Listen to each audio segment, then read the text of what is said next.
Hello? Hello? Hello?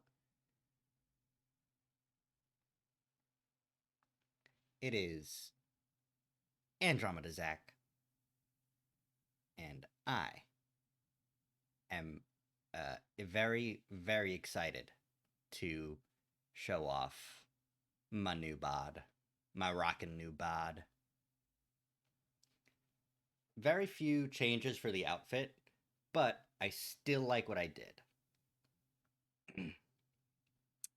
I didn't get a lot of sleep, but I am too excited, which is why I didn't get enough sleep. So this will still be a very high energy stream. Now, before we get started with the actual game, I did want to show off just a little bit of what I've been working on. Obviously, you can see I've got the new starting soon screen. Ooh, boy. Oh no, I didn't test out the chat at all on this screen. Oh no, that looks terrible. Oh no. I hope that's not the same on the other screen. Let me double check that before we go over to the other stream. Jeez Louise. Oh boy. Um, ooh. Well, that's rough. That's a rough start.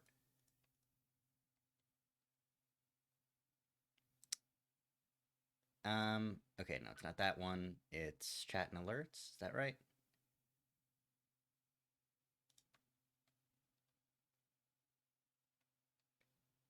No.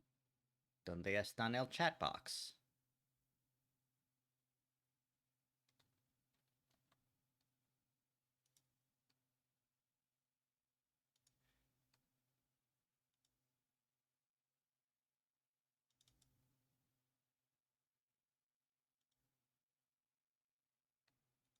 Give me just a little bit to get this sorted.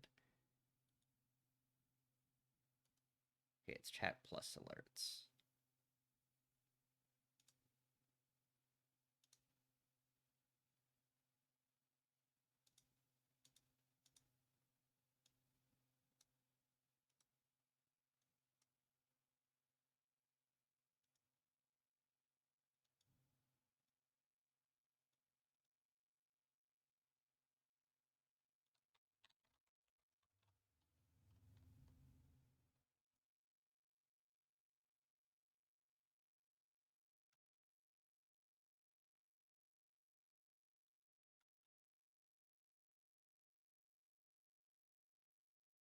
Oh, I need to up the size of this drastically. Okay.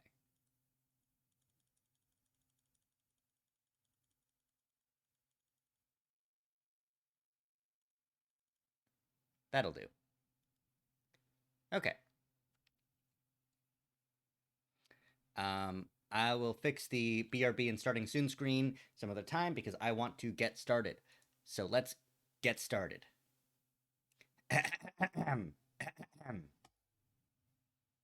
Hello. Oh, what's this? Oh, I'm too far down? Oh, you cannot see me. Well, that's okay. I do have to change one more thing. The main background that I have is also bad, so I need to fix that. Where's that? Main space? Yeah. I just realized this because I was just trying to pull it up and get it prepared for when we're all said and done. But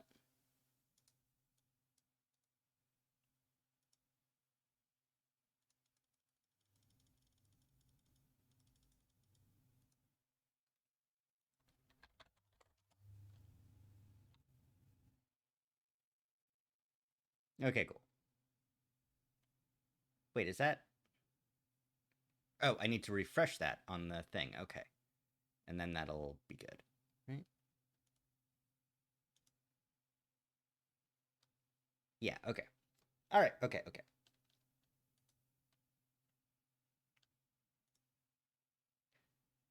All right. Thank you for waiting. Um, eh, eh. It's time. It's time, everybody.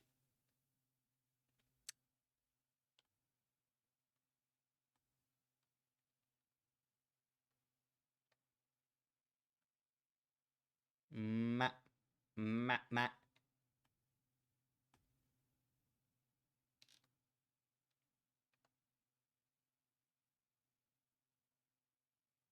I'm trying to get the chair to go up. I'm trying to get the seat of the chair. It's adjustable. The back of the chair stays where it is.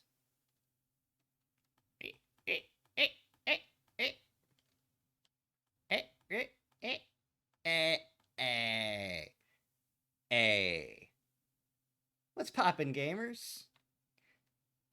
It's ya boy, Andromeda Zach, back at it again. At the Krispy Kreme, at the Taco Bell, at the Pizza Hut, at the combination Taco Bell and Pizza Hut. And I'm putting that away. I forgot the menu was still up. Because I'm not smart. I am not clever.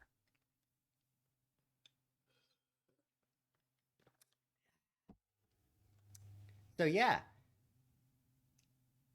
Fellas, it is gay to play Ace Attorney with the homies. What are you doing defending another man?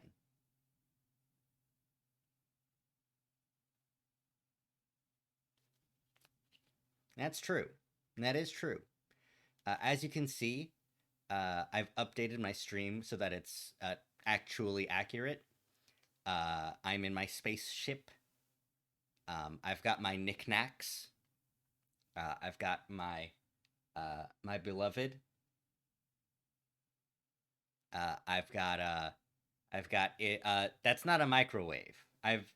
Some people said that that's a microwave over there. That's not a microwave. This is a replicator that lets me get all the things that I want to do. It is not a microwave, and it is not for Pop-Tarts. You are biased because you only have microwaves. You wish you had a replicator. It's not a microwave. You could make a Pop-Tart, but it would be a normal temperature Pop-Tart. It only makes normal temperature things. I can make room temperature microwave mac and cheese. Then it would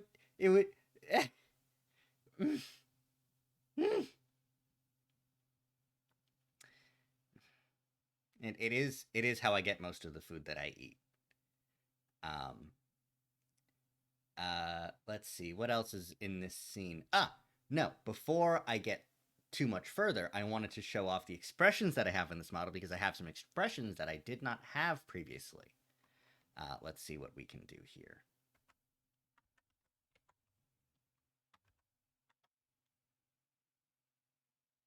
I'm evil. I'm angry. I'm angry now.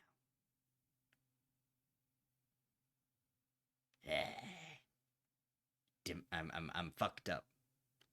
I'm the Joker, baby. I got twisted thoughts. I'm insane now. I'm normal again. But now I'm scared. I don't know what that was all about. I think I need help. Is there therapy in space? I don't know. I didn't check. Space lasers? That's not therapy at all. What the fuck?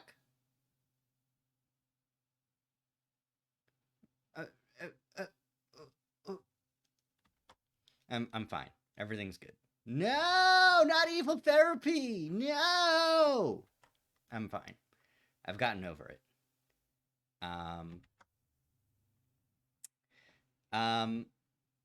I've got a expression that is very fucked up and I shouldn't have to use, but it's when I feel the need to start explaining something to my chat and my friends and my family that I obviously know more about because I'm from space and there's more knowledge in space than there is on your stupid Earth. And that's the, well, actually.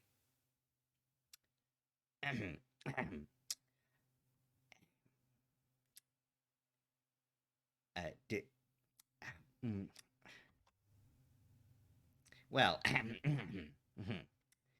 well, you see, gaming is a disease. That's why I ran away, is because they would have persecuted me for gaming.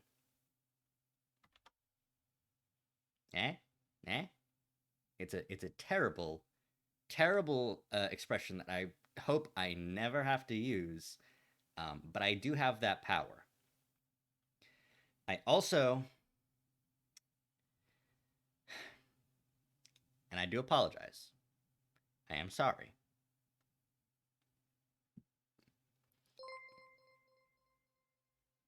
Let's go! Let's go! Hello!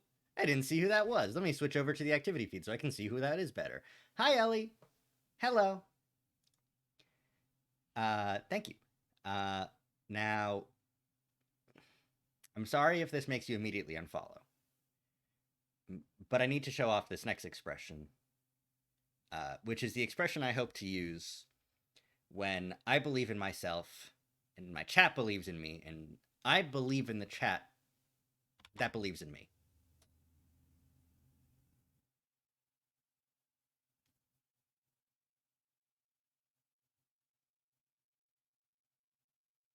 This is...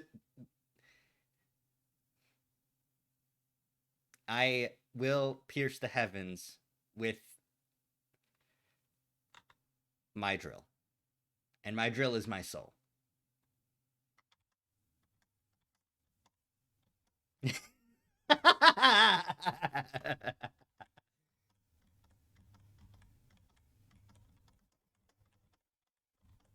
That's true. That's true. This is everything that I am. It's also funny.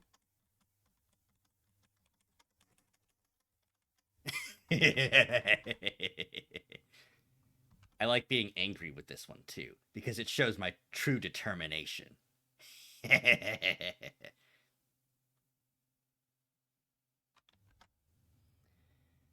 I have to be normal again. I'm okay. Okay. All right. That's all the expressions that I have, I think. Yeah. And then I just have like a I think right, 0 is the one that changes everything back. Okay, and that's all the expressions that I have, and that's everything that I am in a person and as a person in a nutshell. Kurz gesagt. So, with that taken care of, with my entire personality laid bare through a series of like 5 buttons. That's so funny to just flash. Just, oh, by the way, don't worry about it. Anyways,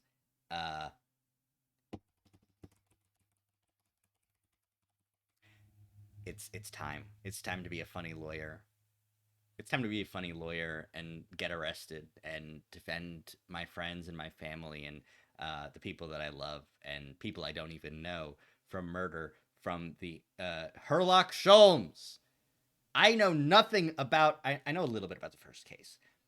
And the only other thing I know about the Great Ace Attorney Chronicles, besides the fact that it's about Ryunosuke Naruhodo, a great ancestor of Phoenix Wright, is that Herlock Sholmes is a fucking character to behold. I had a friend who played the Great Ace Attorney Chronicles back when it was still Daigyakuten Saiban, and it was a English patch that was very unofficial.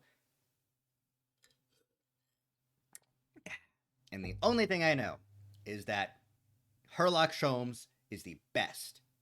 Now, is that true? Well, we'll just have to find out now, won't we? Yeah? Yeah? All right, let's go over to gaming. Hello, gamers. Let's get out of studio mode so I can have it up a little bit better. Hello. This will be our screen that we use for basically everything else. So let's, this is going to be first time opening. This is gonna be, just raw. Oh, god damn it, it has to initialize. No, first time setup. I need to install a codec?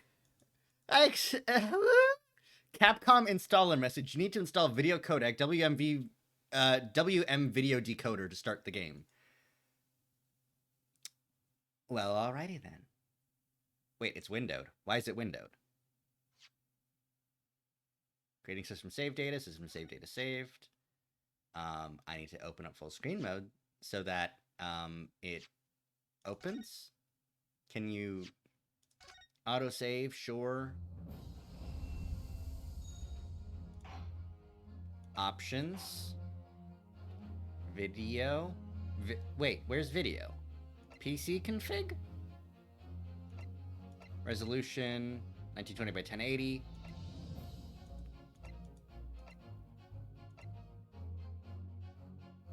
Oh wow, this port is dog shit. But it works. Okay. How are my levels, everybody? That's something that I need to worry about. Dun. Dun, dun, dun. Oh, but it fucks. Even if you can't hear me, that's good. That's good, actually. Dun dun. Dun dun dun. Dun dun dun dun dun dun dun dun dun dun dun dun dun dun dun. Hell yeah. My levers are good? I'm gonna assume my levers are good because nobody's saying anything, so.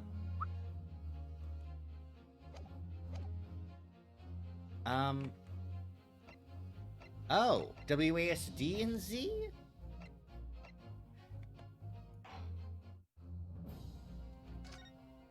Oh, right, because this is a combination Pizza Hut and Taco Bell video game.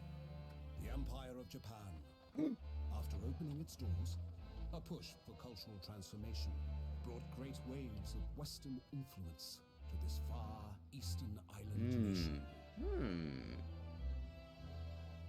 The revolution washed over the land, making life in the capital exciting and unsettling. It's fucked up and weird. Of great change, and some was swept away. Overall volume's a little low? My mic's kind of at the max gain. Whoa! Gunshot! Oh, shit!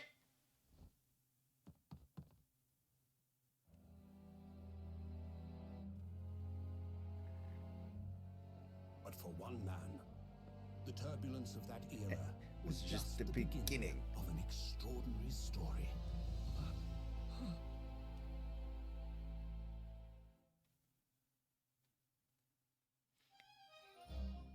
Bienvenue à la Carnival! The adventure of the Great Departure.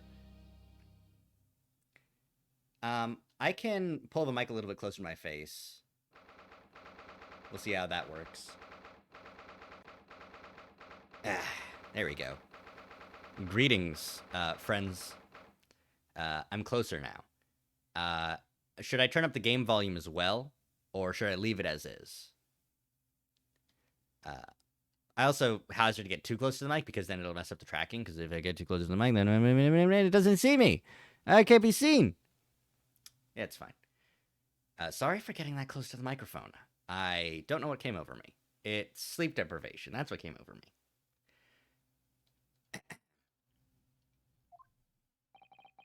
I still can't believe it. Okay. I still can't believe this is happening. How can it be that just beyond the doors to this quiet little chamber is the highest court in Japan, waiting to decide my fate?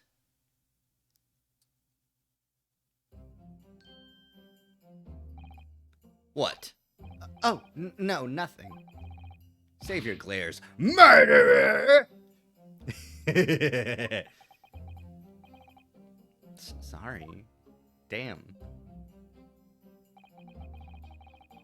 My name is Ryunosuke Naruhodo.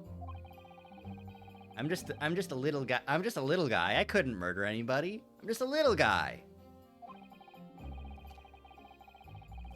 Oh no. Here I am, awaiting my trial. That's enough! He's not obliged to listen to such abuse, officer. I'm the coolest motherfucker here. And who are you, cool guy? I'm this man's lawyer. I'll be defending him today. Lawyer? Yes, and until the judge has given his verdict on the case, no one has the right to treat him as a criminal. So you will hold your tongue! Yeah, this guy's so goddamn cool. Technicalities. Look at you, you haven't even graduated yet. And yet, I still seem to know better than you how a court officer should behave. Bitch. right, Ryunosuke? Oh, yes, of course. Sorry. What are you apologizing to me for? Oh, no, I suppose that wasn't my fault. But really, Kazuma, I never meant to drag you into this. I'm sorry. Ha ha ha ha ha! There you go again. Man, this fucker's so goddamn cool. I love the fact that his fucking things are just blowing in the wind at all times. Ideas for next model, how about?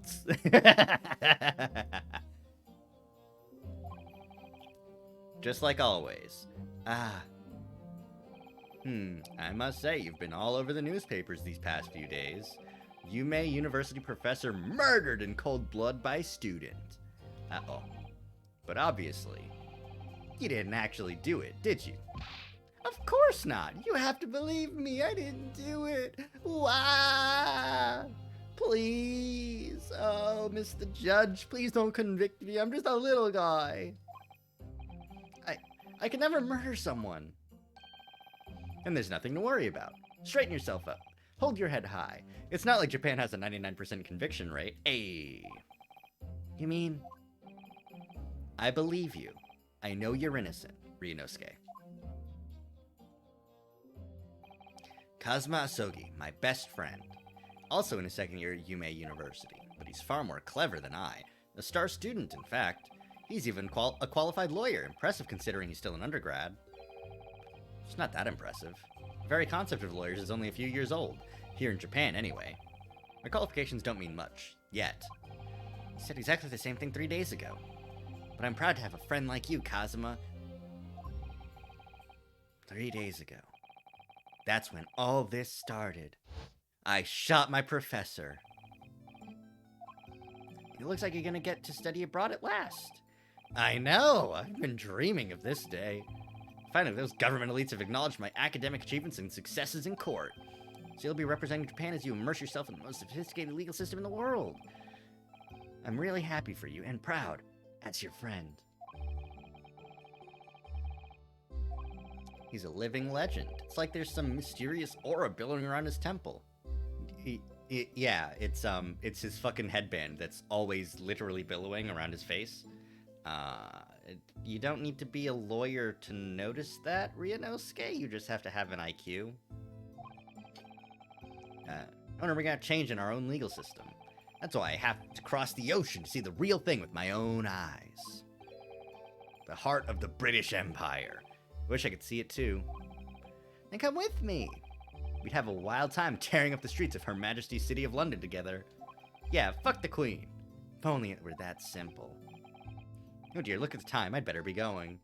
Alright, I'll see you later. I think I'll stay and enjoy this place a while longer. Good idea. It's not every day you get to visit a high-class Western restaurant like this. See you in English class tomorrow then, partner. And then I picked up a gun and shot someone. It was straight after that. That's when it happened. My murderous intent. Asogi, may I have a word?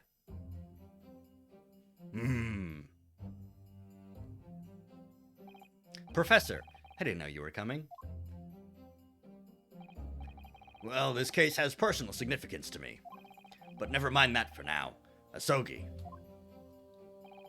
you should go immediately to the judge's chambers. To His Excellency's chambers? Why? He was looking for you before. You advocating for the defense in this trial was a sudden decision. It seems there may be some confusion about procedures today as a result. Who is this man? Why does he look like Tom Selleck? I feel as though I've seen him at university before. And on TV, doing commercials and stuff. That mustache is luxurious.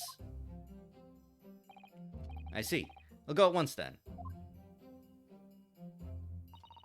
I shall accompany you. Alright then, Ryunosuke. I'll see you in the courtroom. Yes, thanks, Kazuma. I did just bow back. I wondered if that would come through, and it did. I feel quite silly.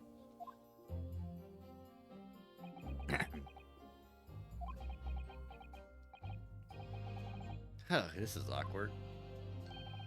If I may. Yes, sorry. You must be the defendant, Ryunosuke Naruhodo, I believe. Yes, that's right. My name is Eugene Mikotoba. I'm a professor of forensic medicine at Yumei University. Ah, Professor Mikotoba. I've heard that name from Kazuma before. As I recall, he's been pushing to get the government to agree to Kazuma studying abroad. Sogi's told me about you. You and he are best friends, I understand? You're expositing to me. I don't know. As such, I feel you should know. Now what? Well, as you've no doubt heard, Sogi has been granted permission to go and study in Great Britain. However, if he should fail to defend you in today's trial, I'm afraid that permission will be revoked and never granted again. What? As I suspected, you were unaware of this. I had a feeling Asogi may have chosen not to tell you. He's agreed to defend me, knowing that if he fails, his dreams will be shattered?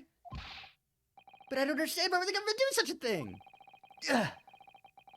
The administration has to choose from a large number of applicants to study. It's very difficult to persuade them to grant permission, even in the most favorable of circumstances. I don't believe it. Ugh. But I didn't do it, I swear it. I'm not a murderer. I'm sure that's true. Nevertheless, I can assure you that proving your innocence will be no easy task. You see, there are certain peculiarities about today's trial. Sorry? What? You'll soon understand once proceedings get underway. But then what should I do? Well, naturally, I'm not going to suggest doing anything that could lead to a conviction. Right, so as soon as the trial starts, the judge will pose a certain question to the defense. When that happens, you must answer before anyone else. You must say, I do.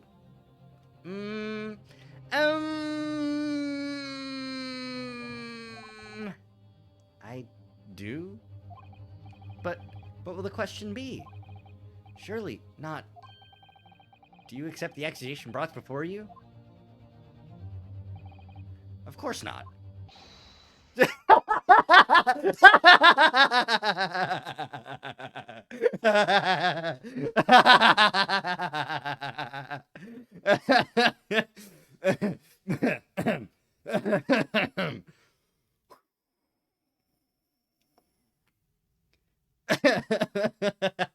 That fucking cut got me. Oh my god. This just... Do you accept the accusations before you? No. And that's it. That's all we get to know. Court is about to begin. Proceed to the courtroom at once. It would seem our surreptitious discussions are to be cut short. So allow me to summarize. Kazuma Asogi must not be the defense lawyer in this trial. Oh. Of course, as the defendant, the final decision is yours. No, I'm gonna let him defend me. Damn.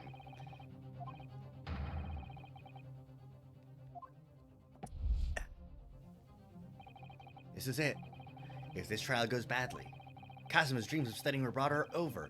And what's more, I'll be found guilty of murder. And so, with absolutely no idea of what lay ahead, I embarked on that unforgettable trial. My one and only chance to prove my innocence, the trial that would decide my destiny. Yeah! Come on, buddy. Come on. Yeah. Yeah. Supreme Court of Judicature Courtroom 2. So this is a courtroom. The Supreme Court of Judicature. No court in the land has more power. I don't much like the look of those people sitting in the public gallery. Lots of military and other uniforms in there. Powers that be have demanded that this be a secret trial. A secret trial? A trial that's closed to ordinary members of the public. Only military and government officials may attend. What? But why? It'll become clear in time. But for now, you need to concentrate, Ryunosuke. It's about to begin. Oh, motherfucker. Fucking pain. The court will now hear the trial of Ryunosuke Naruhodo.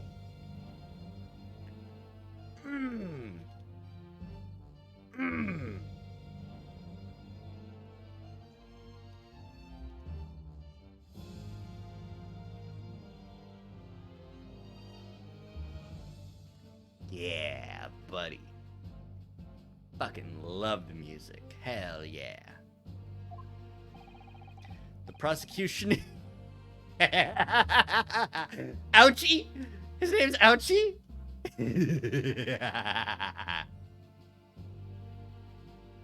The prosecution is ready, Your Excellency. As is the defense. Before we begin, there is one point of order I would like to confirm. Yesterday evening, the defense made a last-minute request for a change of advocate. That's correct, Your Excellency. I made the request myself. Normal procedure is for the defense advocacy to be decided 2 days prior to trial. As this is an unusual circumstance, I'm obliged to ask for final confirmation now. Who advocates for the defendant in this trial? This is it. This must be the question. Who's going to defend me? That's the question the presser meant. But then, if I say I do, I need to answer quickly. What should I do? Answer I do. Your Excellency, no confirmation is needed. As I'm standing here beside the defendant, I hope it's clear who will advocate for his defense. Yes! Hands up!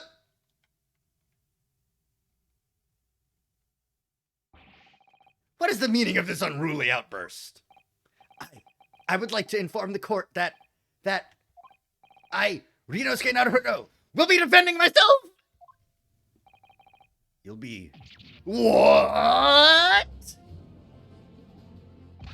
What are you playing at, Ryunosuke? Professor Mikotoba told me everything, just now before the trial. He did what? He said that your dreams of studying abroad would be dashed if you were to lose. How sad. It means you don't have faith in me. You think I won't be able to get you off.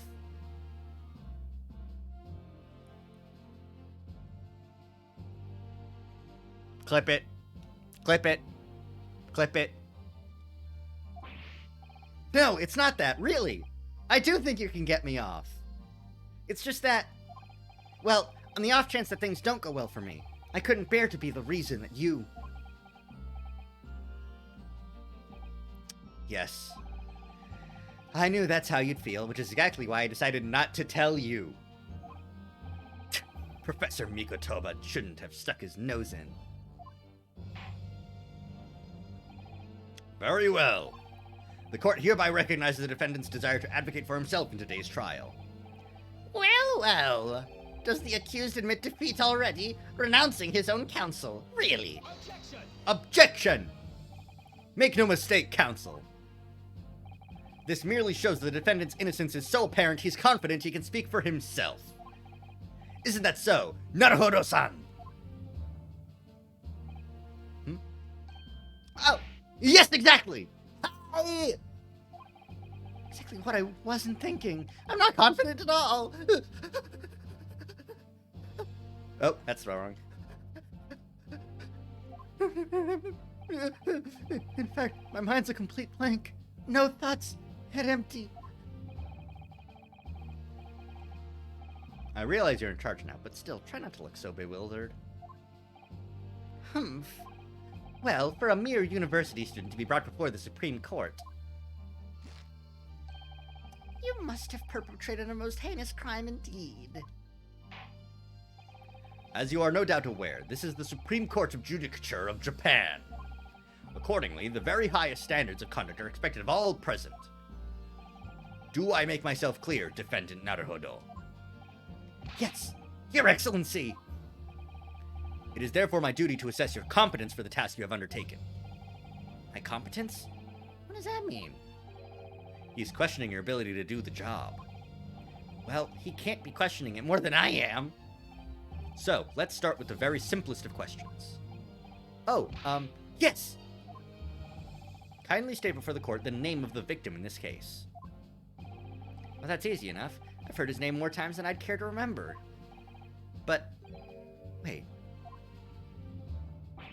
I'm so nervous I can't remember that! Oh, what was it again? Ryunosuke. Let me guess. Your mind's gone blank.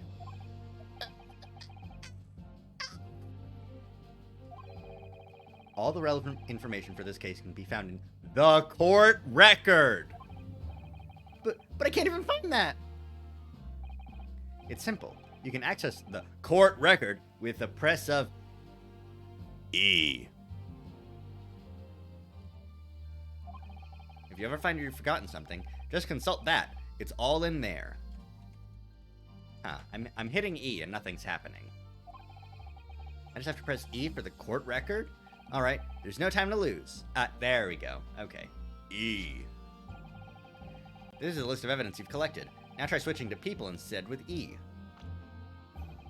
You'll find details about the victim in here. When you're done, just press Z to go back. So remember, everything to do with the current case can be found in the court record. Now, you'd better not keep His Excellency waiting any longer. Go on. Check the court record. The victim in this case, John H. Wilson. He was a visiting professor of medicine at Yume University from the British Empire. John H. Wilson. John H. Watts Wilson. Walton? Don't worry about it. It's fine. Taketsuchi Ouchi. I wonder what Taketsuchi could be a pun for. Eugene Mikotoba, forensic medicine, my best friend, and a lawyer. Check the evidence again. University collar print, proof I'm a student. Post-mortem report. Ooh. Death occurred a little after 2 p.m. It was caused by loss of blood from a gunshot to the chest. The bullet did not pass through the victim's body, so there's an entrance wound and no exit wound. John H. Wilson, male, British, unfortunate. Single bullet fired from close range. Fatal hemorrhage from pectoral ballistic trauma. Pectoral, so that's in the chest area. He got shot right in the tit. Damn, what a way to go.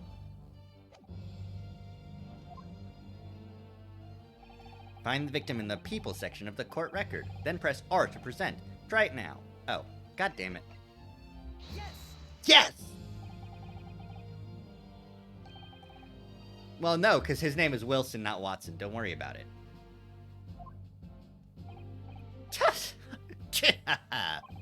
Well, at least you can remember the name of an esteemed member of your own university that you killed. Dr. Wilson was a visiting professor from England invited to Yume University 3 years ago. Indeed, which is the reason why this case has such profound implications. The British Empire, yeah, we killed a white man. That's not good. Is at present our country's most valuable foreign ally. And as most of you will be aware, we have just signed a new treaty together after lengthy negotiations. There can't be anyone who hasn't heard of the Anglo-Japanese Treaty of Friendship and Navigation. Yeah. This is why there's no John Wilson in the Herlock Sholmes of Arsène Lupin fame. And yet, despite these delicate circumstances, the blood of an Englishman has been spilt on our soil. You two are both undergraduates at the Imperial Yume University, are you not? Murdering a professor from the very institution that provides your education. Have you no honor? Ugh. I didn't do it, bitch.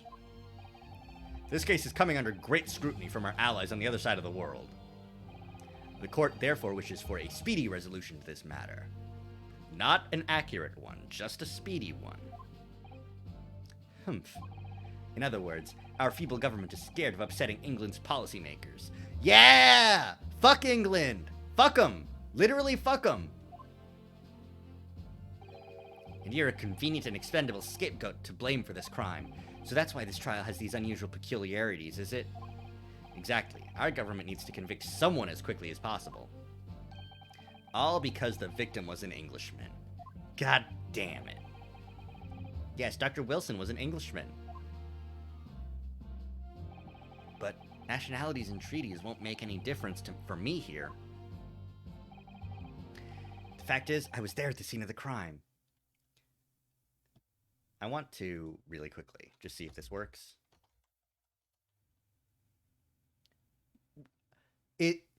Is Stream Elements not allowed to send the fucking link? Or is that just something on my end? Or did I just not set that up properly? Let's see if I can fix that. Oh boy. Really quickly. It'll take 2 seconds.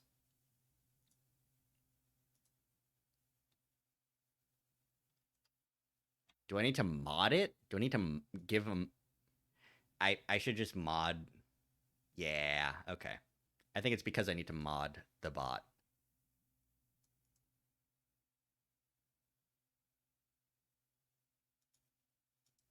No. Oh, there we go. Let's try that again. Discord. Hey, there we go. Yeah, I just needed to mod the bot. There we go. Easy peasy, lemon squeezy. Ugh, just gotta itch my nose because I'm in terrible shape. I was there at the scene of the crime. Oh dear, look at the time. Yeah, no, you know, I know.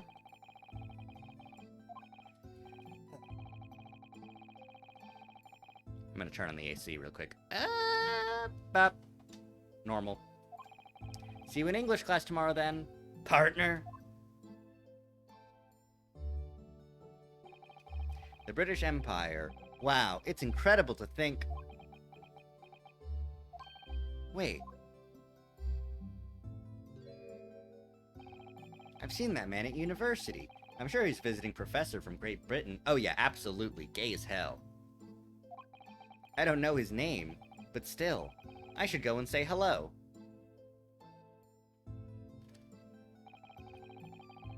So I went over to the professor's table and introduced myself to Dr. Wilson. Now then, let me pose my next question to you, Defendant Naruhodo. Yes, Your Excellency! How did this professor of medicine, Dr. John H. Wilson, lose his life? State before the court the cause of death. The cause of death? Well, obviously, that was... Dude. Every assertion must be backed up by evidence. Find the piece of evidence that shows the professor's cause of death and select present. Do it now! Yes! Yes! Hi! Well, according to this document, the victim suffered a hemorrhagic death due to gunshot trauma. Learn to read, you imbecile! That's the post-mortem report, I take it! Sorry, yes, that's right. The, post-mortem report. In the West, a doctor dissects corpses to identify the cause of death in an autopsy. But here in Japan, a police officer merely inspects the body and draws conclusions that way. Oh, I see. As long as I'm not going to be tested on any of this later. This is a so-called photographic print of the scene of the crime. You can clearly discern scorch marks around the bullet hole produced by the powder explosion. In other words, we should assume that the victim was shot at close range. That's smart. Thank you, counsel. The court will accept this modern scientific evidence into the record. A victim in court record. So that's a photographic print. Well, that's something I've never seen before. I want to take a look at it again.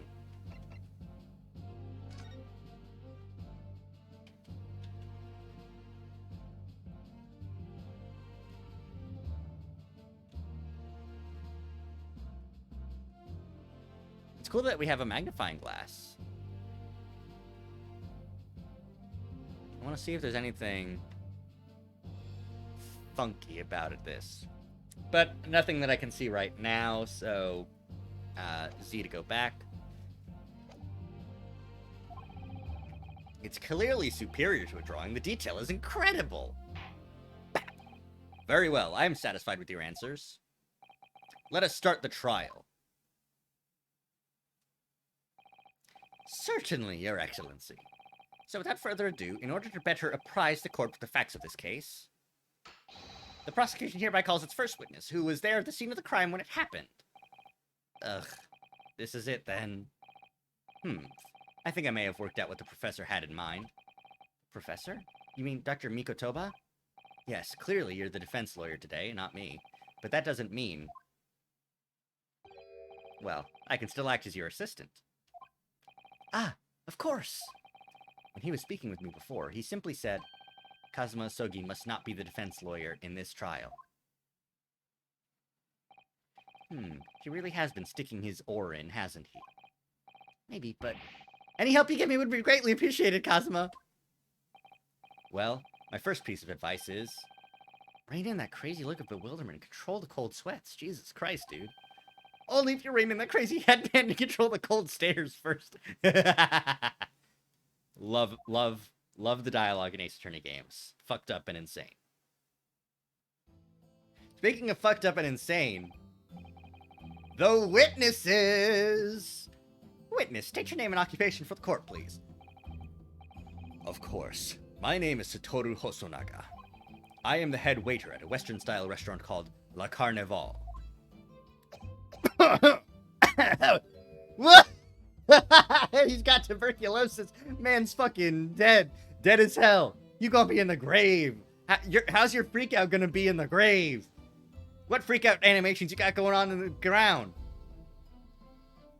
You dead as hell. Are you alright? You seem to be coughing up some,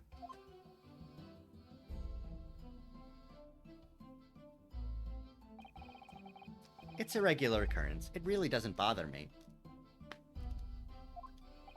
Well, it really should. As everyone knows, the capital's southeastern quarter was developed for foreign visitors some years ago. It's a very fashionable district now, full of hotels to accommodate overseas guests. This grim crime occurred in one of the district's so-called restaurants in Occidental Eatery 3 days ago. Understood. Wakarimashita. Hosonaga-san. You will kindly tell the court everything you can about the incident.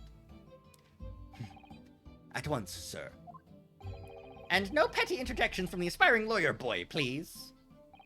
Oh, aspiring maybe, but aspiring? It was just after 2 p.m. on the day in question. We have few diners at that time of day. The lunchtime rush was over, and there were only 3 tables still occupied.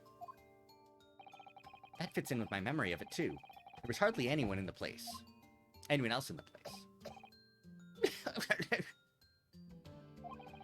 It was when I was in the kitchen, putting away crockery and cutlery. A gunshot rang out, so I hurried out to the dining area to see what had happened. I found the victim, an English gentleman, slumped in his chair. And standing immediately beside him, gun in hand, was the accused university student. Yes! Hold on, let me just clarify something here. Well, I did pick up a gun that I found lying on the floor beside the professor. I didn't shoot him. Objection! I believe I asked you to refrain from petty interjections. The court wishes to listen to the witness's report of what he saw. You amateur! But... The next time you interrupt at an inappropriate time, you will be penalized, Defendant Naruhodo. Don't worry, Inosuke. You'll have your chance to fight back. For now, we must just quietly listen to the witness. If I may confirm one point, waiter. Standing beside the victim with a gun in his hand was the same man we see here in court today? Yes, without question. I see. And apart from the accused, was there anyone else standing beside the victim?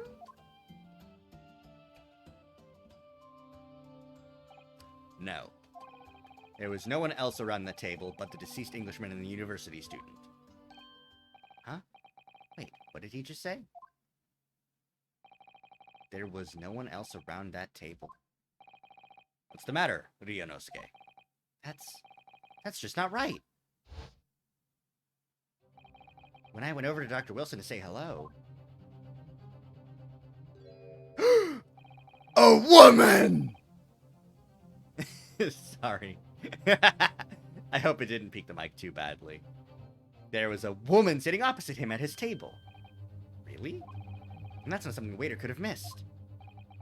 I've been warned about interjecting, but still, what should I do? Wait and see. Because they said we'll have our time.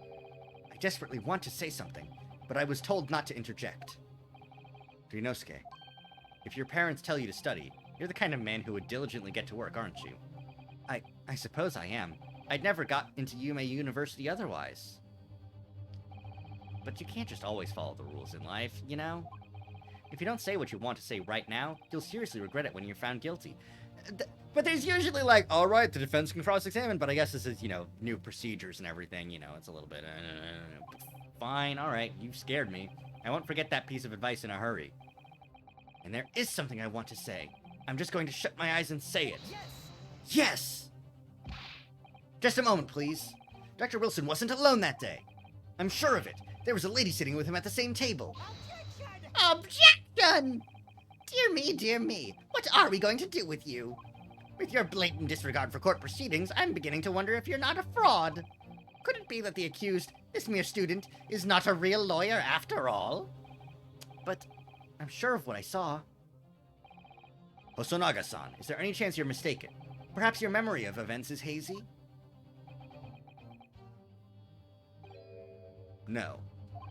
The deceased gentleman came to dine alone. I don't believe it. I actually have a rough plan of the restaurant as it was that day. Please, have a look if you'd like to. Let me see. A sketch of the establishment's layout drawn by yourself, I presume? That's right. I'm afraid I used the back of my business card. It was a turbulent situation. However, as you can see, the gentleman in question was seated alone. Well, you're clearly a very conscientious waiter. Thank you, sir. The court will take this plan and add it to the court record as evidence. Oh, well... Is there a problem? Hand the plan to the court officer at once! Of course. Here you are. What was that about? He's been completely calm and collected until now. Something certainly seems to have shaken him.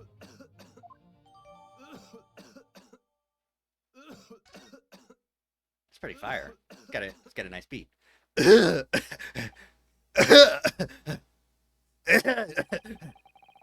So, the court has now heard a precis of the case. Precis? Precis?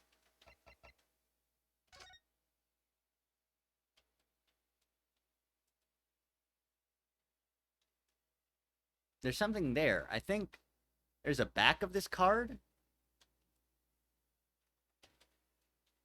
But I don't get to see it yet.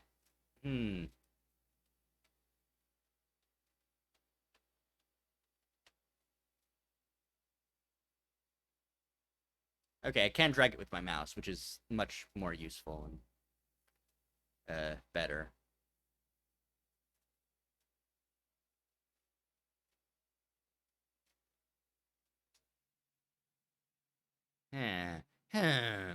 Yeah, the stuff that you can see peeking through is kind of the biggest thing here.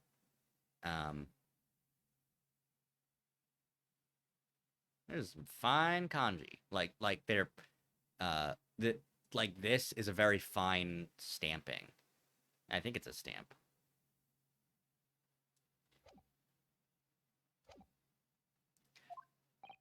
Yes, at the moment the gunshot was heard in the restaurant. The only person in close proximity to the victim was the defendant on trial today. It would seem we are looking at a black and white case here. Defendant Naruhodo. Yes, Your Excellency. If you admit your guilt at this stage, the court is willing to look mercifully upon you. In other words, you may have some small reprieve in terms of your inevitable punishment. I called this waiter as an unsworn witness in order to explain the details of the case to the court, but I must warn the defense, if you are determined to pursue matters further in this trial, the prosecution has decisive evidence from sworn witnesses who were present at the scene of the crime. What do you think I should do, Kazuma? Fight it. What do you mean? Well, I'm going to be found guilty on one way or another, it seems. Wouldn't it be sensible to plead guilty at this stage and hope for a more lenient sentence? Bitch move, dude. Everyone keeps telling me this trial is unusual about these peculiarities. You said it, Professor Mikotoba said it, and so is the judge and the prosecution. I'm scared of what lies ahead if I push this. As I said from the outset, I believe you're innocent. I trust you. And yet, despite knowing that, you're willing now to throw that trust back in my face? Is that it? What? If the accused is in fact innocent, then a defense lawyer is duty-bound to prove that innocence by whatever means necessary. Are you just going to abandon that duty? Are you going to give up on yourself? The battle hasn't even begun yet, Ryonosuke. That's so cool! Oh my god, Kazuma, you're so goddamn cool! The defense pleads not guilty, Your Excellency. We invite the prosecution to stop making empty threats and bring out its witnesses. Then we'll see just how decisive this evidence really is. Yeah. Bring it on. Prosecutor Ouchi, please continue with proceedings. Tisk, well, you were warned. The young can be so reckless. You know, many call me a saint, but I can be a devil when I want to be. Ugh. In a few short moments from now, that dumbstruck mouth of yours will be silenced. Forever! The prosecution calls its next witness. Very well. Officer, bring forth the witnesses! At once. Oh. All of them. Witnesses, kindly state your names and occupations for the court. Yes, sir. The great Nippon Imperial Army Sergeant Yesanosa, reporting for duty, sir. Ah. Yes or no, sir? Yesanosa. Myself, I find employ as a purveyor of fine articles of antiquity from the efflorescence of our nation Nippon, and conduct my trade from Rasute, a humble premise in the 2nd District. Curio Korekuta, at your service. Ah, Curio Korekuta. I see. An antique dealer and a soldier. An unusual pairing. Both of these gentlemen were present at the restaurant on the day in question. They must be the diners at the other table that the waiter mentioned. Myself, I habitually take tea of the most exquisite aroma of the establishment in question, always post-noon. And not infrequently, converse with interested parties regarding the curios with which I make my business. I can't understand the word that fucker says. He's an antique dealer, and it sounds like he's a regular at La Carnival. He seeks out potential customers who may have an interest in antiques and tries to sell his wares to them. He obviously targets La Carnival because it's a high-class restaurant with rich clientele. Right, I see. Although, to be honest, that sergeant looks more like he'd be a seller rather than a buyer. Now, you both witnessed the precise moment of this most atrocious incident. Is that correct? Affirmative! The enemy unit was seen attacking the foreigner in what can only be described as an act of war, sir. It was that black uniformed rogue infantryman over there who unloaded his firearm, sir. This man's impossible to understand as the other. As impossible to understand. But I'm almost sure I heard a strange noise during that last thing he said.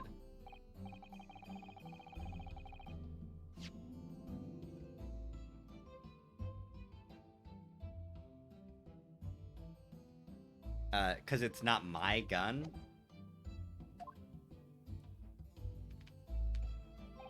The soldier is claiming that he actually saw the precise moment you shot the victim dead.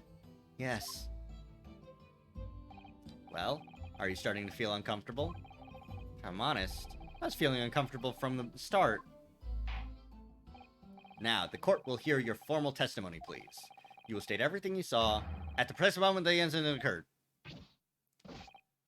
Sir, yes, sir. Standing ready to report. Is that a... There's a baby on his back. There's a baby on that man's back. Unsavory memories of a most acerbic afternoon.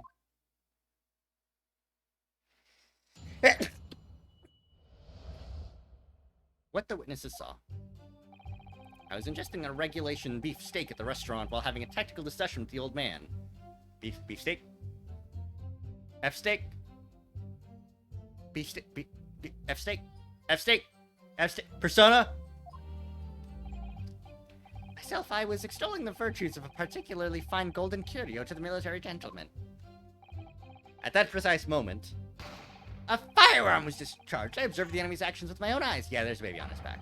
The black uniformed varsity cadet fired on the English civilian, and from the back, the cowardly little weasel. I was on my hands and knees, investigating the whereabouts of my mysteriously absconded precious curio.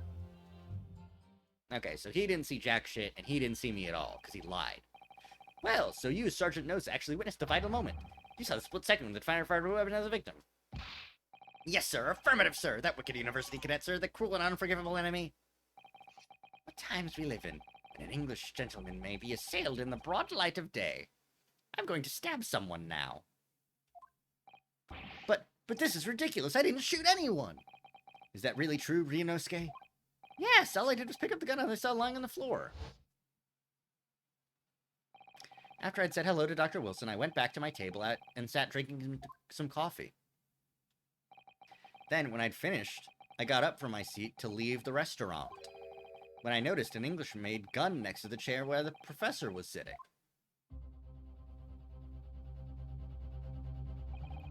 I thought perhaps the professor had dropped it, so I bent down, and just as I was picking it up, bang!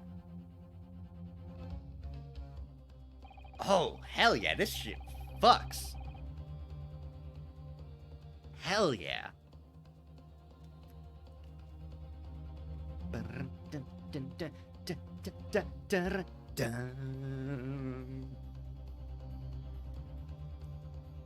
I'm fucking vibing, y'all.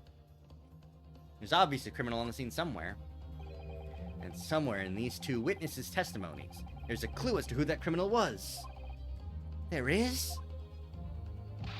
Ryunosuke, you must exercise your right to cross-examine the witnesses. Cross-examine?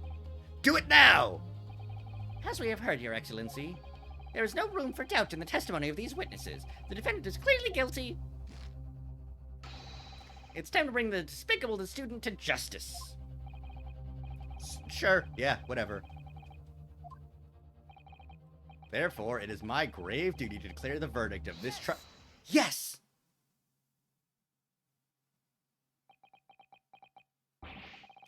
What in the fucking... Shut up, kid! I mean, the defense demands its right to a cross-examination!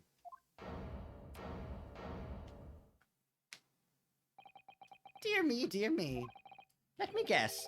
The Hachimaki headband boy next door told me to do it? How pathetic. Huh? How did he know?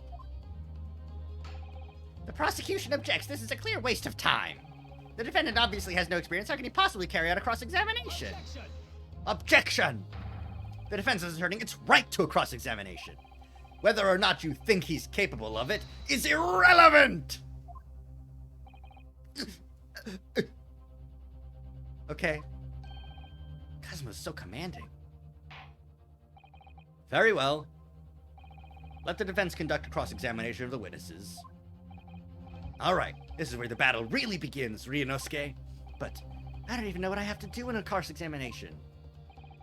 Isn't it obvious? You have to expose the lies in the witnesses' statements. Yeah. How?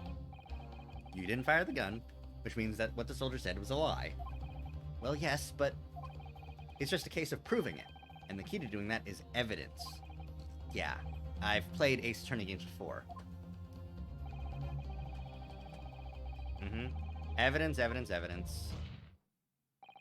Now let's go, Ryunosuke! Don't let them beat you! Alright then. Wow, that was a wimpy slap.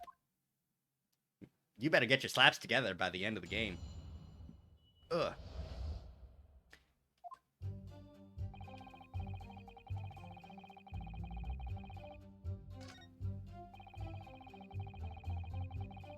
How do I make it go faster?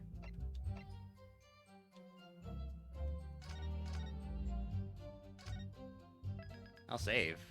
Never forget to save. Gameplay, if I don't have a controller, screen flashes on, subtitles on, text skip.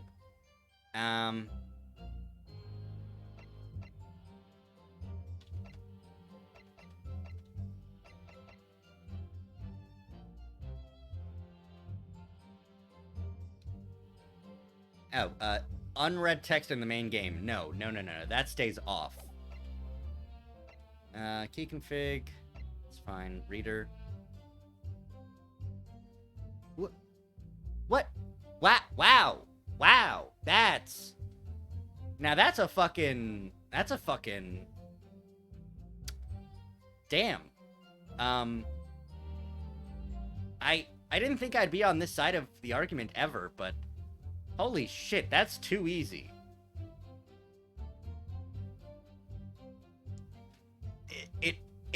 It becomes less than a visual novel because even in visual novels, you're offered choices.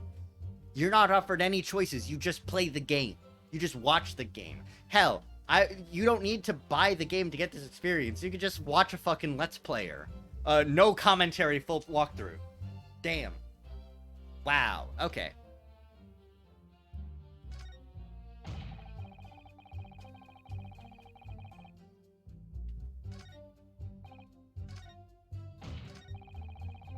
Okay, I just have to go through it once. Well, I know what this one is. Yes!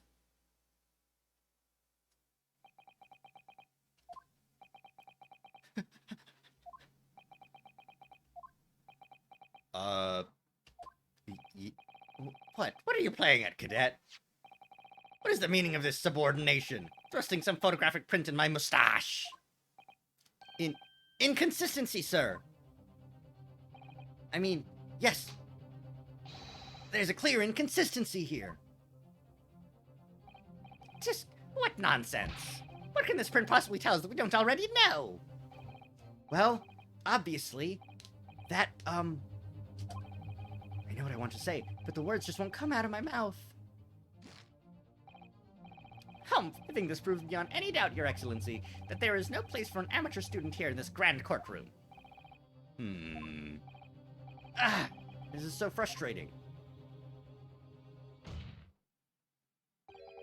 Oh, please.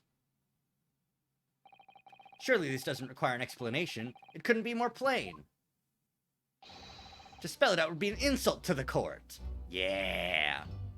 Fucking Kazuma. So goddamn cool. Kazuma, what? What are you talking about? It's apparent from a single glance at the photographic print presented by the defense that there's a clear discrepancy here with the sergeant's statement. What? Sergeant Ayesa Nosa. Yes, sir. What, sir?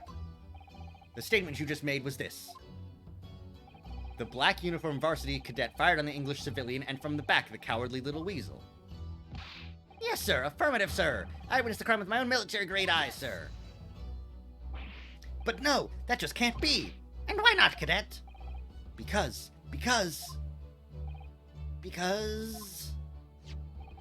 Take a close look at the print. The victim, Dr. Wilson, died from a bullet wound to the chest.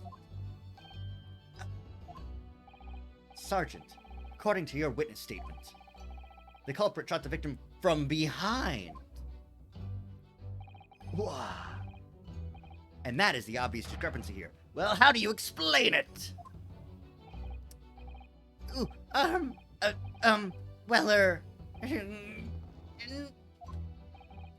what the fuck? What was that? Something just popped up from behind his back, but he pushed it back down again. Certainly, there is a clear discrepancy with the facts here. Would you not agree, Sergeant Nosa? Yes, sir. At this juncture, that would appear to be indisputable. Until the moment I heard the firearm discharge, my eyes were firmly fixed on the delicious La Carnival steak, sir! What?! The last testimony the court had heard has proven one thing beyond all reasonable doubt. This witness, Sergeant Ayesa Nosa, did not see the defendant firing a gun at all! That's absurd! I think the conclusion we must draw is simple. There is no place for an amateur prosecutor here in this grand courtroom!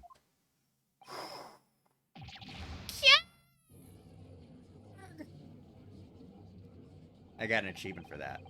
There's gonna be a complete turnabout in the mood of this trial, just from that one discrepancy. God, you're so goddamn cool! So this is what being an ace attorney is all about. But I definitely saw him! That university cadet there, he was pointing the firearm directly at the victim's back. Yes! But I never fired the gun! All I did was pick it up off the floor! And you, old man, you didn't see the moment the victim was shot either? Correcta. Myself, I have already been quite clear. The gunshot interested me not. I was far too busy on the floor. Too busy on the floor? Sorry, what were you doing? Hunting for treasure. Treasure? Indeed! The Hoi Erakoban, my prized coin! On each occasion when I visit that restaurant, it is my habitude to place in my bosom pocket a particular trinket of interest from my shop, Rasute, in the hope of meeting a rich diner who might like to buy it from me. On the day under scrutiny, it was to the military man that I proffered my Hoi treasure. Believe that he would purchase such a rare find, I did not, but I was presented with little alternative. And then, after averting my eyes for the briefest of moments, it was there no more. It simply vanished. The Koban vanished? Hunting around under the table, I was, in case mayhap it had fallen there. And then it happened. Bang! You heard the gunshot, you mean? Indeed I did, but I heeded it not, for I was concerned only with finding my absconded Hoi treasure. Nothing could distract me! Out of interest, did you find the coin in the end? No. I see. That lamentable day, the precious Hoi Koban was lost to me. No doubt, some unscrupulous scoundrel pocketed the coin for himself. As I'm sure everyone present is aware, this case demands a swift and decisive resolution. Our government has promised to send a full report to Great Britain by telegraph this very afternoon. Nevertheless, the witness testimony the court has just heard was inconclusive, no matter how subservient our government feels it must be to the British. It would be unforgivable to deliver a verdict on this trial right now. What is your position, Prosecutor Ouchie? Worry not, Your Excellency. The defendant may have fled a tiger at the front gate, but you'll find a wolf at the back. My witnesses have further testimony to make. Explain. Upon hearing their next statements, it will become abundantly clear that there is only one person who could have possibly committed this despicable crime. The equally despicable defendant, Ryunosuke Naruhodo. What? He really seems to have a despicable opinion of you, doesn't he? Ugh. God damn it. Very well, the court invites the witnesses to testify again. You will thoroughly explain the reason behind the prosecution's allegation. Is that clear? As clear as Kiriko glass, Your Excellency. Yes, sir. At once, sir. Awaiting signal to testify, sir. Baby haver. Excuse me, but there's something, or someone, peeking out over your shoulder, I think. Affirmative! The newest member of the Nosa family to rise up through the ranks, sir. Name, Ido. Ido Nosa? Seems those straps are a sign of the sergeant being too strapped to form a nanny. Ido. Teen Shun! Your father is about to quell the enemy! Watch and learn, my boy!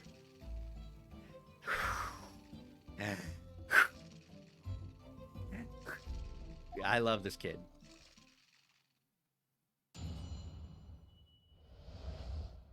The true culprit.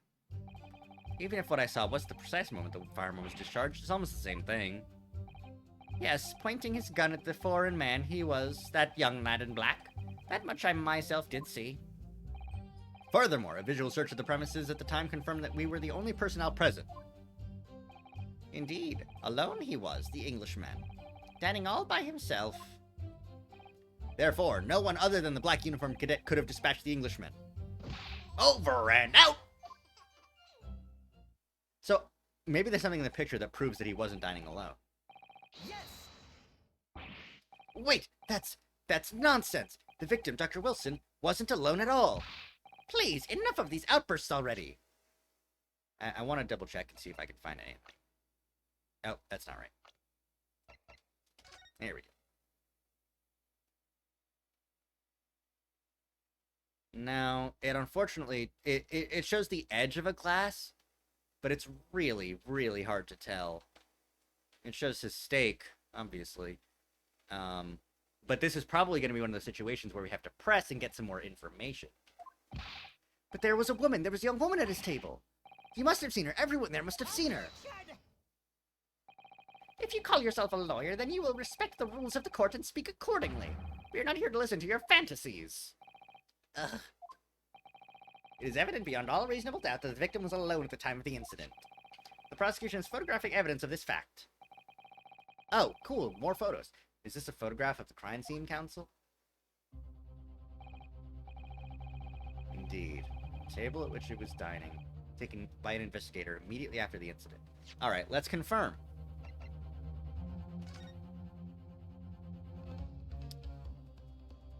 Yeah.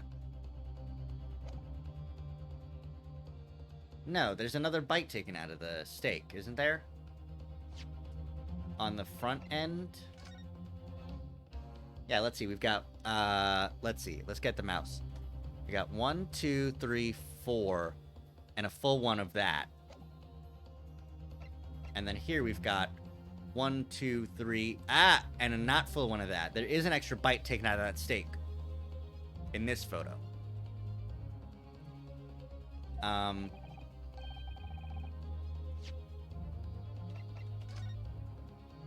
I wanted to see if we could see the knife, but we can't. Okay.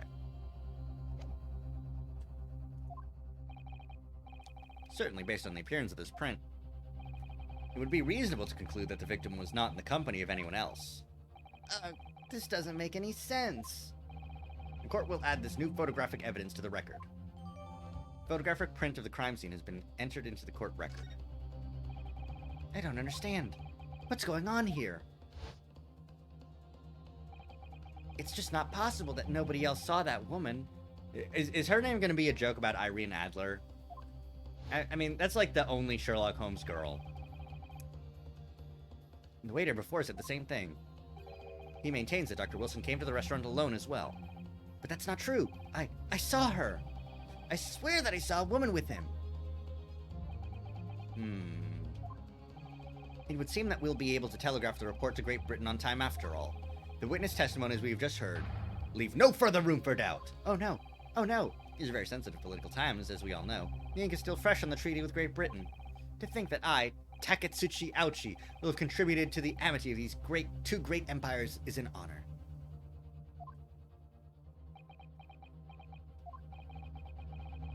How can this be happening? The judge is ready to rule. Stand tall, Ryunosuke. It's not over yet. What? If what you say is true, then there's something going on here behind the scenes. And now is your chance to expose it. To draw out the truth in your cross-examination. I don't know, Kazuma. The defense is entitled to cross-examine the witnesses, but make it quick. Understood? Tusk, rules can be so unbending at times. Ugh. Rules can kiss my ass sometimes. I can press. No, it's not. Yes, pointing his gun at the foreign man, he was that young lad in black, that much I myself did see. Sure, yeah.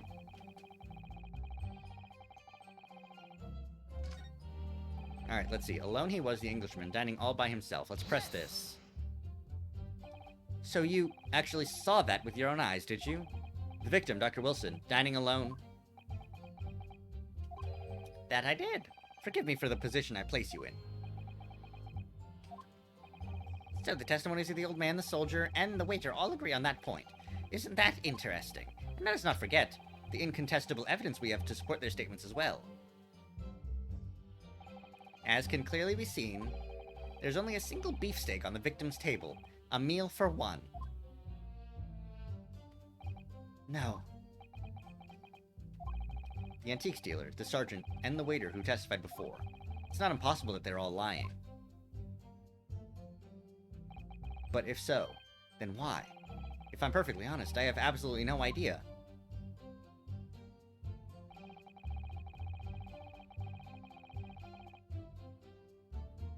Let's take a look at the evidence. The carbonated water can be seen.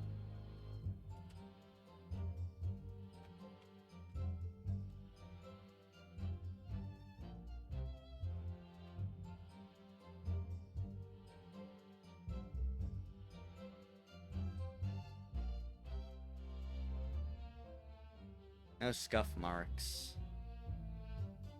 No coin. The only thing is that steak. Yes! Why aren't you telling the truth? What? What did you say, Cadet? I clearly remember. There is a woman sitting across the table from the professor. Perhaps one of you might not have noticed. But for both of you to have failed to see the professor's dining companion, it's just not possible! Unfortunately for you, Defendant Naruhodo, it's not just a case of these two witnesses alone. Sorry? The waiter, whose testimony the court heard earlier, clearly stated the same thing. He also said that the victim was alone. That's right. Precisely, in other words. You are the sole proponent of this phantom lady. Ooh! What about the place setting? So let's see. Yes, it's facing other tables. We didn't get to see that in the previous photo. His setting is facing other tables, which contradicts the waiter's thing here that says it wasn't facing any other tables and was facing the wall. No, wait, no, because this photo's taken from the left. So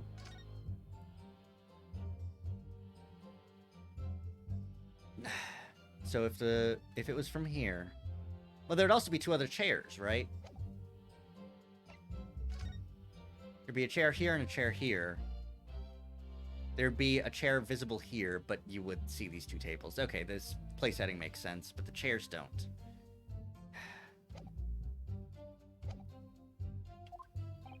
But if such a woman were indeed present at the scene, the prosecution demands to see proof. And if no such proof exists, the prosecution demands that no further mention of this phantom woman be made as a blatant waste of the court's time. There's nothing I can say to that.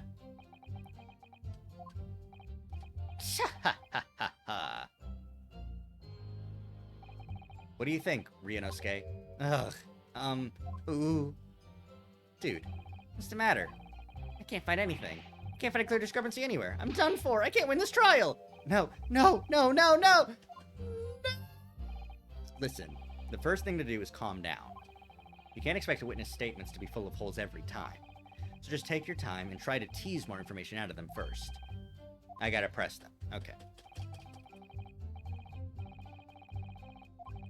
If a witness is saying something you're suspicious about, press him on it with Q.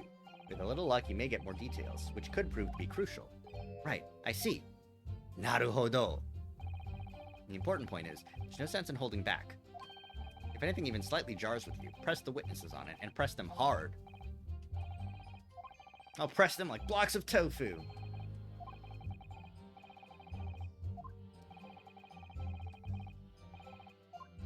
I really thought that it would come out from the pressing the last two statements. Yes! No, it's not the same thing at all. For a start, I didn't fire that gun. We have a difference of opinion on that. The opinion of a uniformed officer versus that of a fledgling cadet. I don't think so. Consider this, defendant. Just a moment ago, I blinked. Did you? Did you see it? Did you see me blink? How could I? And yet, it is an undeniable fact that I did blink. So there you have it. Have what? Tension! The sound of the firearm rang in my ears, and the very next moment, I saw you waving the gun at the Englishman. I think that says it all. Don't you? Grr.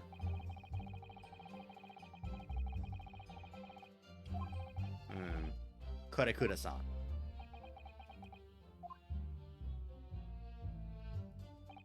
Yes, pointing his gun. Yes! Yes, it may be true that I was holding the gun at that point in time. But I told you already, that's only because I picked it up off the floor. Well, obviously, as the culprit, that's the only way you could explain it away. I had just finished drinking my coffee, and I was about to leave the restaurant when I noticed the gun on the floor at Dr. Wilson's feet, so I picked it up. And at exactly that moment, bang! A gunshot rang in my ears. Humph. Full of events beyond our control, life is. Sorry? What do you mean? In your case, you found a pistol on the floor and picked it up, which precipitated this testing predicament. Whereas conversely, I failed to pick up the Koban from the floor and find myself in an equally testing predicament as a result. Anyway, the fact remains, myself, I did see you, with pistol in hand, standing over the foreigner. For the more visual search, you were the only personnel present. You must have noticed someone else at Dr. Wilson's table. There's a lady there. As you've been at pains to point out time and again, I feel I'm growing a callus in my ears. And yet, no one else appears to have caught even a glimpse of this woman. Ugh. If only there'd been more people dining there at the time, then someone else would have noticed her. Unfortunately, it was already past 2 p.m. when it happened. The quiet time between lunch and dinner in any restaurant. I know. Of course the place was almost empty. It's what you'd expect. Certainly, 2 p.m. is neither here nor there in terms of a time to eat. I wonder if there was a reason why the victim was eating at that time of day, and why he was alone. Yes, Your Excellency, there was indeed a reason. Oh? There was? This was found in the victim's jacket pocket. God damn it, it was the last statement I pressed. What is that, Counsel? It is a medical report card, Your Excellency. It would seem that the victim had an appointment at a clinic prior to visiting the restaurant. Hota Clinic?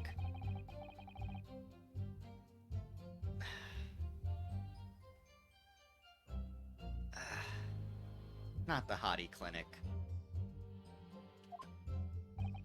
19th November, noon to past 1 p.m.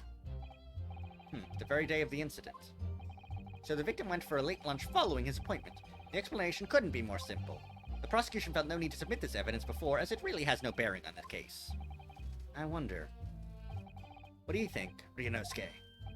Well, it is hard to see how it could be related, really. Remember, you can request for it to be entered into the court record as evidence if you think it could be useful. Should I ask for Dr. Wilson's medical report card to be submitted as evidence or not? Ask for it to be submitted. Yes! If I may, I'd like to ask for that medical report card to be submitted as evidence, Your Excellency. On what grounds? The court has already heard conclusive witness testimony. Additional evidence would be extraneous. Not to mention that the victim's movements prior to his arrival at the restaurant are of no concern. Whether or not they are of concern is up to us to decide. We have a right to explore all possible avenues. I beg your pardon? You have no authority to refuse a perfectly valid request for the submission of evidence, you bitch! Very well. The court will grant the defense's request. Youngsters these days are forever asserting their rights. I fucking hate this. God damn it. Officer, kindly add the victim's medical report card to the court record. Time to read it up. No HIPAA yet. What we need right now is new clues. I did. Humph. You can conspire to prolong this trial as much as you'd like, but it's the day after the festival already for you. Is that a Japanese term? Or perhaps you'd forgotten that these witness testimonies leave no room for doubt. Feel free to reiterate for the accused, Korakura-san. Indeed, alone he was the Englishman, dining all by himself.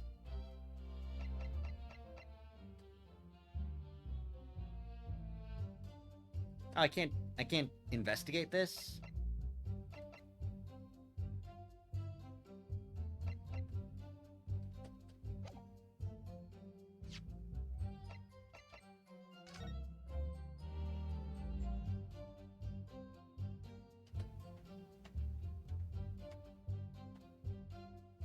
So this kanji is...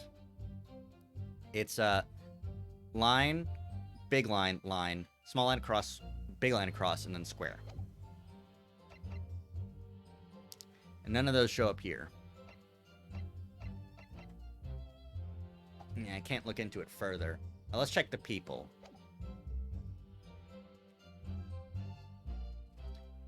Dining all by himself. We saw that.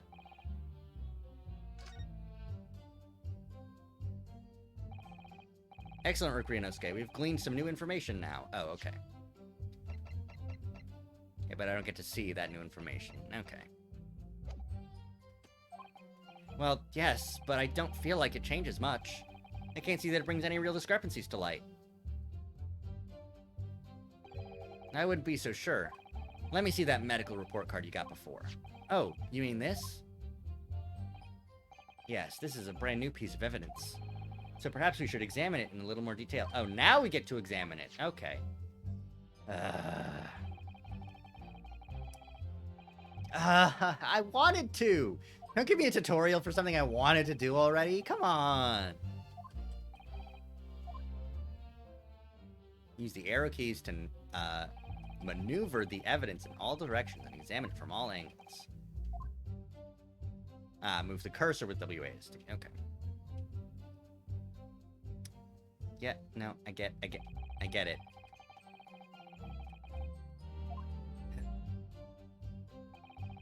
The cursor starts to pulsate. Press space to investigate further. So, partner, I think you should take a closer look at this medical report card. See if there isn't something new to be learnt by examining it in more detail.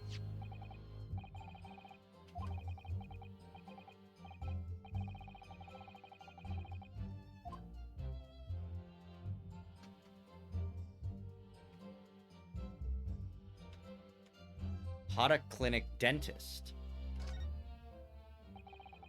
Ah, look! Visual novel cutouts. I love it. First issued quite some time ago. Probably a record of long-term treatment, that's why. With a family doctor, I imagine. Well, I can't imagine. Going to a doctor, I mean. As long as I'm alive, I'm never consulting one. Well, if you were dead, there'd be no point. So you don't like doctors, then? Why would you? They make you drink horrible-tasting medicine, they give you painful injections, and then they demand lots of money from you for the privilege. All when you're at your lowest ebb. You sound like a model patient. With a bad case of stubbornness, no less, for which the only cure is very bitter medicine indeed. Open sesame. Let's have a look. This is some kind of medical history. Ah, and there's an entry for the day the professor was killed. Extraction of molar with topical anesthesia. Extraction of molar? You mean he had a tooth taken out? It would seem so. Just before the incident, he'd had a bad tooth removed. Perhaps they used laughing gas. That's the most modern practice in the West for pain relief. Yes, I've heard of this anesthesia. Well, it's hard to believe there's anything that can actually stop you feeling pain. Ah, there's a cautionary note from the medical practitioner as well. Strictly no food or drink besides water for 3 hours post-procedure, until anesthetic effects have passed. Really? Sounds like information worth bearing in mind. Yeah, it's been updated, hell yeah. This new information, the meaning of that one particular sentence changes.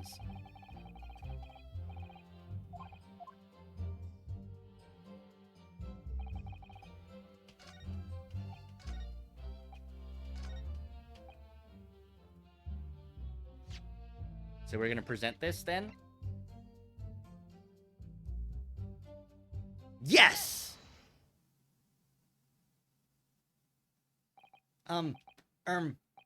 Well, I think, about what are you wittering, lad? Call yourself a lawyer? I wish I could, but first and foremost here, I'm the accused. Ryunosuke, everyone stumbles on their words occasionally. Under the circumstances, I wouldn't worry about it. Thanks, Kazuma. I could see it quite clearly in that cross-examination you just carried out.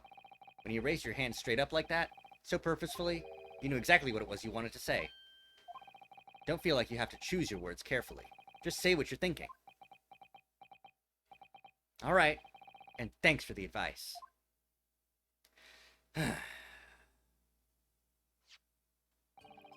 Korakuda-san, this is a medical report card belonging to the victim. Ah, I see. And I don't see. What of it, boy? Comparing what is written on this report card with your witness statement. Something clearly doesn't add up. Dear me, have you forgotten my words so soon, you amateur? Sorry, what? You are not to interrupt court proceedings with your amateurish drivel! But, let's see if I can explain in words you might understand. It was after 2 p.m. in the afternoon when the victim was murdered at the restaurant. Whatever he may or may not have done before that time is completely irrelevant. Grr. But that's... Remember, Ryunosuke, you don't have to use clever language or fancy words. Just make your point. Your Excellency, I believe we're finished here. There is surely no need to prolong this trial further. The witness testimonies the court has heard have been clear and concise. No, they haven't. The medical report card has total bearing on the matter of... There is no one else besides this pale-faced pupil that could possibly have perpetuated the crime.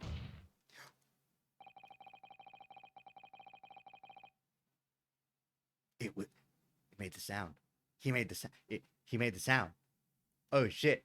Oh shit. It's gonna pop off. He's gonna fuck this man up. This man's about to get fucked. Out. Takatsuchi Ouchie's gonna get fucked right here. Everybody get ready? Everybody get ready? Do you really believe that? What? That outburst half petrified me, boy. Of course I believe it. How could it possibly be relevant? Perhaps because Hata Clinic, which issued the report card, is a dental clinic. Dental clinic? Is that supposed to mean something to me? Perhaps if I told you that the victim had just had a tooth extracted? What's this now? And furthermore, if I told you that as a result the victim had been forbidden from eating? Just what are you trying to say, cadet? He had orders not to eat? So what? It's all written up in here. No food or drink other than water for 3 hours post-procedure while anesthesia wears off. What? No, that can't... Korakuda-san! What, boy? What? As you just heard, when he was killed sometime shortly after 2 p.m., the victim couldn't have been eating anything at all. No. Additionally, there's more? You have assured the court with unwavering self-confidence that the victim was dining alone. But that cannot possibly be the case! Grr. Because the victim, as we now know, had just had one of his teeth extracted and was still experiencing the effects of anesthesia. The anesthetic. What? Expertly done, partner. Yeah! Yeah! What? What is this nonsense? You little upstart. You fucking bitch ass. These are baseless accusations. Just look at this photographic evidence. You can clearly see the plate of food at the victim's table. Use your head. That's the very discrepancy we're talking about. Or can't you follow the logic? How dare you? I think it's fair to say that the tables in this restaurant case have turned. Wouldn't you agree, Ryunosuke? Yes! Most definitely! So having just undergone some dental surgery, the victim was unable to eat. Which leaves one very crucial conundrum. Who, in fact, was eating the pictured beefsteak? The court will hear the opinion of the defense on this new puzzle. I assume you're ready, counsel? Counsel? Oh! That means me, doesn't it? Alright, the answer to this question is going to be pivotal. This is the start of your turning this trial around. Show them what you're made of! Got it. So, the person eating the steak at the victim's table must have been an as of yet unknown third party. Obviously, it can only have been someone else who was sitting at the professor's table. You will not let this go, will you? There's no such person. There was, because I saw her. When the incident occurred, we know that the victim couldn't have been eating anything. Yet we have evidence of a half-eaten steak on his table. Therefore, the only logical conclusion is that there was somebody else there eating it. We have strong evidence to support our assertion. It is clear that these witness testimonies are unreliable. If the court decides to push through a ruling at this stage, we will lodge a formal complaint with the Ministry of Justice to pursue a fair retrial relentlessly. Kazuma, are you insane? You would take on the government? Don't worry, counsel. I have no issue with you. What do you mean? I have issue with them, those two witnesses in the stand. What? What are you talking about? We have demonstrated with evidence that the victim was not alone. So, if it now turns out that the two of you deliberately lied when giving your testimonies, obviously you will be charged with perjury. Perjury? And, since this is a murder trial, you will also be deemed complicit in the killing. Complicit in murder? No! Hold it! No, negative! There was no mention of this at the tactical meeting.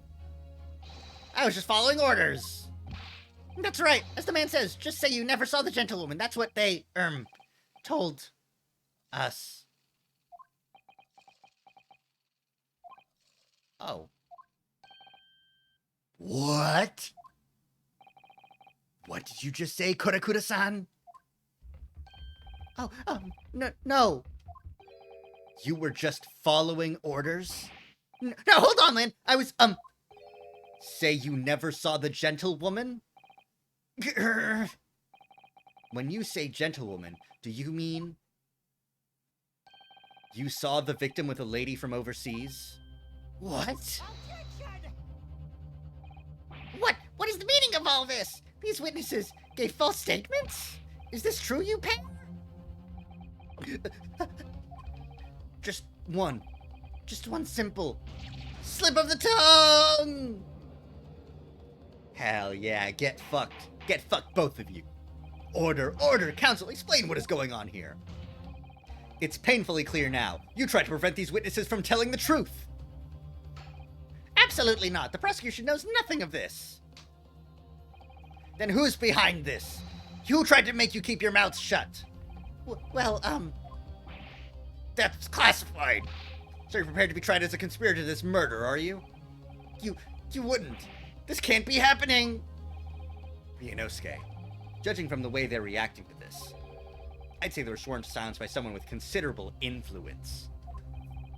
However, I don't believe Ouchi had any idea about it. What are you saying?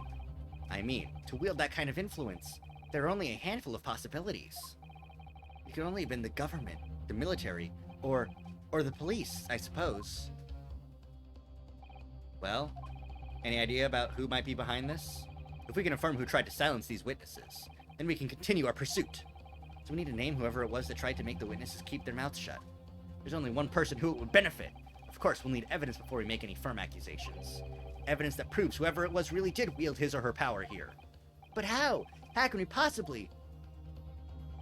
Remember how we made progress before?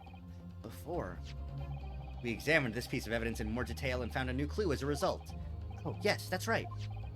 Well, that's not the only piece of evidence we have, is it? We need to re-examine everything and make sure there's nothing we've missed. There's no time to lose.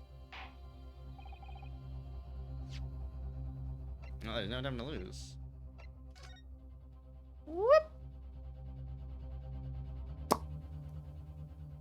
He's a cop. Cop-ass, bitch-ass. Well, that's unexpected. What is? Look, do you see it says the witness's name here? Satoru Hosonaga. Well, yes, business cards do tend to show the person's name. That's sort of the point. It's not the name that's unexpected. It's his job title. His job?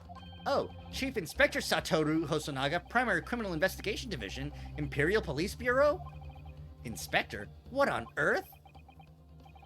I have no idea. But let's face it, the police have a lot of power and influence. If they're wielding it somehow here, the waiter's business card has been updated. Anything else?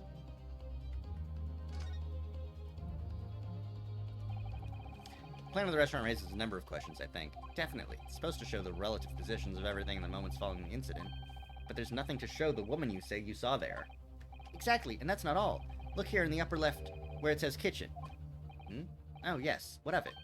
No one would use those complicated characters to write kitchen, especially not if they were in a hurry. You mean you don't remember those characters itself, don't you? Study harder, Ryunosuke. Nice to know that even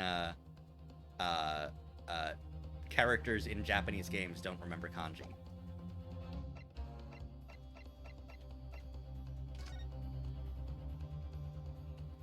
Oh, is that like a number? My personal student number is engraved on the back here. 901-000-901. You may not come in, they say. Of course, you can get a new pin made if you can just tell them your number. I've actually lost mine twice already, but I still don't know my student number by heart. I always say to myself, I mustn't forget to write it down somewhere. But then I forget not to forget that. Oh, that's not what I wanted to do. If it's proven that these witnesses have been manipulated, I assure you the penalty will be severe. Please, wait. Your Excellency! I had no idea about any of this. I swear to every Shinto god! I knew nothing! And what does the defense have to say about all this? Well, Your Excellency. Ugh, no time to think. I'm just going to have to close my eyes and shout out the first name that comes into my head.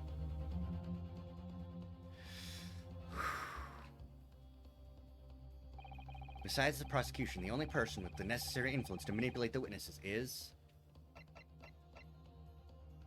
Satoru Hosonaga-san! Yes! Well, surely that would be... Satoru Hosonaga-san! Oh, cool, I got it right. Hosonaga-san, the waiter who took the stand earlier? Poppycock! What possible reason would the waiter have given a false testimony? I'd mention that even a head waiter could not possibly have that level of influence. For once, I would agree with you. If, that is, the man truly were a waiter. What? If he truly were? Come on, Ryunosuke. Time to hit this court with the truth! The truth about Satoru Hosonaga-san's real identity, as proven by this evidence. Yes! The plan of the restaurant sketched by the man in question? I agree it shows a great deal of attention to detail. I'm not sure we can conclude anything. Sorry, Your Excellency. That's the back of the card. It's the back of the card that's interest. I beg your pardon? Or perhaps I should have said, the front? Yes! It's the front of the back of the card! That's where the telling detail is! You dumbass. You stupid idiot. Would somebody please explain what this overexcited student is trying to say? Hosonaga-san sketched the plan of the restaurant on the reverse side of his business card. The front of that business card reveals the man in question's profession, his true profession. The waiter's profession? But that's surely... Good gracious! That's right, Your Excellency. The card reads, Chief Inspector? Whoa! What? The waiter is a police detective? I haven't heard any mention of this before. Why haven't I heard any mention of this before? The Imperial Police Bureau has immense power. Absolute power as far as regular civilians are concerned. So, witnesses there in the stand. Was it in fact the waiter who gave you your orders? Was it he who told you not to mention that you'd seen this foreign gentlewoman at the scene? Well...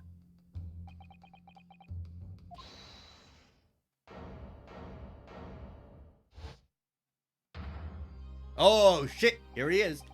Inspector Hosonaga! I was worried something like this may happen. The moment you asked me to submit my sketch as evidence, I realized it was a possibility. That's why you got all nervous. Yeah?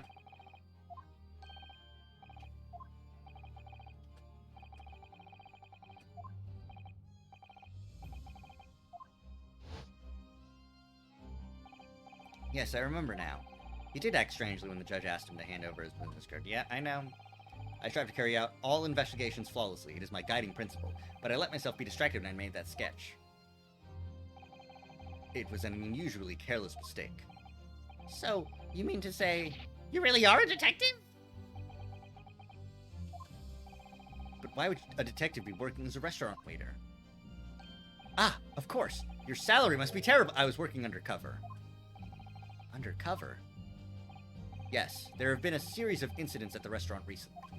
In order to investigate, I decided to get a job there as a waiter, working undercover. Incidents at the restaurant. What kind of incidents? That would be classified police information, which I am not at liberty to divulge.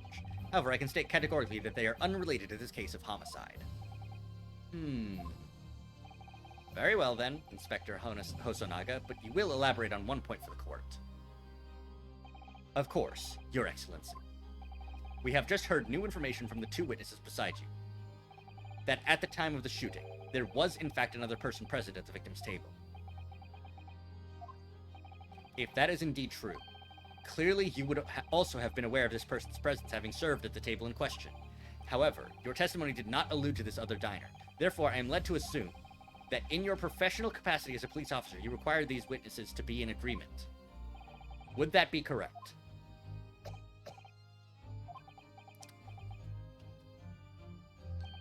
Correct, Your Excellency. Unbelievable. As I suspected.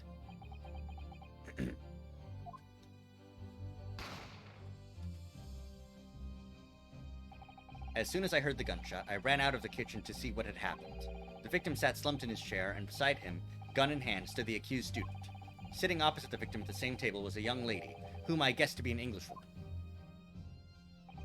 So the truth comes out.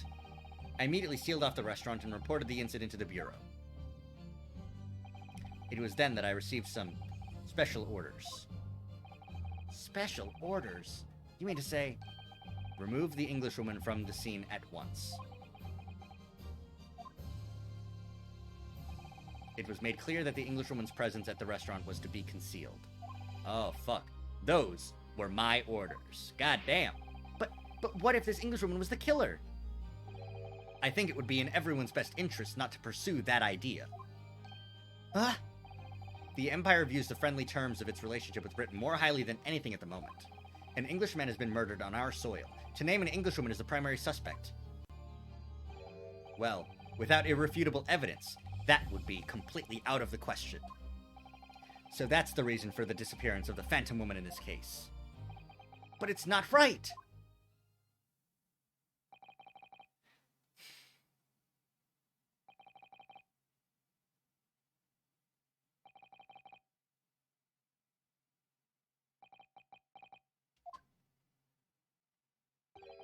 One possibility does spring to mind.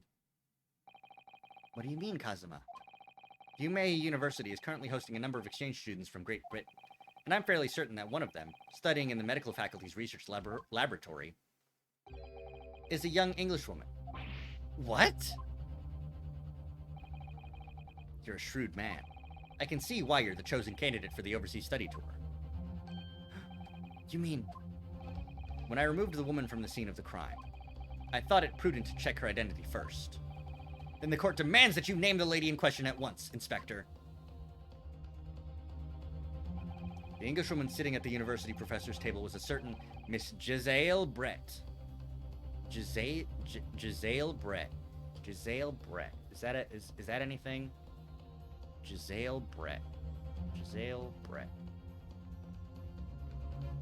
Nope. She's indeed a foreign student studying in the research laboratory of the UMA University's medical faculty. What? What is happening here? I love doing his fucking screams. I admit that under orders from the police bureau, erased all evidence of this lady's presence at the scene, and ordered these witnesses to make no mention of her in their testimonies. It must now be up to your excellency to decide how to deal with this situation. Very well. My thoughts on the matter are as follows. Thus far, the case presented to the court has been underpinned by a particularly critical premise. Namely, that the victim was dining alone. However, as we have now discovered that this premise is false, it would be a desecration of our justice system to ignore the truth and give a ruling at this point. But, Your Excellency, that would mean missing the noon deadline of a ruling in order to send the telegraphic report to Great Britain. Our own government will surely be very displeased by such actions. Calm yourself, Counsel. I will not allow the government of our country or any other to influence the proceedings of my courtroom. Yeah! I love it when the judges stand up for themselves in the courtroom and, you know, what's actually right. Inspector Hosonaga. Yes, sir. You will locate this Giselle Brett and escort her to the courtroom with the utmost urgency. At once, Your Excellency. But that means you'll be going against the special orders you give the Police Bureau. As I said before, it is my guiding principle to carry out all investigations flawlessly. So, it won't be a problem?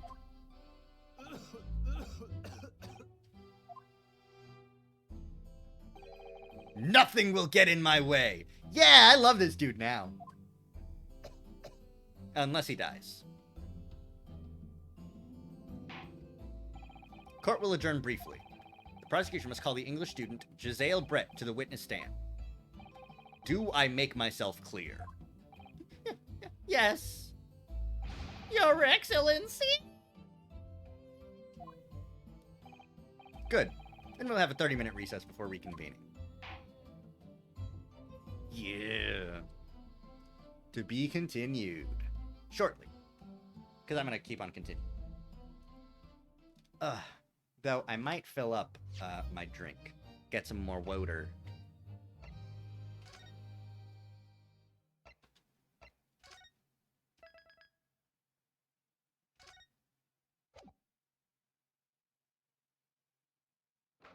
Alright. This will be a good place to BRB.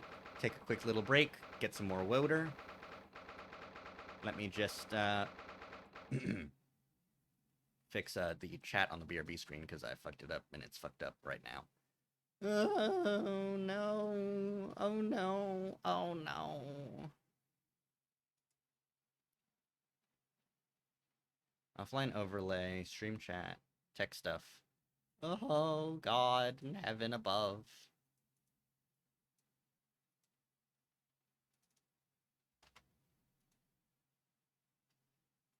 Secondary section. Save.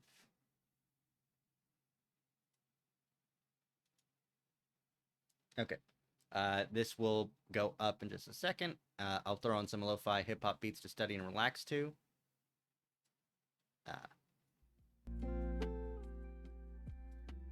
With reasonable volume. Sorry about that. And we'll BRB. Be back shortly.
Hello! We're back. Let's get the game back up again. Excellent work, Ryunosuke. That was superb. My heart was in my mouth the entire time. It was almost unbelievable. I mean, looking at you in there. You were drenched in sweat, your eyes popping, your knees knocking, and you were grinding your teeth. It was a grim sight. Before I knew it, you'd started finding inconsistencies in the testimonies. I think you might have a natural talent for being a lawyer. Forget it, it's terrifying. I don't want to see the inside of a courtroom again. Oh, jeez, pardon.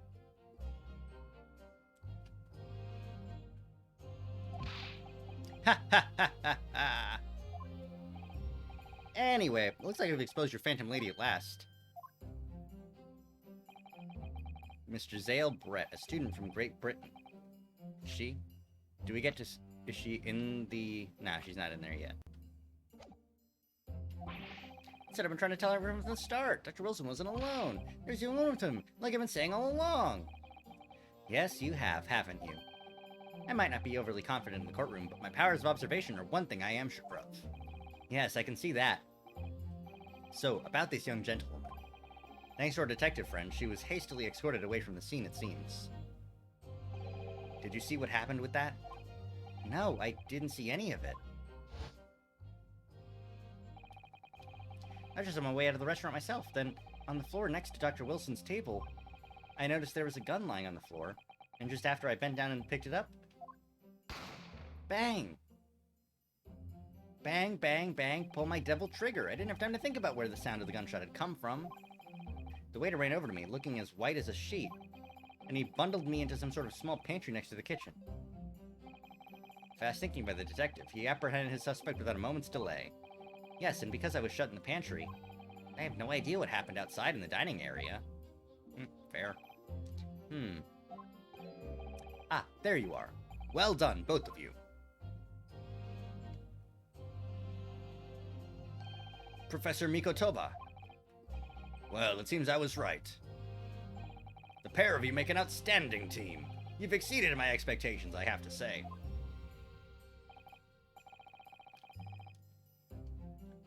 Yes, it seems you planned this from the start. You arranged things so I wouldn't be able to act as a lawyer in this trial. Our modern country is still in its infancy. Our justice system even more so. Which is why I firmly believe that we need to send our brightest young stars overseas to learn all they can. I wanted to avoid a situation that may have resulted in your study tour to Great Britain being cancelled. Well, it makes no difference. Lawyer or otherwise, if I'm the kind of man who can't help his best friend avert the worst crisis of his life, I shouldn't waste everyone's time by going to study overseas anyway. What? What are you saying, Kazuma? Humph. So that's your stance? I was afraid you'd feel that way. Kazuma! Well then, it looks like it all comes down to you, young man. Me? Me? Me? Me? To me? Yes. You need to prove your innocence and uncover what really took place in that restaurant. I must say, I very much want to know the truth. After all, I have a personal connection to this case. Come to think of it, you said the same thing earlier this morning, didn't you? If you don't mind me asking, Professor, did you know the victim? Yes, I did. As you're probably aware, Dr. John H. Wilson was a visiting professor at UMA. And it was I who invited him. Oh, I see.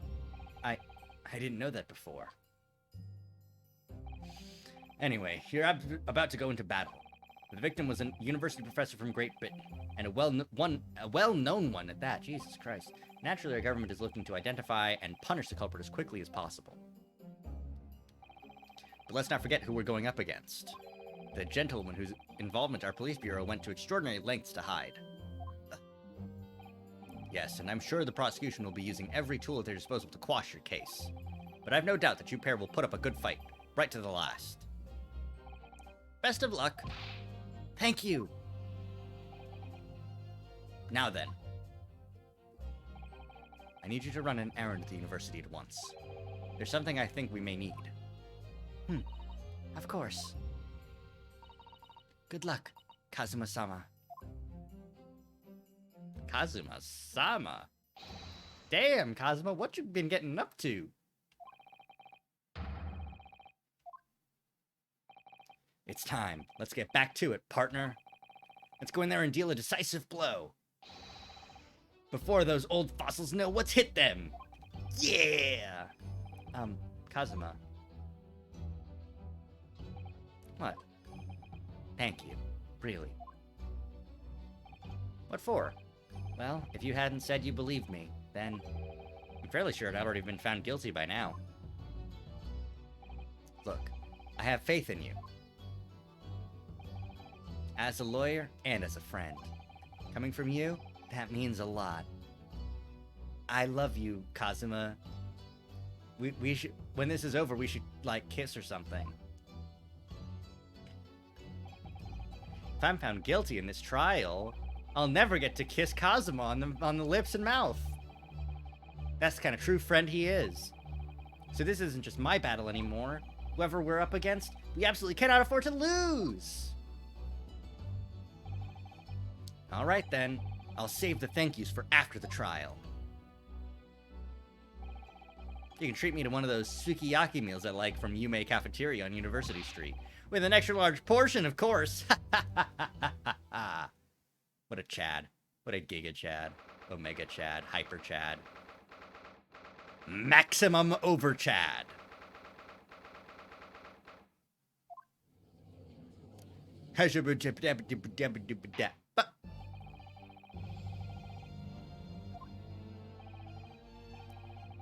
You managed to subpoena the witness? Yes, Your Excellency. Against all odds. Jesus, yeah.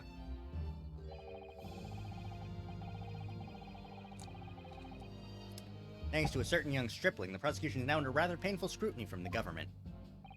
Ugh. Sorry.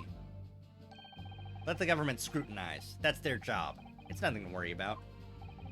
It's highly unlikely that the good relations we've forged with Great Britain will emerge from this trial unscathed. Will you still think it's nothing to worry about when the new treaty breaks down our nation founders? Founders? Will you still think it's nothing to worry about when the new treaty breaks down and our nation flounders? If the friendship between our nations is really so fragile, then the treaty isn't worth the paper it's written on. You really have nothing to worry about, Ryunosuke. What do you mean? A secret trial, anxiety over some foreign government's opinions, a bungled investigation, missing witnesses? Is this what our nation's justice system is?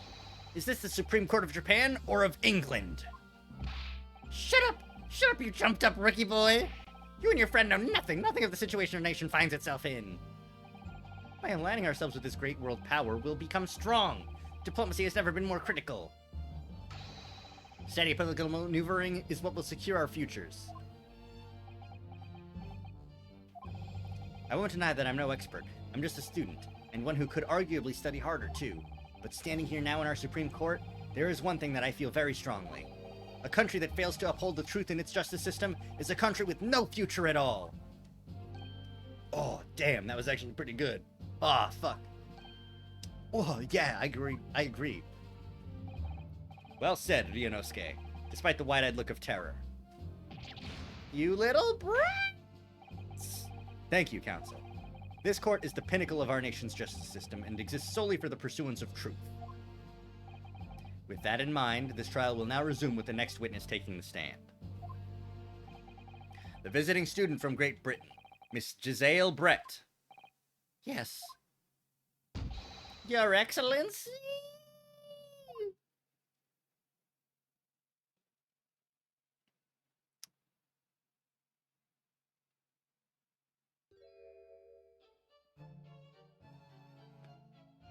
I know it's...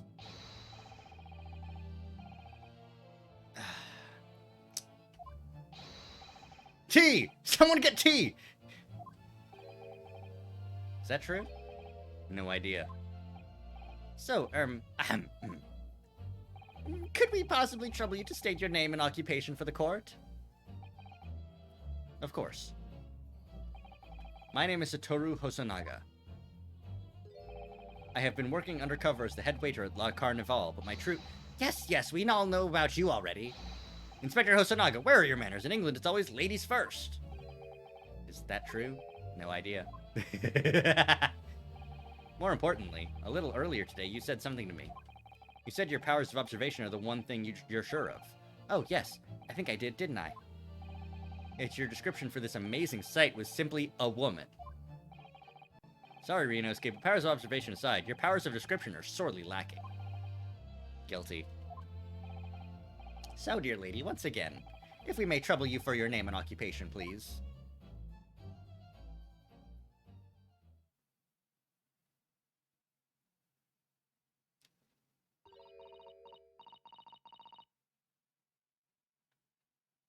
Bitch speaking English. Damn. Okay.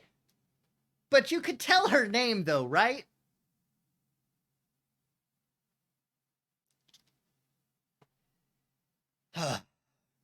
But you could tell her name, though, right? I don't see Jezebel Brett in here anywhere.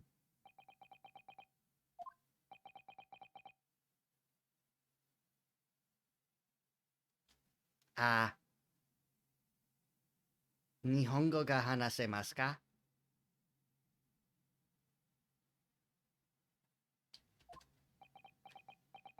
Do you speak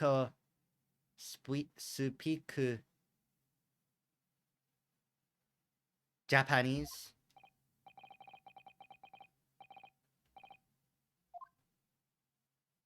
Is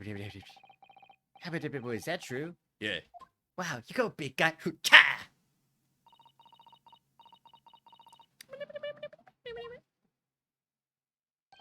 The lady says her name is Giselle Brett. She comes from London, England.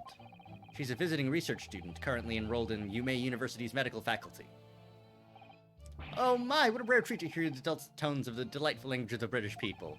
I'm afraid I don't understand a word you said, but it was as beautiful as a hummingbird's song.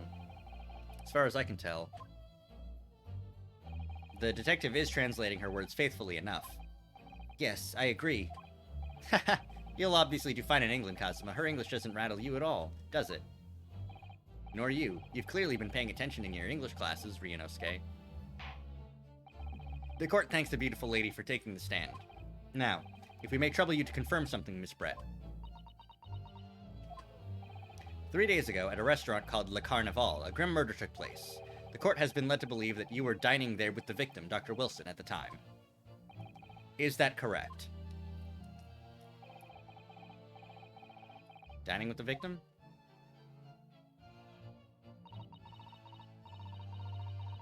Sure. Whatever. She says, yes. This could take some time. So even though she's studying here in Japan, she can't speak any Japanese?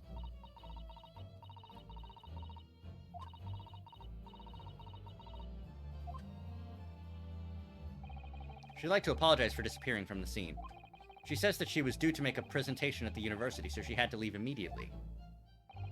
Interesting, when you're the one who engineered her escape. I was just following special orders from the Bureau. Well now, dear lady, would you be so kind as to cast your eyes over this photographic print? Seeing as you were so unfortunately present at the scene of the crime, could it be that your resplendent eyes caught sight of the wicked perpetrator, perhaps?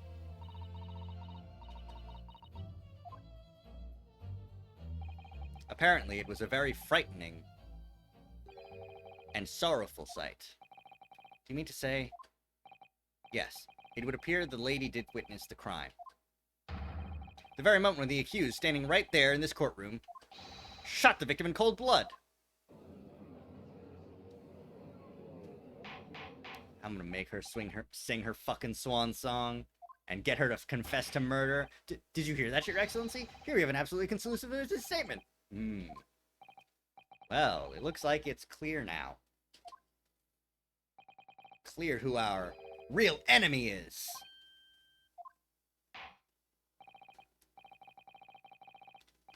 Ugh.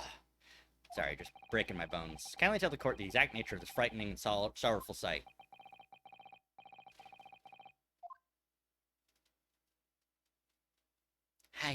Wakarimashita!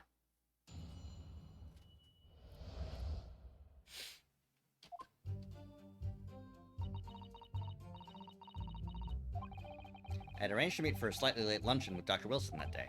The professor was unable to eat, so I ordered for myself only a beefsteak.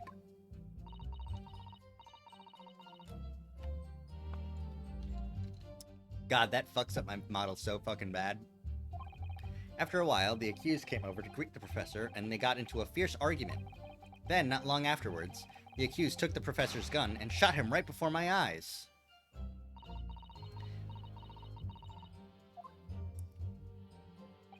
I don't carry a gun myself, so obviously I couldn't have been the culprit.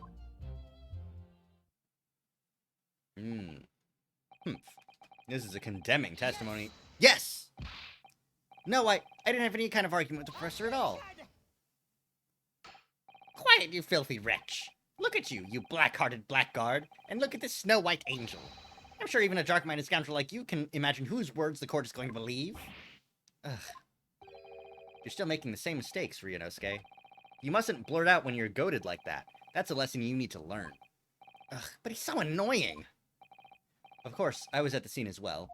I took statements from this lady and the two witnesses who testified before and reported back to the bureau. It was decided that Miss Brett was not involved, so I let her go. The testimonies of the last two witnesses were completely worthless, however. Well, even so. On the day in question, the lady was wearing the same outfit as she is today. As you can see, there is nowhere about her person where she could conceal a firearm. I would think she could hide a gun almost anywhere in that outfit if she wanted to. Unless and until the precise location where the witness is to have hidden the weapon can be shown, this is moot. There are no pockets in my outfit. I have nowhere to hide a gun. Those are the witness's own words on the matter. Arg, that's ridiculous. If only I was allowed to lift up her dress, I could prove it. Don't think about doing anything, evil. There must have been a gun there that day. You're right about that. Which means this lady was hiding a gun somewhere. Yes, that's what we have to prove now. And to do so, we will need to pull her testimony apart. Oh. Yeah. Murderer. Murderer. Myrtleizer. You're gonna get so screwed right now. Gonna get you.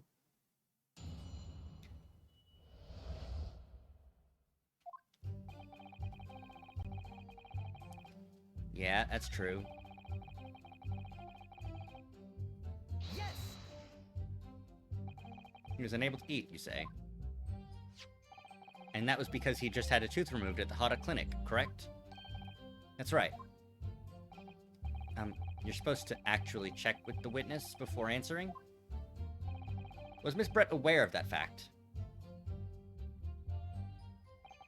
It seems so, yes. She'd heard that the professor was to have some dental treatment. So that would mean that it was you who ate the steak pictured here. Is that right, Miss Brett? That's right, yes. The print you have there shows the table exactly as it was left after the horrifying events. Exactly as it was left? Dear me, what a harrowing experience. To have traveled to a distant island on the far side of the world and be embroiled in such a tragic incident. Have no fear, my dear lady. I will crush the evil... Fucking... So the victim, Dr. Wilson, had nothing to eat or drink at all. That's right. Other than some carbonated water. Just water? Yes, the professor was unable to eat, but he had been given permission to drink water. So it appears that the diners toasted their lunch with a glass of water each. They each raised a glass of carbonated water? That's important to add to the testimony.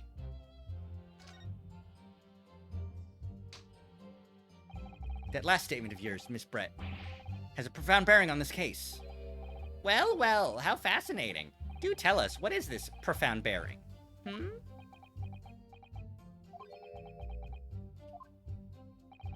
significance of the statement will become apparent when the time is right. The defense calls for the witness's last statement to be formally added to the testimony. Well sidestepped, counsel.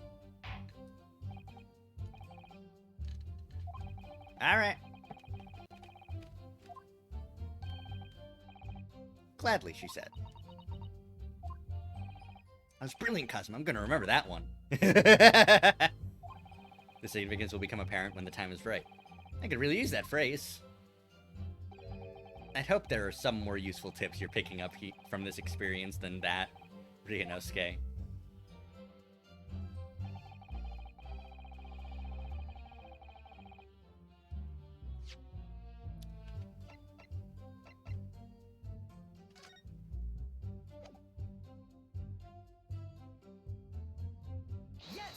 Yes! I was just making sure that it actually did show what I was trying for. That's it! Let me just confirm something, please. It's to do with this photographic print.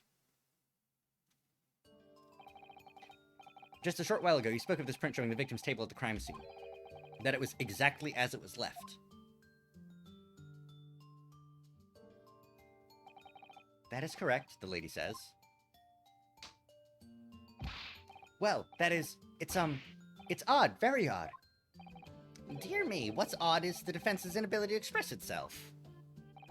Ugh. Ryunosuke, what is it about the print that looks odd to you? Well, obviously, it's the cheers. The cheers? Miss Brett just told us that she and the professor said cheers over a glass of water. But if that's true, there should be 2 glasses on the table, not 1. Ah. Oh. You're quite right, Counsel. There's only 1 glass pictured here. Are we supposed to be impressed by this nitpicking over minutiae? What possible difference does the presence or absence of a glass make on this case? Minutiae, you say? Could it be that the detective here removed a glass from the table to conceal the lady's presence? Of course not! I would never do something so reckless. But there should have been 2 glasses on the table, or are you going to try to tell me you can clink with only 1?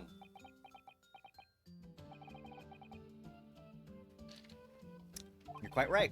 I certainly took 2 glasses to the table.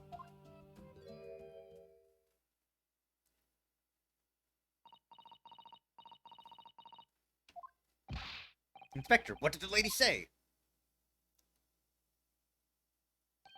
It would seem that it was Miss Brett who took the glass from the table. What? It was all so terrifying, everything that happened.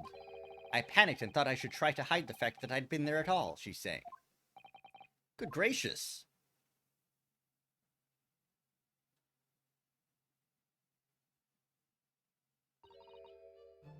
Sumimasen. No, gomen nasai. There, as I assured the court before, this is of no consequence at all. Oh, please. We must remember that the student had just murdered this lady's luncheon companion before her very eyes. Who could blame her for concealing a glass or 2 in her state of disarray? That's absurd! Oh, really? So do we take it that you are now going to accuse this vulnerable, young, and beautiful woman of mischief? What? No, this can't be put down to mischief. I'd like to know exactly how the lady took the glass from the scene.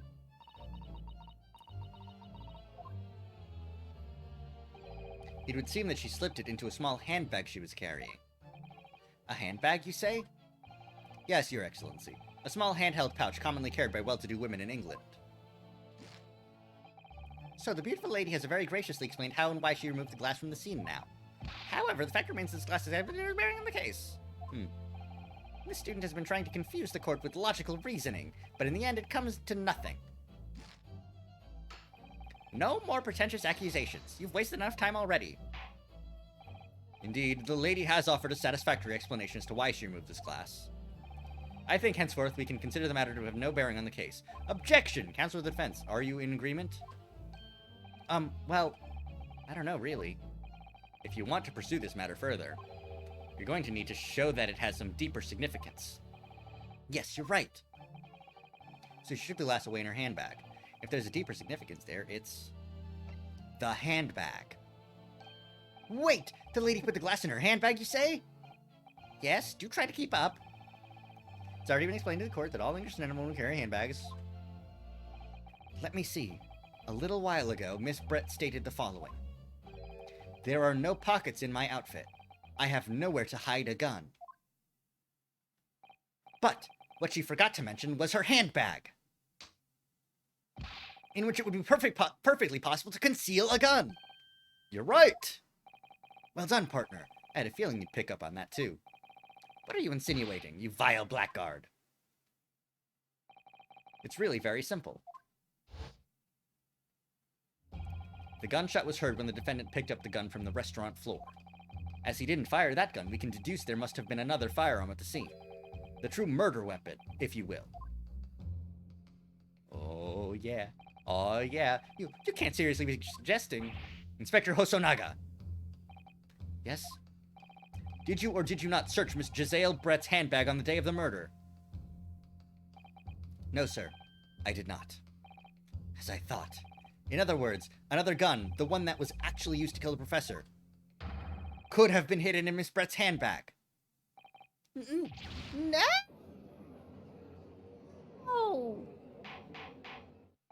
Order, order, order!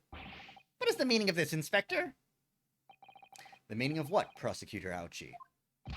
Why on earth did you not have the lady open her handbag and show you the contents at the time? Thanks to your bungling incompetence, now she has to endure these uncomfortable accusations. Brilliant work, partner. Now we have a chance to expose the real woman behind the mask. Do you think so, Kazuma?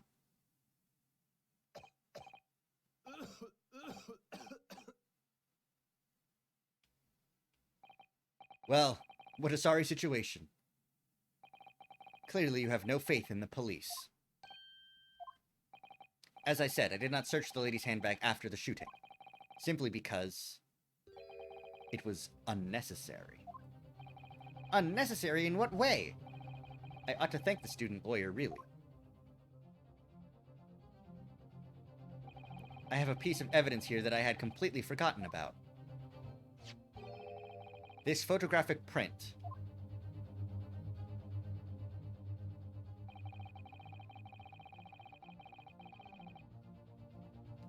Ah, I see. It is a clear handbag. It is a photograph that I thought would be prudent to take immediately after the shooting. Now, the issue is, his hand was on the dinner plate. Nope, not this one.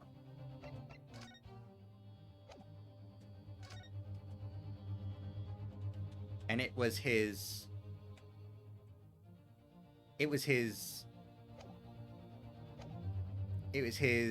right hand on the right plate, and it was... But wait, why would that be? Because if he was sitting across from the lady eating her steak, it would be his left hand, because he would be reaching over to get it.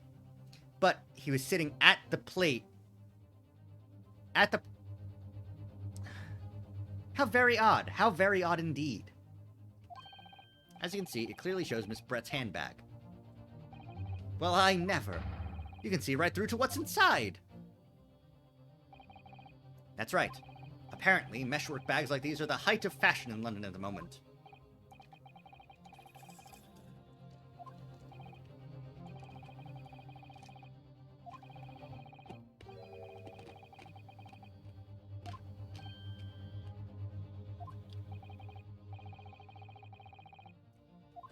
Nope. There is something to imply Miss Brett's guilt here, and it's something fucked up, and I don't know what it is. Let's figure it out.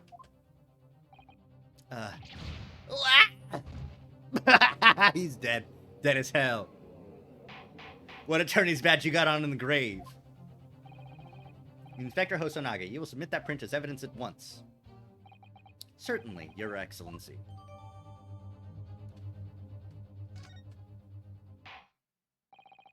I think you've had long enough to cross-examine the witness, counsel. The court has now been shown considerable evidence. As the photographic print just admitted into the court record appears to have no further significance, I am satisfied that there is no longer any room for doubt in this matter, and I must make my ruling. Indeed, and there is only one logical conclusion, that the pathetic rookie slumped over the bench before us is the only possible perpetrator of this crime. No. Just when they thought things were going to be turned around, I'm in a worse situation than I was at the start. No.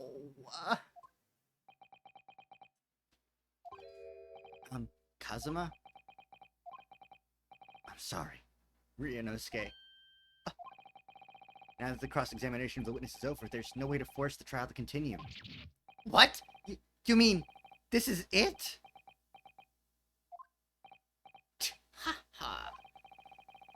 I must say you put up quite a fight for a rookie student, but the weak are meat, while the strong eat. You were wasting your time. There is no way to defeat true justice. A fact you can chew on to your heart's content, from the inside of your cell.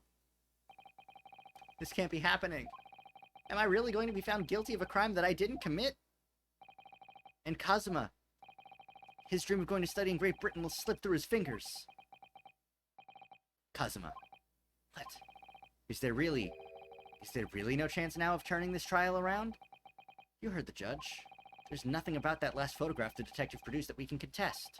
Which means there's no basis on which we can argue for the trial to continue. Very well. I will now proceed immediately to the ruling. It seems we will be able to report to the British government on time after all. That smug little... Ryunosuke Naruhodo, having considered all of the evidence placed before me, I hereby find you... Yes! Objection! Wait! Your Excellency! Ryunosuke? I don't think you can rule on this case yet. This amateurishness is getting tedious, and when His Excellency deems that the trial is over, he gives his ruling. That is the most basic protocol of the courtroom. Your Excellency, just a moment ago you said this. As the photographic print just submitted appears to have no further significance, there is no longer any room for doubt in this matter, and I must make my ruling. Now that means that if there was a problem with the evidence, some significant detail, then ruling on the case at this time would be out of the question! This is blatant straw clutching. Look at this photographic print. All it shows is the handbag of the gentleman was carrying on the day in question. There could be no problem with this evidence. You'd better know what you're doing, Ryunosuke. I understand your objection, counsel. Certainly, the new evidence submitted by the detective has not undergone the court's scrutiny. Yeah, that's true. However, I fail to see how we can glean any new information from this handbag. Ha! My thoughts exactly. Really, the prosecution is becoming tired of this rookie's desperate wheezes. Yes, I am desperate, but this isn't a wheeze. There's something about this photograph which just doesn't seem right. If only I could put my finger on it. Very well. I will grant the defense one final opportunity. But be warned that if I am unsatisfied by your response here, the trial will be over with immediate effect. Do I make myself clear? Yes, Your Excellency. So, take another look at the photographic print Inspector Hosonaga submitted before. You'll identify for the court where in this print we see the significant detail to which you have alluded.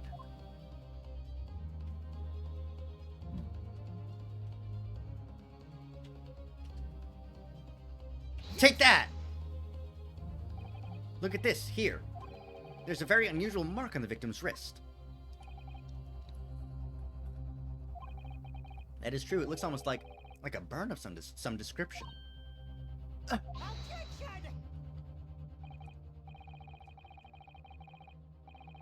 A burn, you say, on the victim's wrist? Clearly that has nothing to do whatsoever with this lady with her handbag. Yes, that is a burn mark. You're right. Go on, Inspector. The police coroner also noticed it when he was performing the post-mortem examination. It was deemed unrelated to the cause of death, so he didn't note it in his report. What did I tell you? In any case, we have no idea when the victim suffered this burn, do we? And no possible way of knowing either. The more I look at it, the more I find myself intrigued by the curious shape of this mark. However, as Prosecutor Aochi points out, unless a firm connection to the case can be shown, I cannot allow any further time to be spent on the precise details of this burn.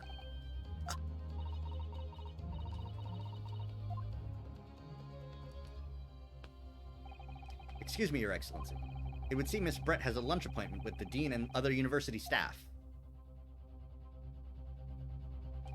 She would like to know if she may be excused from the stand now.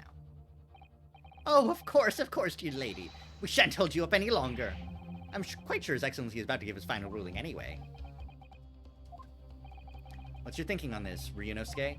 Do you believe this burn does have something to do with the case? To be honest, I'm not really sure. But if I don't keep pushing, then it's all over. So I was thinking I should keep digging and digging, in the hope that I might uncover something useful. You're right. You got it. You know how to be a lawyer now. I am? If we can just link that burn to the case, if we can do that, we might be able to prise this shutting door back open again. Just give up, counsel. You can't possibly hope to do that. Indeed, I'm afraid that without evidence, I can't allow you to pursue what is little more than conjecture. But if we had evidence that irrefutably linked the burn on the victim's wrist to the case, then you would allow it? I would, yes. To tell the truth, I hadn't noticed that burn. But as soon as you pointed it out, what I did notice was the color draining from Miss Brett's face. Really? I have to find some link between that burn and the case. Just let me pick the fucking picture. This is my moment!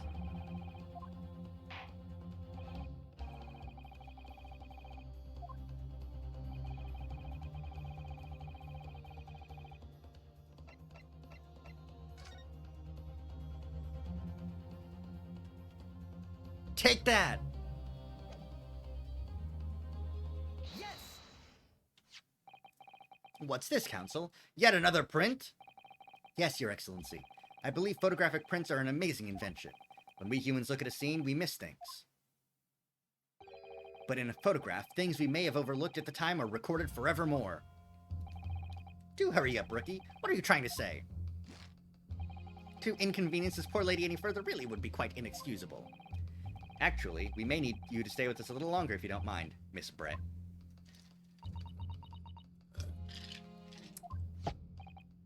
You see, it's very clearly visible in this other photograph. How did the victim come to have that unusually shaped burn on his wrist? The reason is recorded here forevermore. What? How? You can't fool me with your little bluffs, boy. If that's your game, then let's see how it plays out. She'll record exactly what you mean. What is it in this photograph that explains the reason for the victim's burn?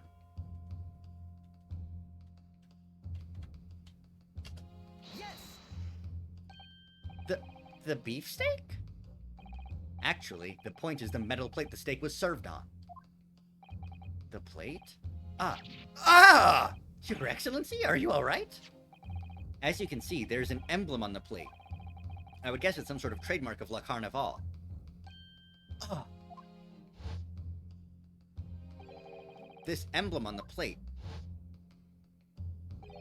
and the victim's burn are exactly the same shape!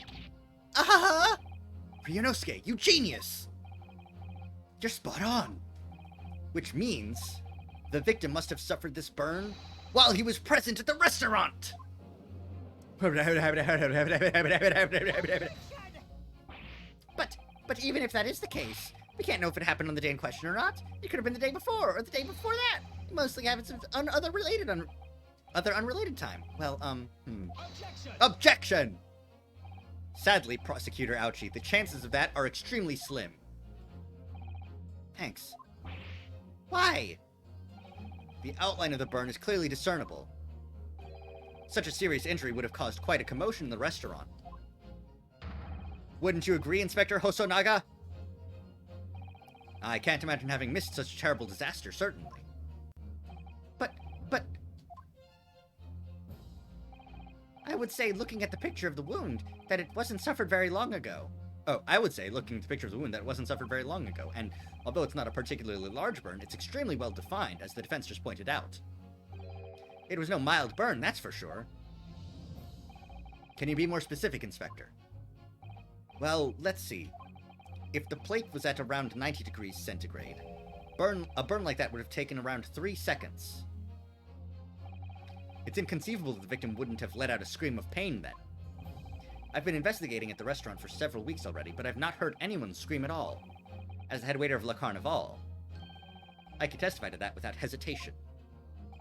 But you're a detective, not a waiter! Yes. There you have it. Something isn't right here. As the detective said, anyone who burnt themselves on a piping hot plate for 3 whole seconds would scream in pain. There's no question of that. And yet Inspector Hosonaga never heard the professor scream. Not on that day, nor any before that. That's right. And the strange thing is, On the day he was shot, I didn't hear him cry out either. What are you suggesting? Well, if the professor had carelessly laid his wrist on the plate for anything like 3 seconds that day, that would be beyond careless, I think, Counsel. Then the rest of us in the restaurant, myself, the sergeant, and the old antiques dealer, all of us would, without any question, have heard him scream, "I'm getting a picture of this case now!" Ha ha ha ha ha! Wouldn't you agree, Prosecutor Ouchie? I suppose. So the question is, why didn't a single person hear Dr. Wilson scream? What? I almost don't believe it. Ryunosuke, do you think... Can it really be true? I never dreamt we'd arrive at a conclusion like this, but I'm starting to think that maybe we've been led into a terrible trap!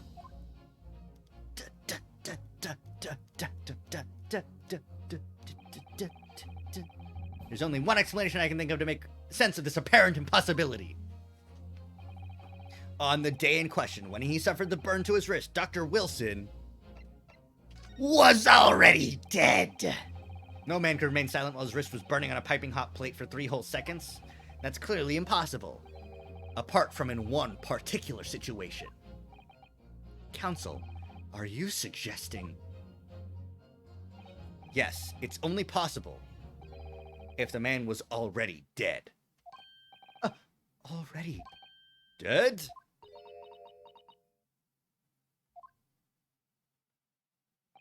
Knowing what we know now, it's the only possible explanation. When the beefsteak was brought to Dr. Wilson's table that day, the professor was already dead! That's...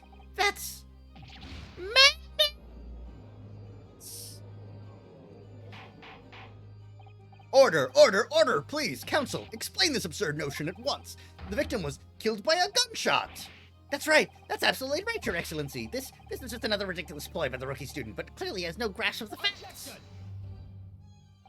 No, Prosecutor Ouchie, it's you who has no grasp of the facts! I beg your pardon? As soon as it became apparent that the victim had suffered that burn while at the restaurant, this whole case was turned upside down. Or have you not grasped that yet? Your Excellency, the court must hear from this witness again. If it's true, as we now believe, that the victim was already dead before the gunshot was heard, it's highly likely that Miss Brett knows something about it. Incredible. I certainly didn't anticipate this twist of events. I'm sorry to say, Miss Brett, that you will have to forget your luncheon engagement. But, Your Excellency... The justice system in our country may be in its infancy, but rest assured, all reasonable doubt must be dispelled before I am prepared to pass judgment. Thank you, Your Excellency.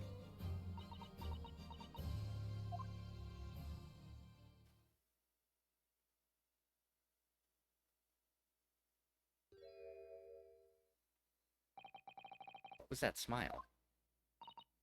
Yes, of course. Hi. I forget, of course. Cool. I mean, I'd be delighted to help. Especially if it helps relations between my country and yours. Miss Brett, you speak Japanese? Well, of course I do.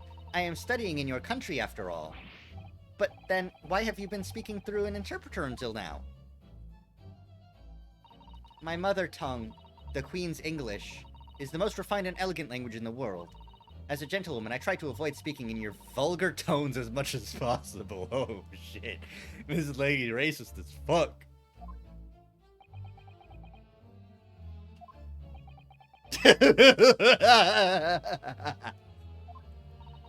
But it seems the men in this land possess none of the chivalrous virtues of English gentlemen, so I can see that I shall have to lower myself to communicating with you all on your own level.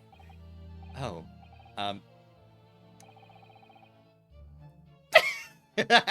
kiss ass.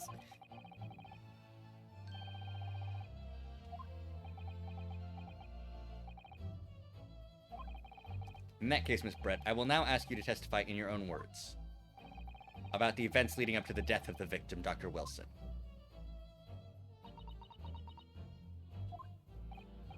So we're finally going to hear her own words on the matter. Things are getting interesting, Ryunosuke.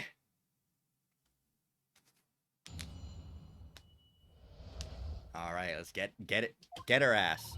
Unfortunately, I have no idea when the poor man burnt his wrist like that. When the waiter brought my steak, the professor and I raised our glasses in a toast. As far as I've heard, the post-mortem report showed no other possible cause of death besides the gunshot. If there's some other way a man's life can be taken without leaving a trace, please do show me. But of course, this country's inferior investigative techniques probably wouldn't pick up on it anyway. She poisoned him.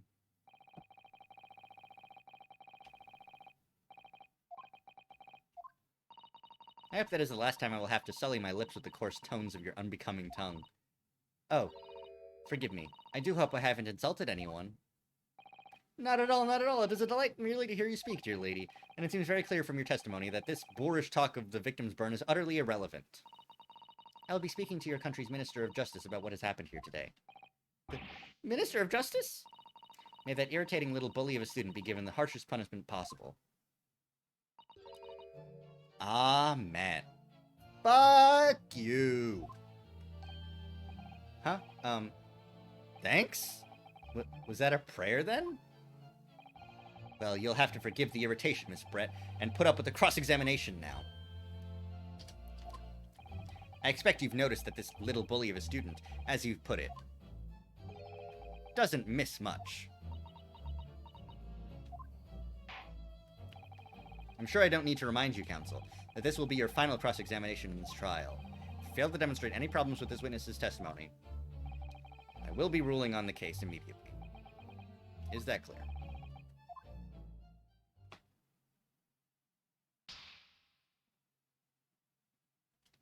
Schlap!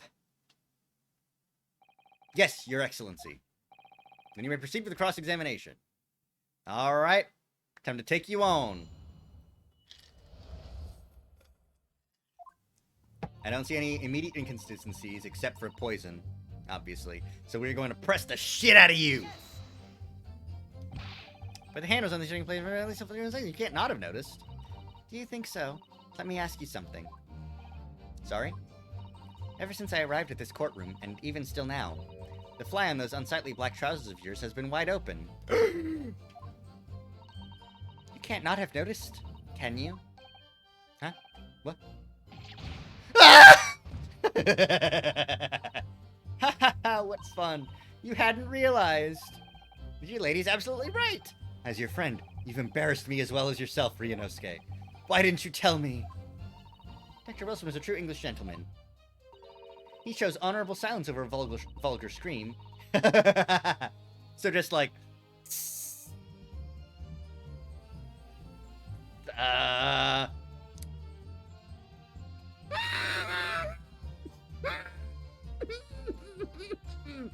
I'm fine. I'm normal. Anyways, shoot me in the chest now. Oh yes, I think my tiny brain can. Well, I can't. Anyway.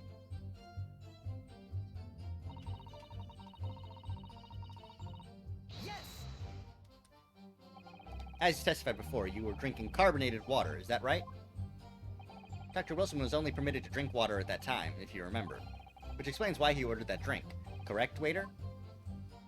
Exactly as you say, sir. Although... Whether or not the professor actually drank any of the water when I delivered the steak to the table...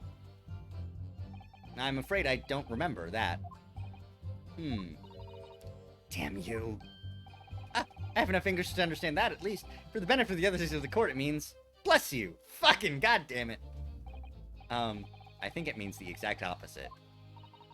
Anyway... As far as I've heard, the postmortem report showed no other possible cause of death besides the gunshot. Yes, it's written here in the paperwork. Fatal hemorrhage from ballistic trauma. Yes. Luckily for all of us, a little burn on the wrist isn't going to kill us. and as there were no other signs of trauma on the victim's body to indicate some other cause of death, it can only have been the bullet from your gun that put an end to this innocent man's life. But it doesn't make sense. The burn must have happened straight away, when the plate was first brought to the table by the waiter. Yes, that's true. If it had cooled even slightly, it wouldn't have been able to make a burn like that. And if the victim burnt his wrist on the hot plate as soon as it was brought out from the kitchen, then he must have already been dead at that point. And yet, until you're able to show the court evidence to disprove that, this is a complete waste of time. Now, I concur. Prosecutor Ouchie is right. Urgh.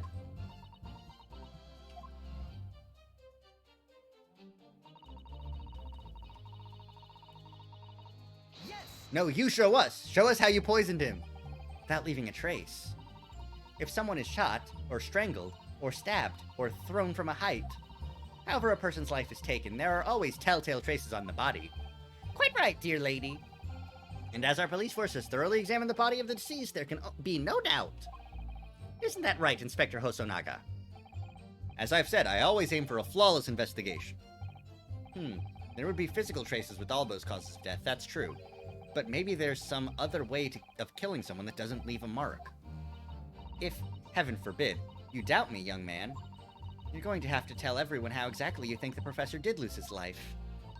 Otherwise, I'm afraid your argument falls rather flat, doesn't it? Oh no, perish the thought, calling such a sweet young lady's innocence into question? On my honor, I, Taketsuchi Ouchi, will cut down any who dare cast such aspersions. A way of killing someone that leaves no trace. We need some evidence to back us up here. Yes, evidence.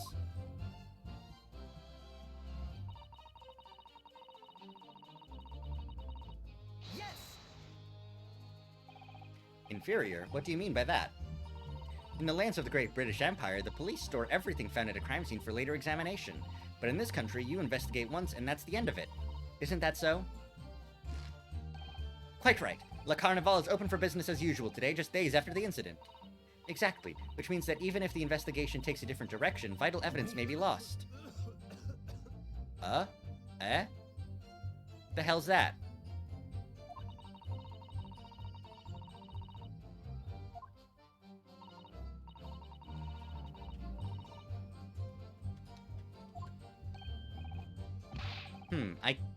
It's not giving me the option to do it yet, so he's actually admitting our police may be flawed.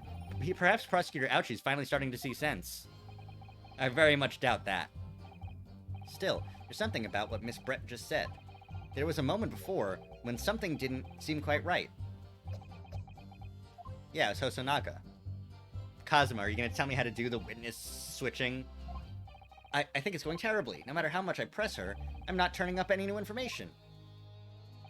Yes, as I suspected. She's a tough witness. We need to find a way to break her testimony, or the cross-examination will be over. But that would mean I have to find a way. There must be some clue somewhere to help us find a chink in her armor. Kazuma.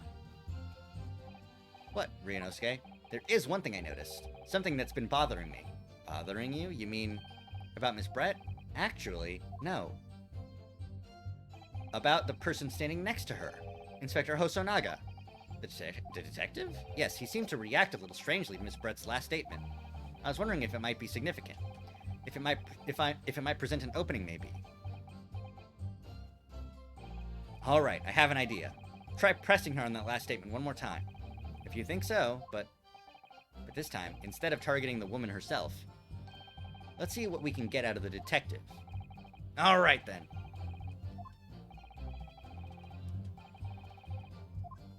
Alright, press her on her last statement again.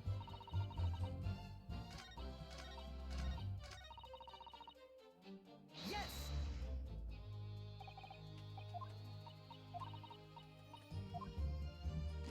Yeah. Our government sucks. Wait.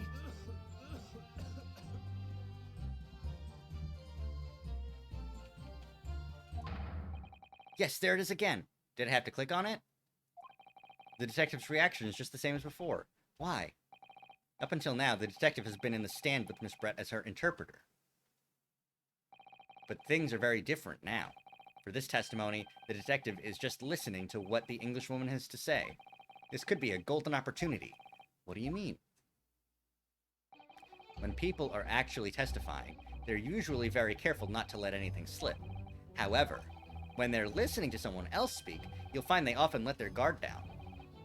You're right. Look at him. He's lost in his own thoughts. It's time to pursue the man in his train of thought. Sorry? Pursue. I'll explain how to do it now. Thank you. It's all to do with the witness marker. What marker? At the moment, we're focused on Miss Brett, who's the person actually making the current statement. By moving the marker left and right with A or D, you can turn your attention to other people in the stand. While you're looking at the other witness, you'll be able to pursue them with space. If you can catch the person at just the right time, you might uncover some new information. If you ever notice a strange atmosphere amongst the people on the stand, take a good look around. Alright, so first I should move the marker across with A and D and then focus on the detective with space. Yep, okay.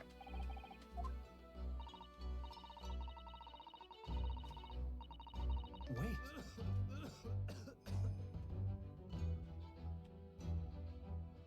I have to wait for his whole fucking testimony to finish. Excuse me. Excuse me! Sumimasen! What's the meaning of this?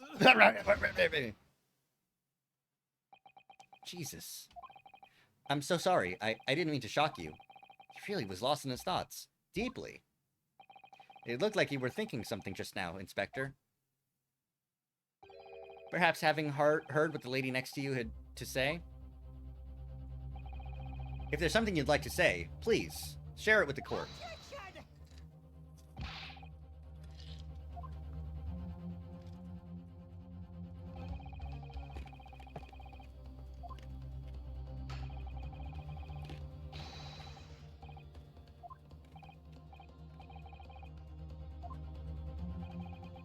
Absolutely not.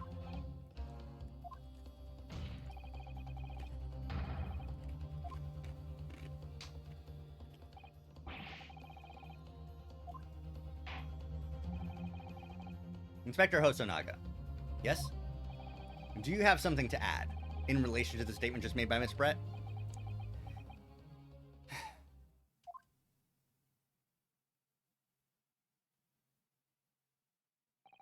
Well, yes. If you don't mind, I would like to speak.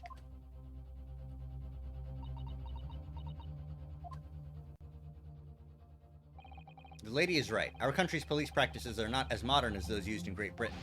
Which is why I, Satoru Hosonaga, always strive to make every investigation I'm involved in flawless. What do you really mean by that? I'll tell you what I mean. I won't have evidence lacking on my watch. I'm not afraid to take everything I can from the scene of the crime. It's preserving evidence, you see. I don't care if they call me a crime scene thief. I'm not ashamed of what I've done. A crime scene thief? Well, it looks like the lady's remarks touched a nerve there. Take this, for example. Oh! Is that... This is the bottle of carbonated water that I took to the victim's table on the day in question. And yes, it's lost all of its fizz, having been opened 3 days ago now. But it was carbonated water. I don't care what anyone says. Yes, there's some left in the bottle. I can see it. One day our police force will be among the best in the world. The time is coming. I guarantee it.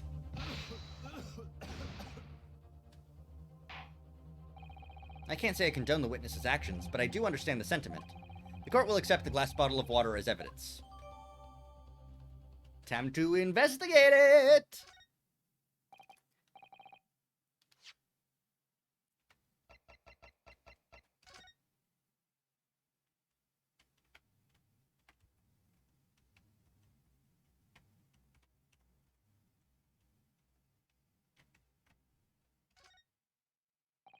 The label is written in a foreign language that I don't recognize. Do you know what it says, Kazuma? I think it's French. This must be very expensive water. Yes, but what does it say? That's what I was asking. Then go to France and ask. You could just say that you don't know.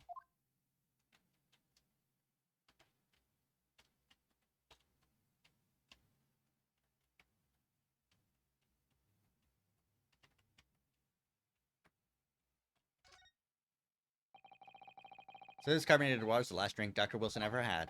It looks like there's a little left in the bottle, although it's just plain water now. You know, I've been sweating so much. I'm absolutely parched. I'll just have a sip of this to keep me going. No, Ryunosuke, you can't do that. For one thing, that's evidence. You can't go drinking evidence. Oh no, you're right. We don't know what might be inside, do we? You never cease to amaze me, Ryunosuke, in more ways than one. I wonder, could there be anything in this water? What's the matter? You've gone quiet all of a sudden. I think I might have just worked something out. An interesting possibility.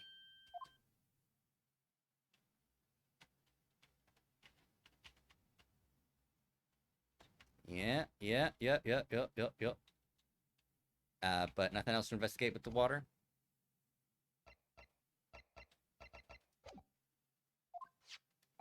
Can you confirm this is indeed the bottle from which you drank on the day of the victim's death? Yes, it was that bottle. What was that about?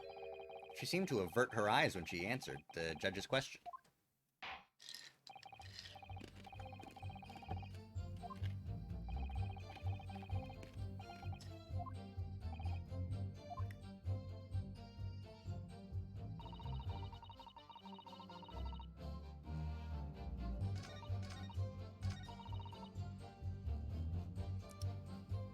Present the water here.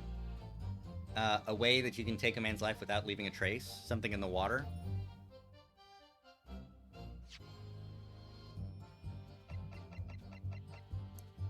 Yes! Yes! Music stopped. What is this, the bottle of water?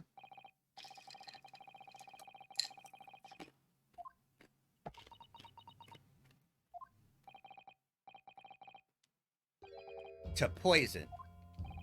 Poison? On the day of his death, we know that Dr. Wilson drank from this bottle of carbonated water.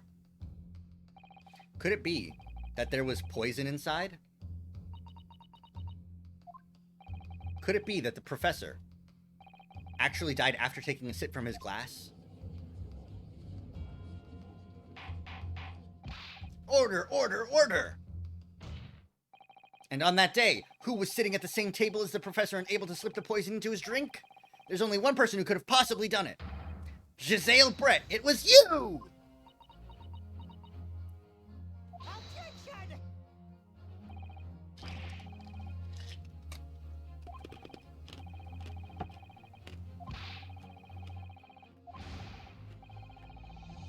Objection! This is not a political arena. This is a trial to determine one individual's guilt with respect to one crime.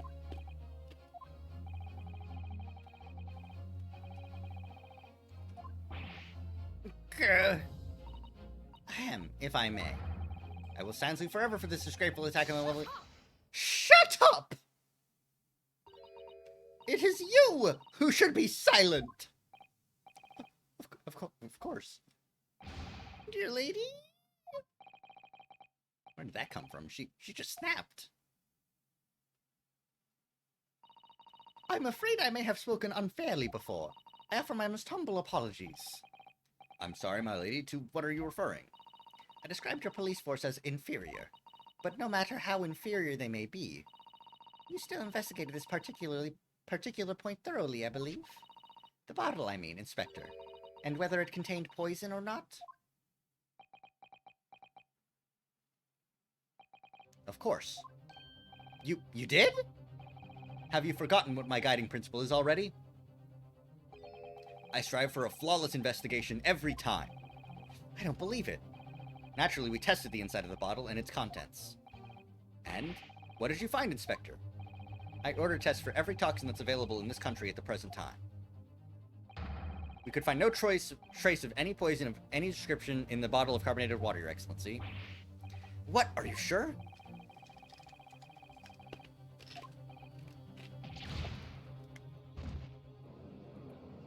Damn. Fucked up. Fucked up if true.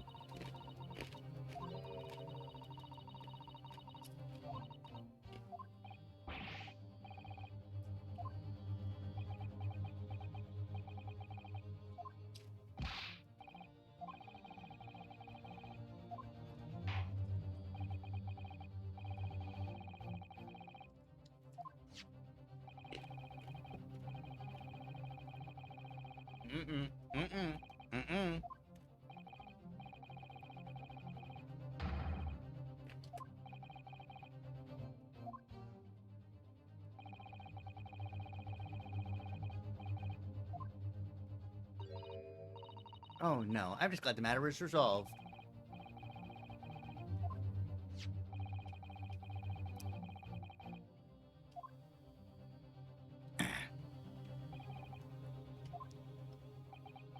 I know. Hey lady, why don't you drink the water? If it's no Japanese poison, maybe it's a British poison. You want to drink the water?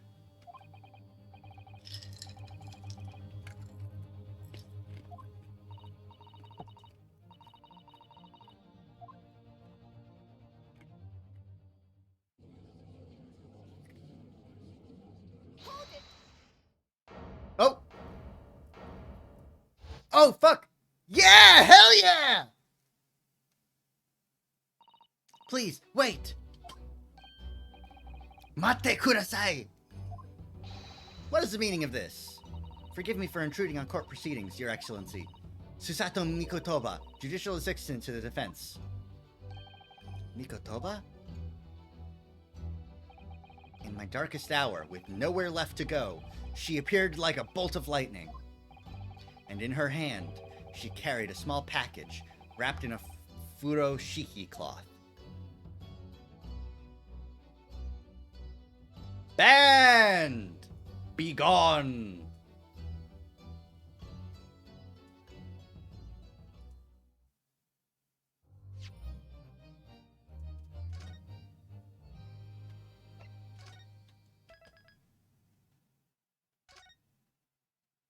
I am famous, because I'm hot.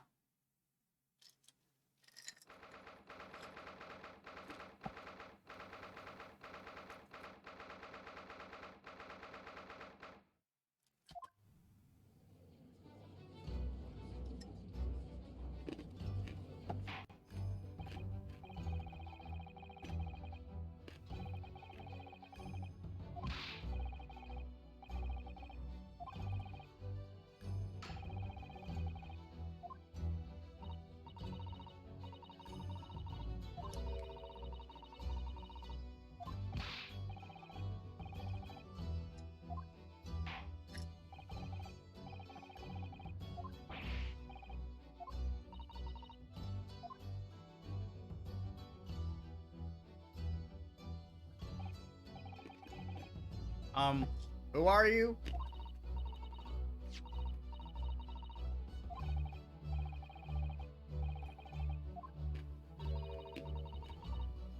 It's Giselle Brett's research? Goddamn!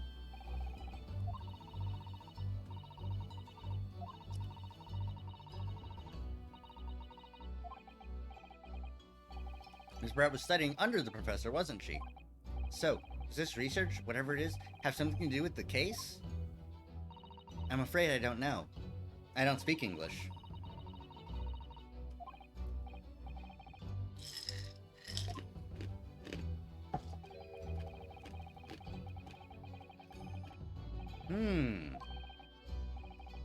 Kurare.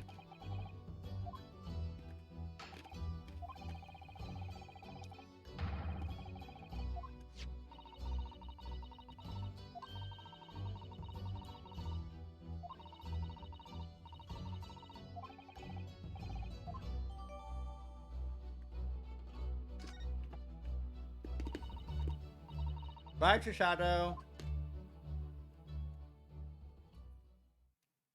See you in the second act of the game.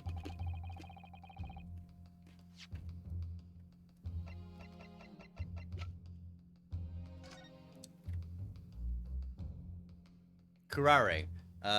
Certain trees in the jungles of South America incapacitate their prey. Instant paralysis of the entire body and subsequent death, even in minute doses. The above-mentioned effects occur when the poison enters the body through a wound, such as that inflicted by a blowpipe dart. Due to its ability to render the human body paralytic, it's believed that the toxin could also have application as an anesthetic.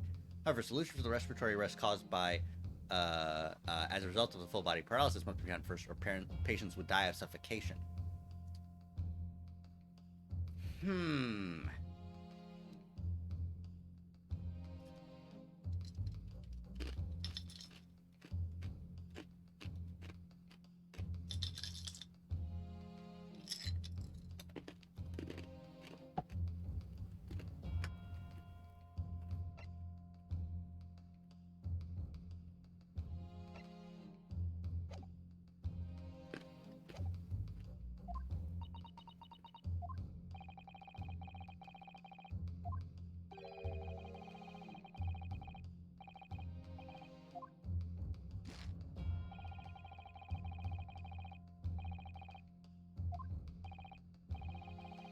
rid of options here.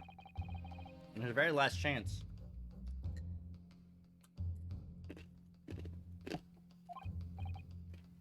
Yeah.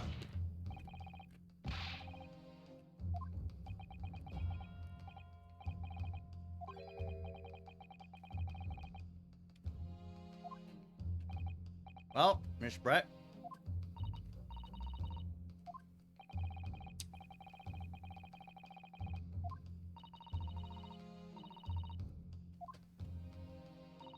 It's not so very long until tea time. I'll have to politely decline.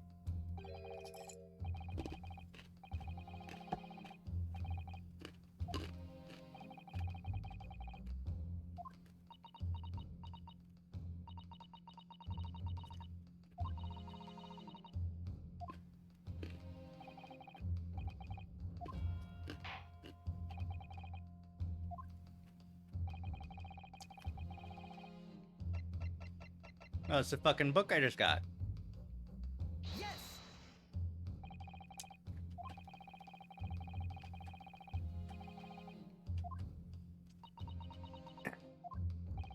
Research, by sheer coincidence perhaps, into a deadly poison. What? Poison? Where are you going with this, Council? A toxin known as curare, Your Excellency. Even the slightest amount of this deadly poison entering the body leads to instant death. Objection! What? What complete and utter nonsense? Curare, you say? I've never even heard of it. You wouldn't have done. What do you mean? I mean that you wouldn't have heard of the curare before for one very simple reason. It doesn't exist in our country. It doesn't exist? Correct, which means no matter what tests the police can do for toxins, they'd never identify curare. Why? Because there is no test available here that can identify the presence of this highly deadly poison. What?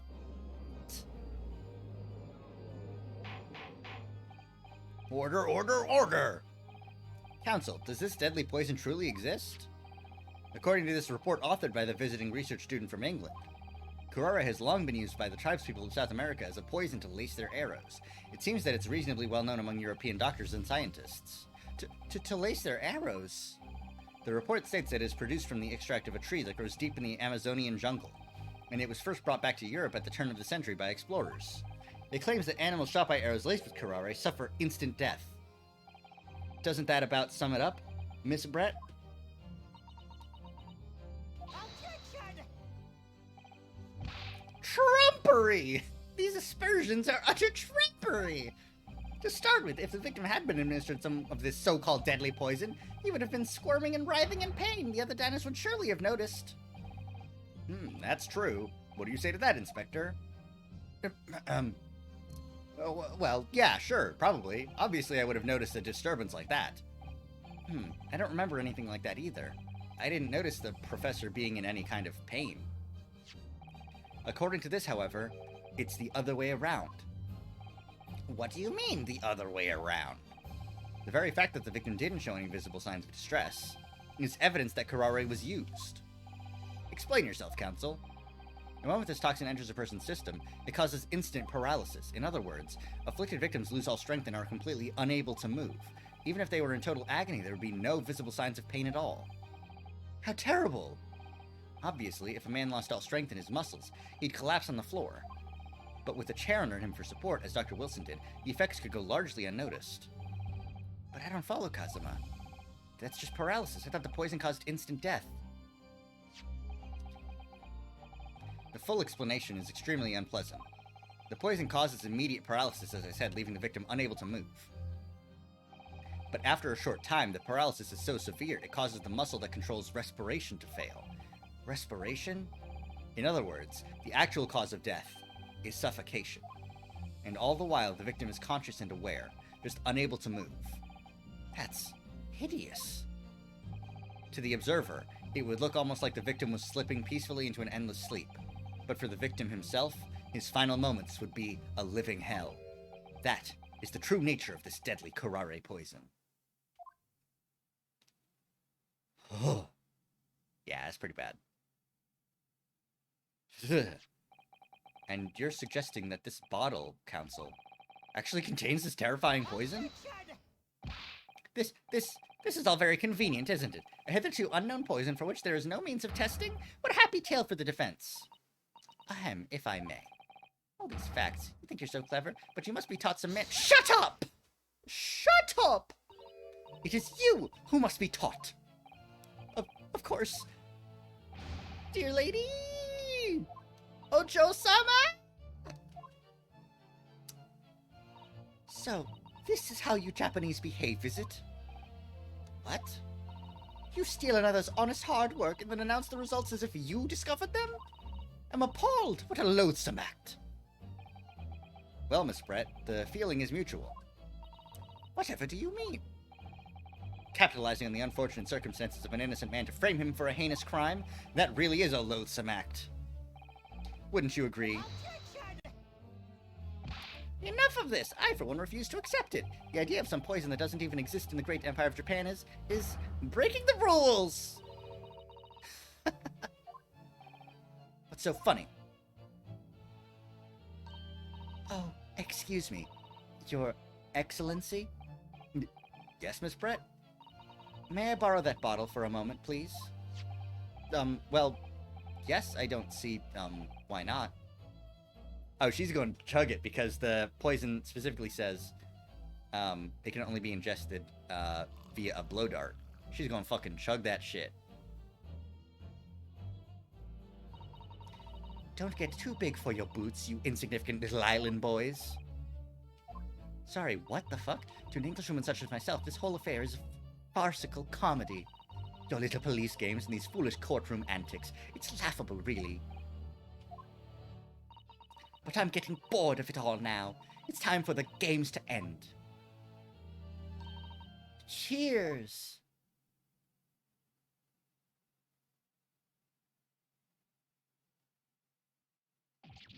Wait! What are you doing?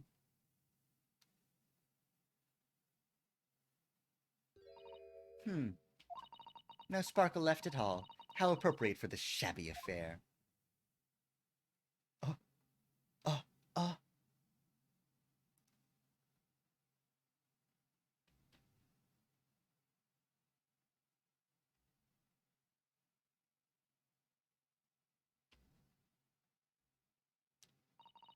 Goodness. Whatever is the matter? You all look quite stunned. So, no curare. The bottle was clean. Is that what you're saying? You look quite incredulous, little boy. But of course. It's the simple truth. Thank you for presenting the findings of my research so concisely here in this grand venue. Most kind. Grr. Thank you, waiter. Now then, Your Excellency? Yes, Miss Brett. I should like to be excused now, please. I think I've given more than enough of my time for the furtherance of friendship between our countries. Yes, dear lady. We are most gratified with all the assistance you have given. This doesn't make sense. There had to have been poison in that bottle. So how? How did she swallow a whole glass and live to tell the tale? I don't understand it. Well, I suppose if nothing else, this little Far Eastern charade will make for interesting conversation at the next party I attend in London. There has to have been poison in that bottle. Doesn't there? But there can't have been, because otherwise she would have keeled over dead. Come on, Ryunosuke, we have all the clues now. That bottle of water. Because of the way that the poison has to enter the system, I think contains no poison. As I thought, there is no poison in that bottle. What? Why, Ryunosuke? Isn't it obvious? If there was poison in there, she'd be dead by now. Sometimes your unadulterated naivete really astounds me. But sometimes it's in need of a good staining. Until it's as dark as the uniform in the ways of the world. Oh, is that what this color is supposed to represent? There's a guileless ending to a promising line of inquiry, Council. Oh, shit, that wasn't right. I thought she would have, like, you know, shot him with a blow dart or something. Well, damn, I guess I'll take that fucking L. Contains poison. The culprit did put curare poison into Dr. Wilson's carbonated water. The defense refuses to change its position. You're serious? Objection! Fool! Are you blind? There's no possible way that bottle could contain poison. I mean, we just saw Miss Brett drinking the water from it. That's right, which rather complicates your argument, I think. And I believe that complication can be explained. How exactly?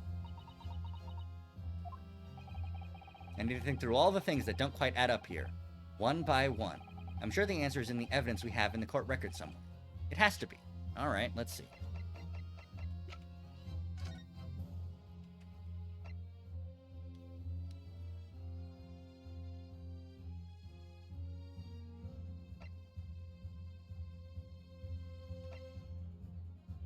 Okay.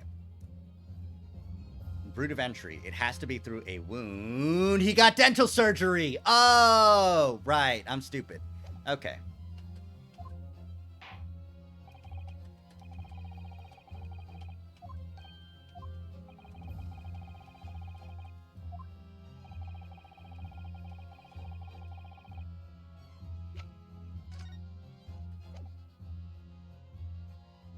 Yes! The answer to this riddle is right here in Miss Brett's own research report. Objection! That's not a valid explanation. No. After all, we don't speak English. That report is utter gibberish. This impudent is trying to ridicule the court. I'm not trying to ridicule anyone, honest. I'm just reading the Susato-san's notes. Oh, right. I concur. This report is too extensive to be considered in its entirety by the court. You will direct us to the pertinent section, counsel. Which section of the report reveals the alleged answer to this riddle? Special characteristics, including route of entry.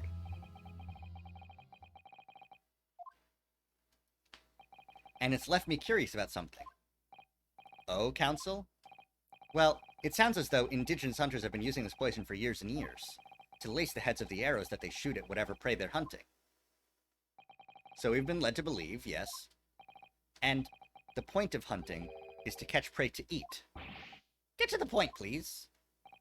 But if they were to use these laced arrows, doesn't that mean there would be traces of poison left in the prey the hunters were going to eat?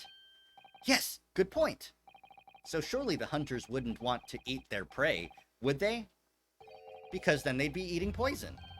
Good gracious, counsel, no, that would be madness. But I actually found the answer to that conundrum.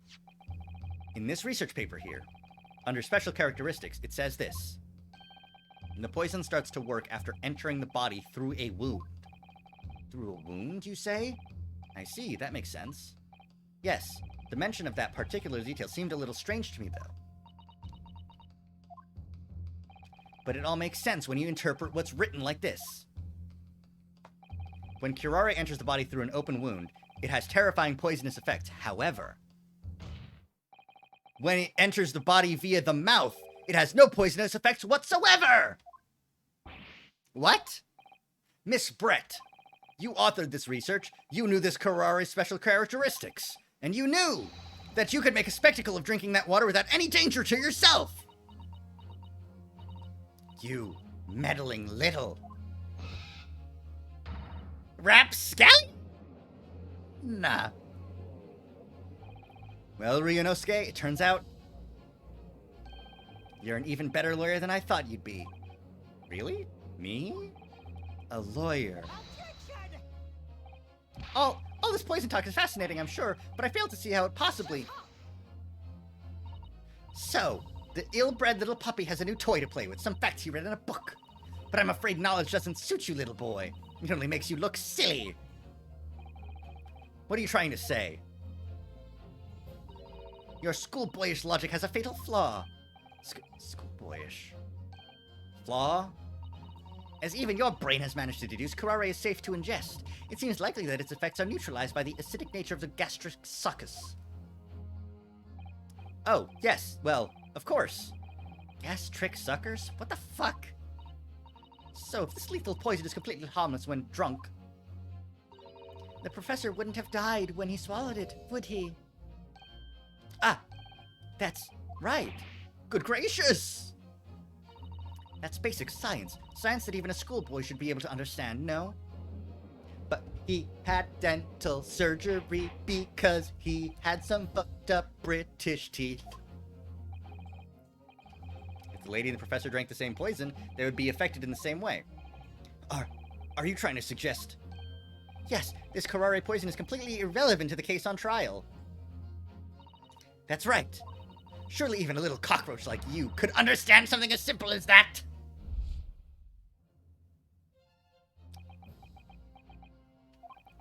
What is this welling up inside me? Is it time? Is it time? Is it time?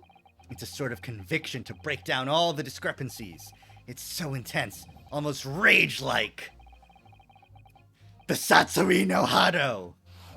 To take down my prey! Objection! That's so fucking weak, dude. I don't think so, Miss Giselle Brett. How dare you use that tone with me? You know very well that there is no fatal flaw here. You know exactly why, even though both you and the victim swallowed the same poison. You are alive, but Dr. Wilson is dead.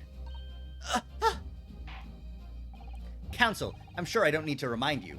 You must provide compelling evidence, as we now know that this poison is completely harmless when ingested. Why would Dr. Wilson alone have been killed by the curare? Take that! Take that! As Miss Brett so readily pointed out, she drank the same poison with, same water as the professor. However, there was a fundamental and fatal difference between the two diners. A fatal difference? The toxic effects of curare are only felt when the poison enters the body through an open wound. So, for a healthy person with no injuries, drinking it is completely harmless. But what if there was a wound inside the mouth of the person drinking the poisoned water? Inside? Yes, like the wound you might have if you had just been to the dentist and had a tooth extracted, for example. Miss Brett, you've acknowledged many times in your testimony already that you were well aware of Dr. Wilson's dental appointment that day. So that's it. You used that knowledge to orchestrate this.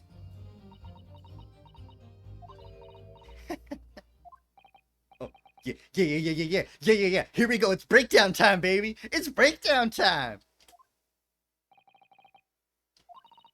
I don't like to repeat myself, but honestly, I can't resist. These childish courtroom games and your half-baked arguments are all so puerile. What do you mean? Don't worry, little schoolboy. You'll find out soon enough.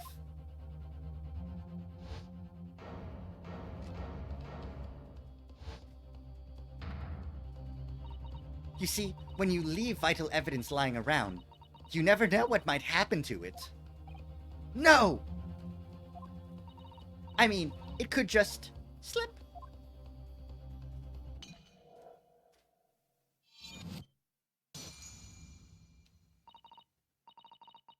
Oh dear, how careless of me.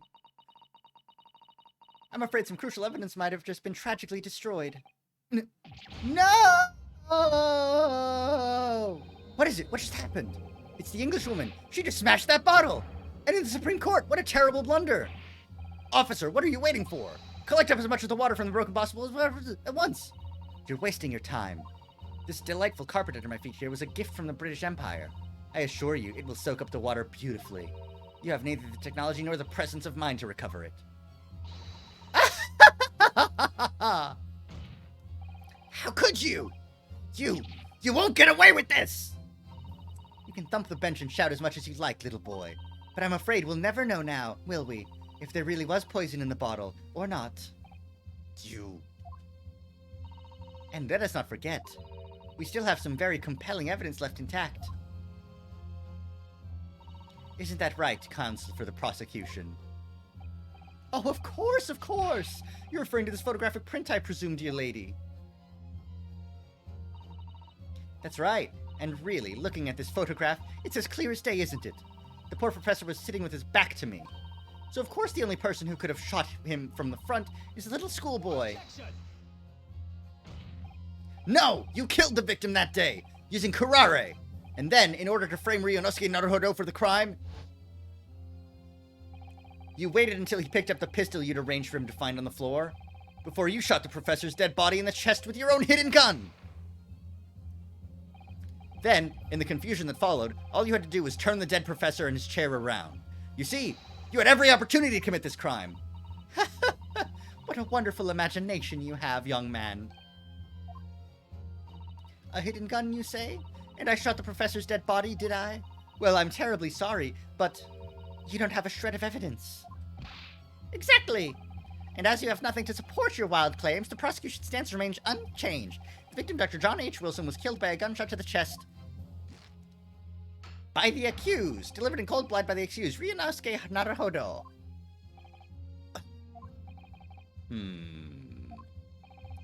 This is unbelievable. How can this be happening? We had her, but now, is she really gonna get away with it? The way she destroyed that evidence was obscene. Ryunosuke, yes, we've come this far, but now you're the only one who can finish it. What? What do you mean? You've lost a vital piece of evidence. It's true. So if there are any clues left for us to use now, they must be in your head. In my head? You told me before that your powers of observation were the one thing that you could recall really depend on. Well, yes, that's true, but I didn't manage to notice that this woman was a foreigner with a swan on her head. So think back again now. Try to remember every last detail about the scene that day. Everything you saw, everything you felt, every color, every smell. What I saw, what I felt. Oh, every color.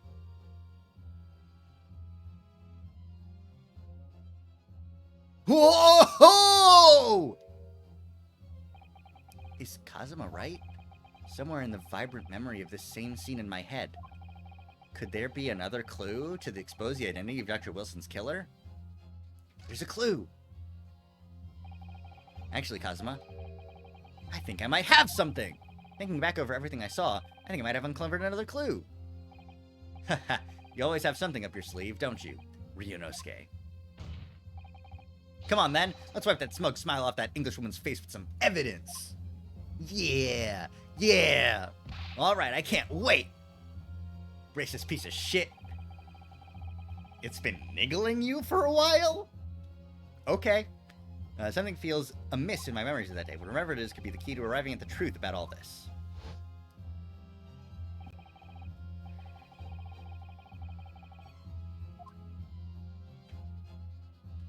It's the blood that's clearly... Take that! Inspector Hosonaga, answer me this! Yes? What is it? Like, he's still miles away, probably thinking about that bottle being smashed. As you've said a number of times now, you strive for perfection in your investigations, don't you? Absolutely. I wonder, therefore, if perhaps you took anything else from the scene of the crime. Like, for instance, the plate of steak that you took to the victim's table that day? Wait a minute! Where are you going with... Where are you going with this, little boy? It's just a memory that's been troubling me. What memory? I saw the scene shown in this photographic print with my own eyes that day. And I saw that on the wooden base of the plate that the steak was served on was a spattering of blood. What? Oh, really? And what of it? Obviously that must have happened when you shot the professor. No, that can't be the case. Take a good look at the photograph, and the relative position of everything there.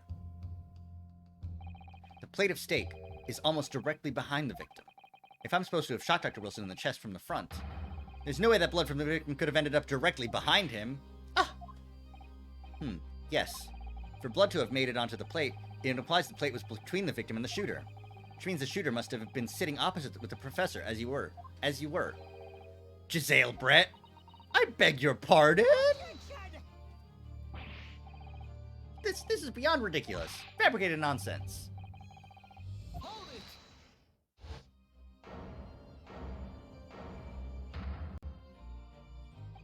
This could be the moment that my entire career in the police force has been leading to. Inspector, you mean Yes, I took the plate in the interest of preserving evidence from the scene of the crime. I took it, meat and all, and I don't care if they call me a crime scene thief because of it. You did what? I took the steak that you had been eating, Miss Brett. I took the steak that the sergeant had been eating. I did it all in the name of justice! Ha!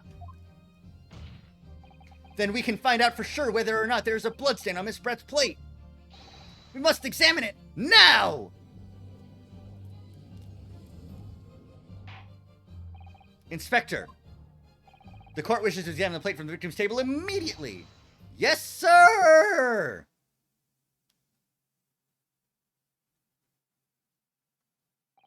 Sorry for the delay. Here is what you ordered. The steak. Well, what about the blood? Is there blood on it? Of course there isn't. Quickly, Inspector, the blood man! Show the court! Of course. Examine the plate at your leisure.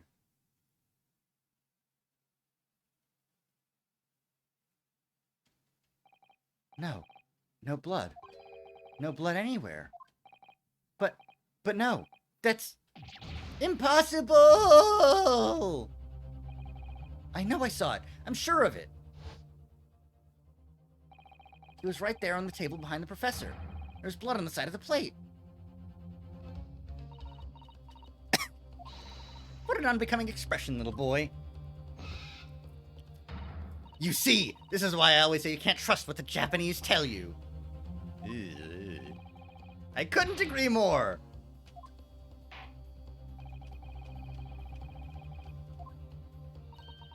Let's hope so. This let's pretend attempt at courtroom proceedings is painful to watch, but I do promise to do my best to forget all about it when it's over. Ha! This sorry-looking steak reveals the facts all too clearly. No, it doesn't. If the sorry-looking accused wishes to examine it again, be my guest. It contradicts the evidence of the photograph taken. No. Because I even pointed this out at the beginning. This plate, which is the plate that we saw, which is the plate that Ryunosuke saw that had blood on it, this steak is different from this steak. This steak is different because this steak has bites taken out of it. And this steak has no bites taken out of it because this is at the professor's side.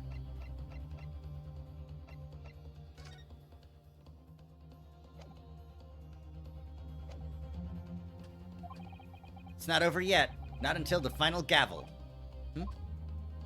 Never stop believing in yourself. Keep looking forward, no matter what. Believe in myself?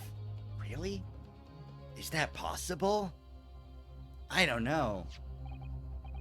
Maybe I should at least examine the evidence for myself.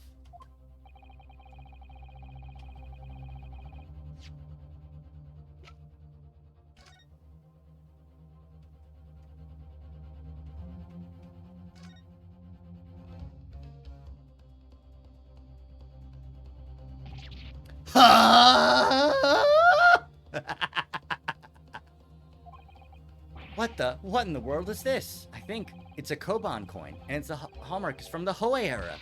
No, I don't mean what is it? I mean, what's it doing there?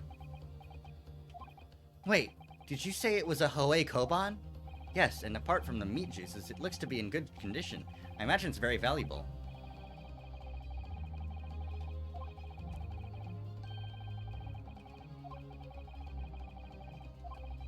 This is an extraordinary, though. This means...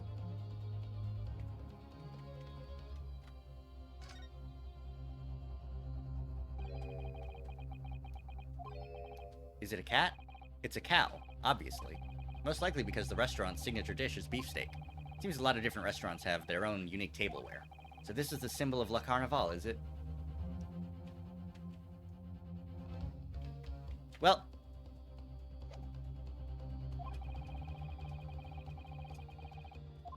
Nope. Yes.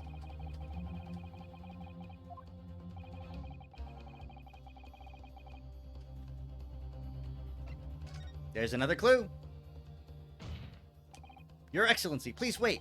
This plate of beef is hiding another clue. Another clue that will reveal the shocking truth. The only thing that's shocking here is your unhealthy fascination with beefsteak. Your Excellency, I think I've made myself clear, haven't I? I will not be able to turn a blind eye to any more unnecessary procrastination in this trial. I'm sorry, Miss Brett, but we must ensure a thorough examination of the evidence. I will not give a ruling until I'm completely satisfied that all reasonable doubt has been dispelled. I see. As a newly affirmed ally of my country, that's still your position, is it? Thank you, Your Excellency. Counsel for the defense, you will now clearly show the court to what you are alluding. Where precisely on this plate of beefsteak is this new clue to be found? Under the steak!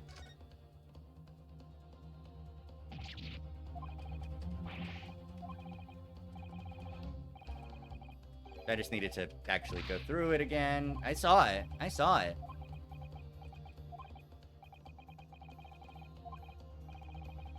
Go!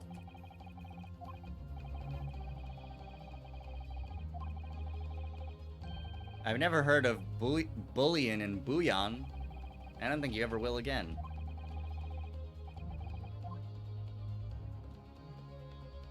Got it!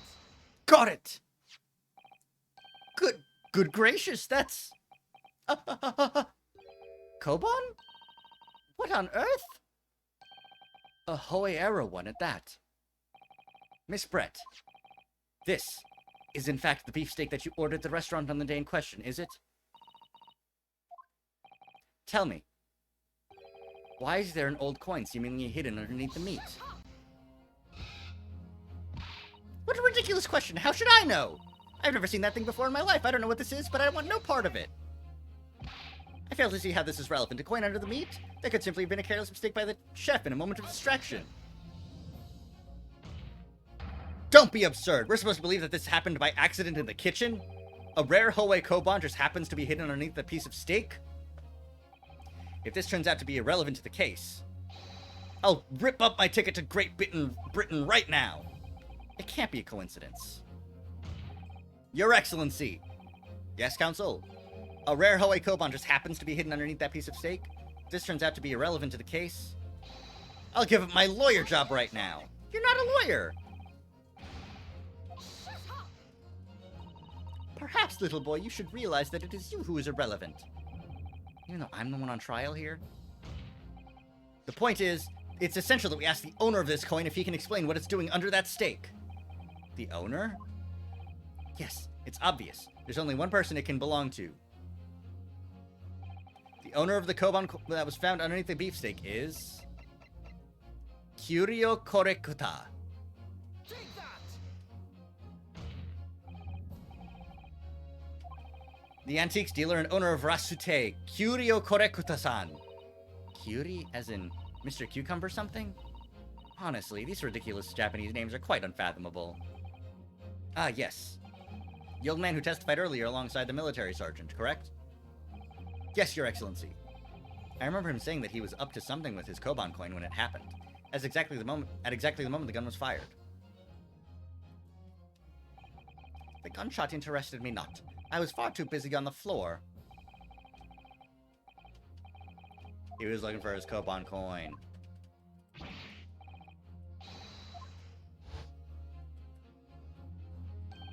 In this Hoei Koban, do you mean to tell me?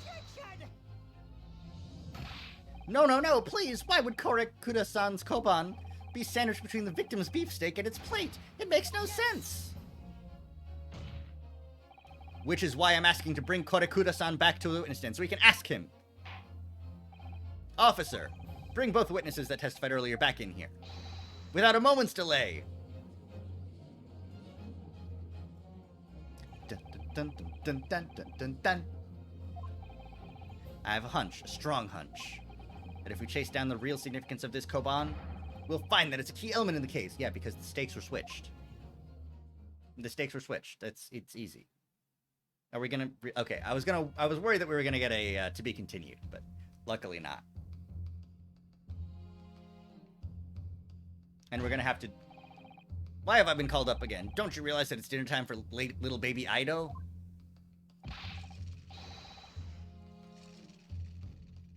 I don't know, sir. There we go. I don't know, sir. I was trying to figure out what the joke was. Exploited by the police we were, like miserable dogs, forced to bear false witness. And when cast from this courtroom, myself, I became a ruined man in a trice. A worthless, withered antique. Nothing more have I to say. The sun has set on this Rasute shop owner's existence. Be that as it may, Korakura-san, something has come to light that requires your clarification. As far as your Rasute memory serves, have you ever seen this Koban Wah! Yes, that's it! The very one! That's the very exact one that it is! That resplendent, splendiferous holy treasure that my rusty bones managed to misplace that fateful day. It can't be. As I thought. Young man, enlighten this decrepit old fool. Put me out of my misery. Where was my treasure? Where was it dropped?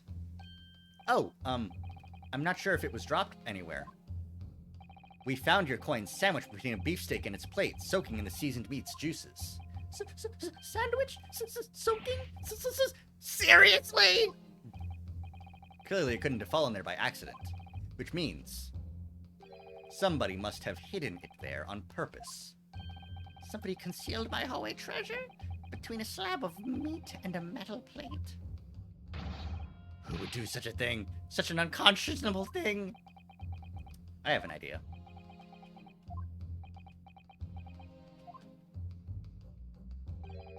Excuse me. Could I say something? Yes, of course. Proceed, Inspector Hosonaga. I mentioned this earlier early on in the trial, but I was working undercover in the restaurant in order to investigate another case. Ah, yes, that's right, the secret undercover operation. Le Carnival is a high-class Western cuisine restaurant. It attracts wealthy diners, including many foreigners. Recently, there's been a run of similarly executed thefts targeting the restaurant's rich clientele. A number of such incidents have been reported to the police bureau.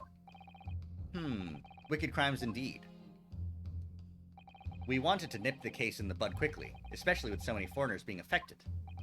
So that's why you were sent in undercover, is it?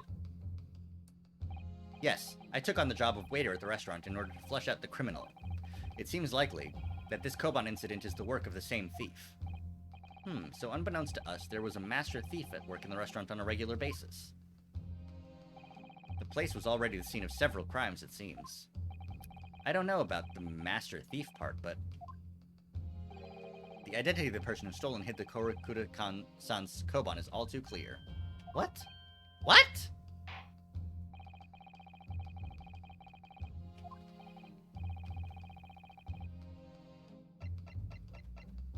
It's okay. This is the issue with Ace Attorney games. I know it's Ayesa Nosa, and I know that it's because she switched stakes after the fact. But I don't know if the game wants me to say that it was John Wilson. He was a regular customer.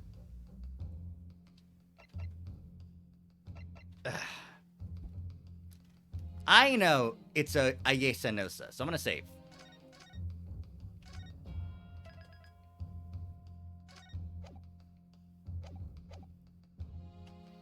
Take that! Obviously, it can only be you. Sergeant Ayesa Nosa! What? How? How dare you? You monster! Monster? I stole that Koban, did I? I'm the master thief of Le Carnival, am I? You're seriously accusing me of these crimes, cadet? But it wasn't me, it was Ido! Ido is the mastermind behind all this!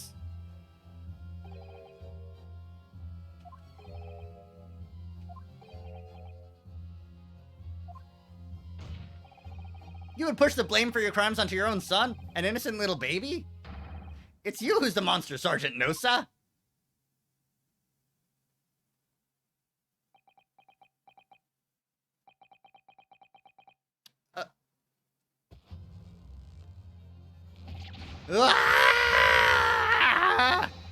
Clippity clop, clippity clop, clippity clop, clippity clop, clippity clop, clippity clop.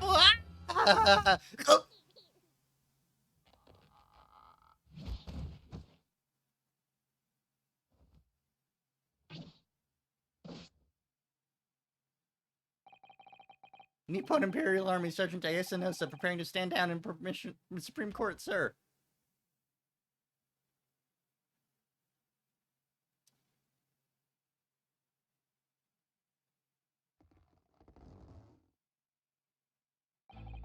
Do any of you know of the extraordinarily low wages the Nippon Imperial Army pays those it expects to keep our country safe? I understand that the temporary increase in taxation owing to the recently ended conflict remains in place. And I have heard it's hard for lower-ranking soldiers to make a living, yes. All I want is to put a hot meal on the table for my son! That's why you were stealing things at the restaurant. The place is heaving with money!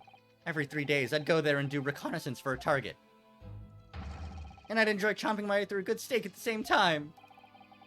Sounds like he doesn't bother with a knife and fork even, which is worryingly believable. And your target that day was the old man and his koban? Yes, sir. He was an easy mark. I slipped the coin into my pocket without any trouble at all. A veritable phantom thief you are. I was all set to leave the steak I was halfway through devouring when it happened. Bang. Yes, when the professor was shot. I knew that if the police conducted a search and found that coin in my pocket, I'd be finished. I know too. So I hid the incriminating evidence as fast as I could. On the double. I slipped it under the steak. Hoping that I'd be able to rendezvous with it again at a later date.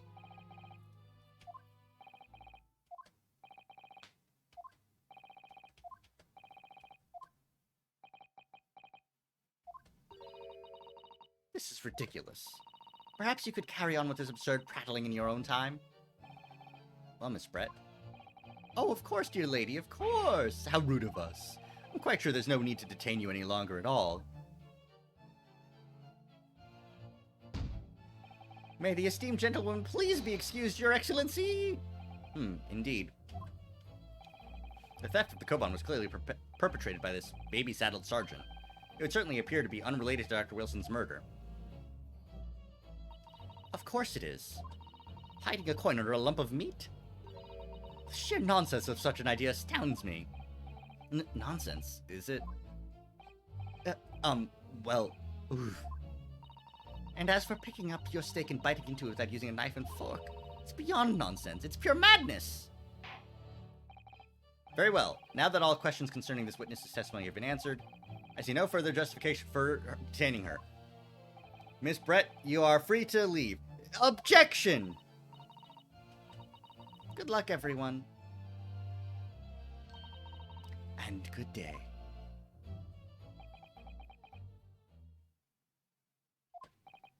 Ryunosuke, what's the matter with you? There's no time for daydreaming. Oh, no, it's just... something about Miss Brett's parting words there got me thinking.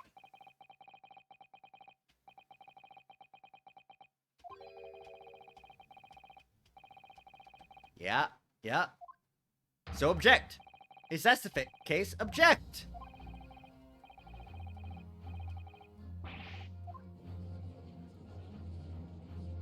Hold it! Miss Brett! What is it now? I'm afraid, just one last time, there's something I'd like to ask you. I'd like you to explain the contradiction in your parting words from just a few moments ago. What are you talking about? What contradiction? What new student nonsense is this? Well, what parting words are you talking about, Ryunosuke?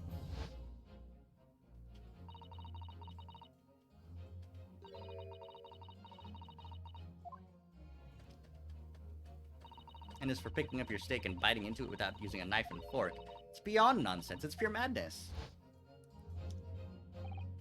Yes, I'm right. What she said there exposed an undeniable contradiction.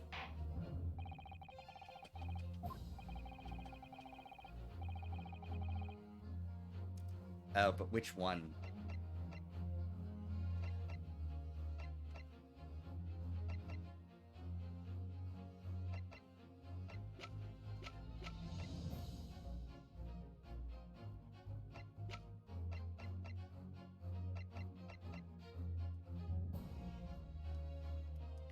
We've got photo of steak with knife, photo of steak with knife and fork, but still bite marks. And then we've got the steak itself, which has chomp marks. Take that! The photographic print of the scene taken immediately after the incident occurred? What's interesting is the plate of steak that you can see on the victim's table. The steak that Miss Brett had been eating before the professor was killed, yes. Go on. More accurately, Your Excellency. The steak that was on the victim's table just before the professor was killed. Now you're just splitting hairs. Not true. Doesn't something about this steak strike you as very unnatural? Unnatural? What on earth do you mean? It's extremely obvious. I'm talking about the shape of the edge where it's been eaten. I see you've noticed it too, Miss Brett. Noticed what exactly, Counsel? Just a few moments ago, Miss Brett claimed no Englishman could even contemplate picking up a steak and biting into it without using a knife and fork. Of course she did. She's a refined English gentlewoman herself. Then take a good look at this steak. In particular, the edge where it's been eaten. As you can see, there are clearly defined barbaric teeth marks in there. Oh. Ah! It looks like Miss Brett has realized something. So, if the witness, as she claims, wouldn't contemplate eating anything without using a knife and fork, there shouldn't be teeth marks in the steak at all. But what is your actual point? Perhaps the delightful Miss Brett was ravenously hungry and couldn't help. Oh, whatever you say, dear lady. As I said, I really must be leaving now. Afternoon tea with the Minister of Justice cannot possibly wait any longer. Of course. This will all be over in the blink of an eye. Rest assured, I'm about to put this rookie in his place. Just leave Shut up! I've heard enough. You irritating little spectacled samurai relic. Of course, dear lady. What's the matter, Miss Brett? Have we ruffled your feathers? Clearly, the witness knows what this means. She's realized the catastrophic implications these teeth marks in the steak have for her. Ryunosuke, do you know where you're going with this? Yes, now at last, it's all come together. The mysterious teeth marks in a steak that had allegedly been eaten with cutlery. The reason why the bloodstain I know I saw somehow seems to have disappeared. The stakes were switched!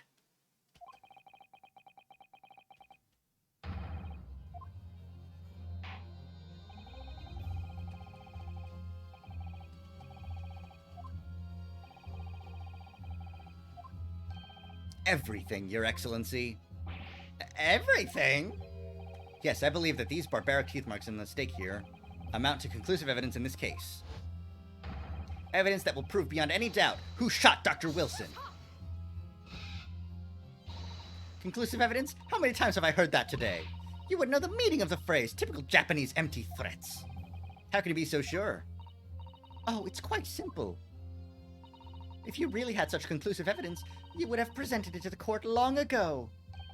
Actually, the evidence I'm talking about hasn't been brought before the court yet. Hasn't been... What?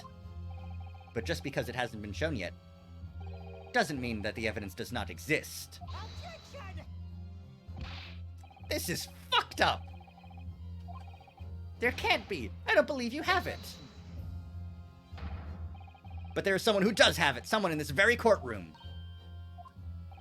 And if that person is willing to submit the piece of evidence I'm referring to, it will solve every remaining mystery about this case. Very well. I have a feeling this will be my last request of the defense in this trial. Who possesses the conclusive evidence that will reveal the truth of this whole affair? Inspector Satoru Hosonaga!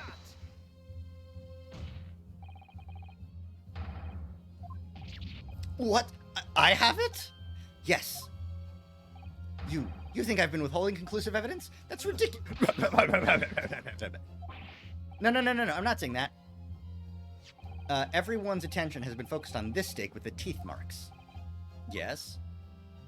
Now, earlier this afternoon, Sergeant Nosa told the court the following. I'd enjoy chomping my way through a good steak. And as well as admitting to stealing Korikuda-san's coin, he told us that he slipped it under the steak. You watch it, cadet. I'm a superior officer. Sergeant Nosa, could you please confirm something for me? Was the steak that you put the coin under, in fact, your own steak? Tien-shan? Affirmative, of course. I might be a soldier in the Imperial Nippon Army, but still. I'm not brave enough to ask a foreign gentle lady if she'd mind me manhandling her meal to hide something in it. In other words, the steak that the detective submitted as evidence earlier was in fact Sergeant Nosa's meal. That makes no sense. That plate was taken from the victim's table. Objection. Yet the gentlewoman doesn't take bites out of her steak, nor did she have any opportunity to steal the coin. Of course I didn't steal it. To even suggest such a thing would be an affront to the entire British Empire. Well then, how do you explain this paradox? Exactly. Surely you're not going to suggest that the sergeant switched the two steaks over.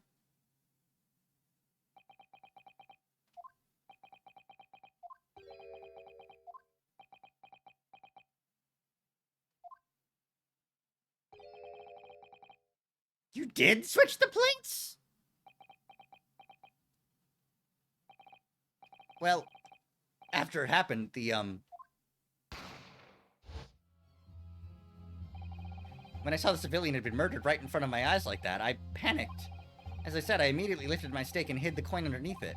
But then when the waiter announced he was an undercover policeman, I thought I'd had it. If he decided to investigate my slab of meat, that'd be it. I'd be getting my marching orders. So when the cadet here was arrested and taken off to the kitchen, I seized my chance.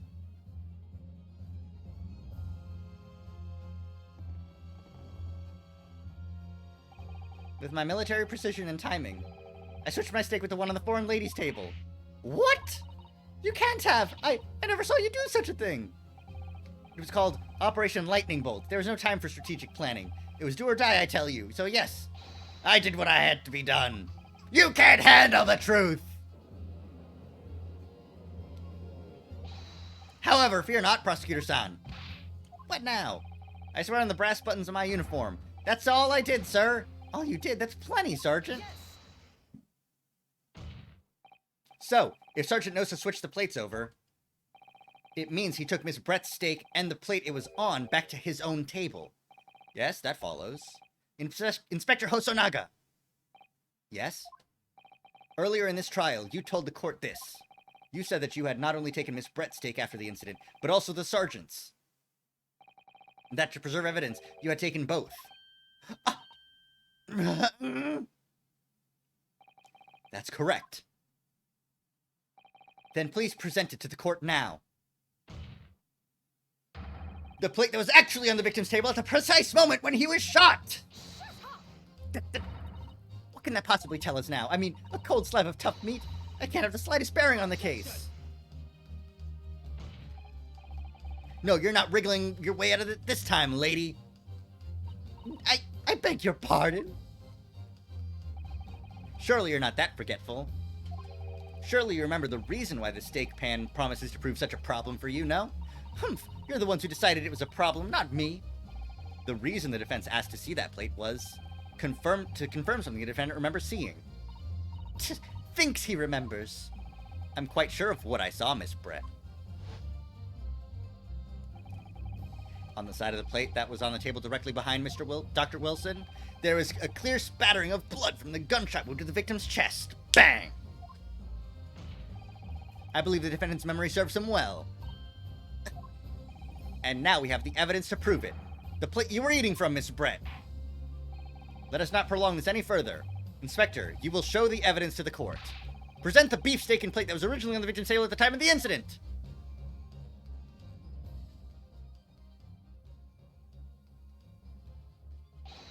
Yes, sir!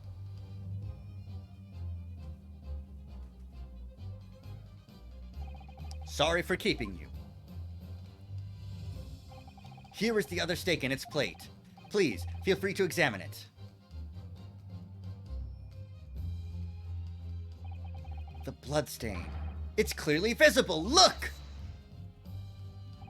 Now this makes everything clear. The blood you can see on this side of the plate shows that at the moment the victim was shot, he was facing the table with his back to me. In other words, it's impossible for Naruhodo-san to have shot the victim. It can't be. In fact, there's only one person who could possibly have shot Dr. Wilson from the front. I'm sure everyone knows by now who that person is.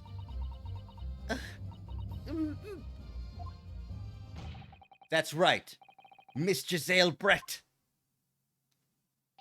It's you!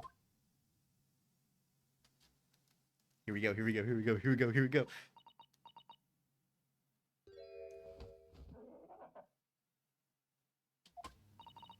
Outdone by a Japanese? Me? By a Japanese schoolboy? No, no, no!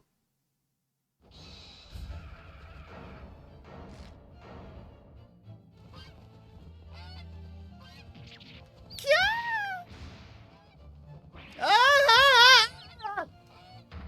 Little goslings jumping off the fucking... Oh, and one ugly duckling, too.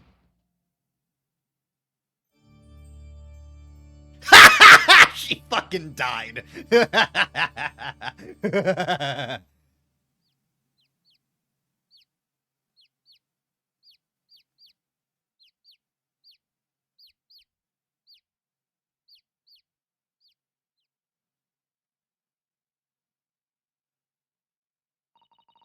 Please excuse my little outburst.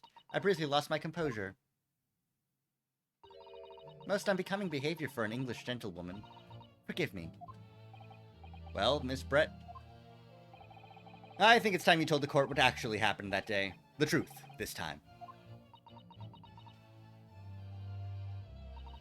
Gladly, Your Excellency.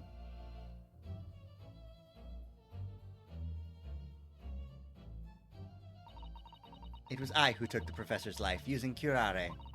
As you surmised, I chose that particular day for one very important reason. The professor had a dental appointment for the extraction of one of his teeth in the morning. So you planned to kill the professor, knowing that no trace of poison would be found in his water, because curare is unheard of here in Japan. Yes, of course, I never intended to remain at the restaurant for as long as I did. I only needed to see the professor take one tiny sip of his water and it would all be over. I would place the steak I had ordered in front of him to make it appear as though he had been dining alone, and leave immediately. However, before any of that happened, there was an unexpected visitor at the professor's table. That would be me, I suppose. Yes, you. Who else?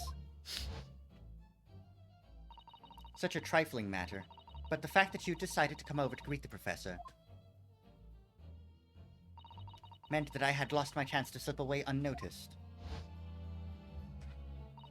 In due course, the professor took a sip of his water and was paralyzed. I made sure he was sitting in his chair such that he wouldn't fall. There was no going back at that point, so I concocted a plan on the spur of the moment. A plan to pin Dr. Wilson's murder on this innocent man. I happened to know that the professor always carried a gun. I decided to use that fact to my advantage. I had the bottle of curare in my handbag, and my own pistol concealed under my skirt. Under your skirt? So I was right. There were two guns. Yes. And then I finished my coffee and got up to leave. That's when I noticed the professor's gun, which you had presumably placed on the floor. Placed where you were sure that I would notice it. And everything went according to plan. You noticed the gun as I'd intended. And then, just as you bent down to pick it up,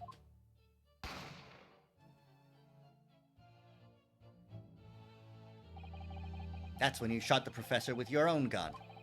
Even though at that point, he was already dead. Naturally, the gunshot caused a commotion, at which point the waiter appeared. Obviously, I assumed Naruhodo-san was the culprit and apprehended him. I took him down to the pantry that adjoins the kitchen and locked him inside.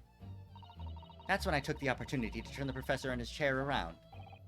Because, of course, you needed to make it look like the defendant had shot Dr. Wilson from where he'd picked up the gun.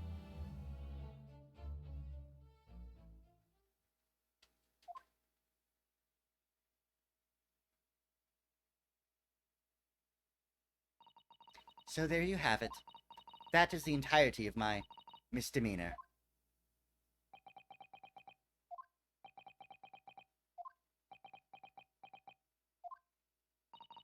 Your Excellency, I wonder, might I speak with you in private later?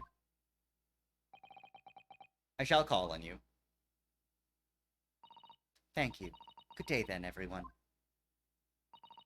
I hope you can forgive me, Naruhodo-san.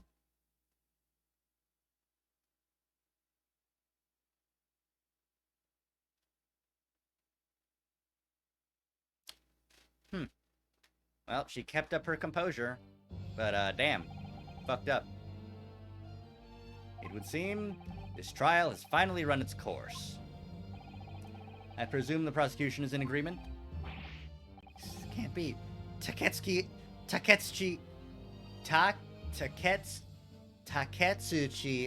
Ouchie does not lose. Not to the likes of this rookie student.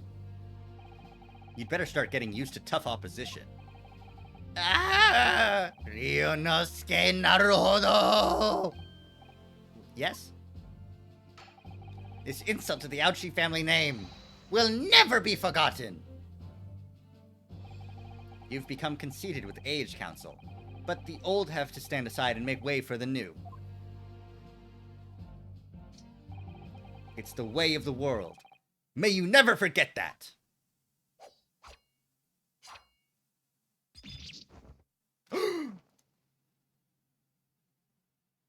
Sick as shit.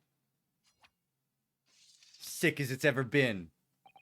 1,000 millennia may pass, and still, the Ouchie clan will never measure up to the Naruhodo clan. I can't believe this lore. This trial in the Supreme Court of Japan will, I believe, go down in history as the start of a new chapter in our country's judicial system. Despite being summoned as the accused, you, Ryunosuke Naruhodo, presented an excellent case. Thank you, Your Excellency. The use of evidence and deduction to unravel the truth is a modern methodology. After all, it has only been a few short decades since our country opened its doors to the wider world. But the Western ideas of science are rapidly gaining acceptance here. I feel sure that science will soon bring new methods of investigation and new procedures of justice. A new future of law awaits, but what it will look like, I cannot begin to imagine. That is for the young to pursue. Kazuma Asogi. Yes?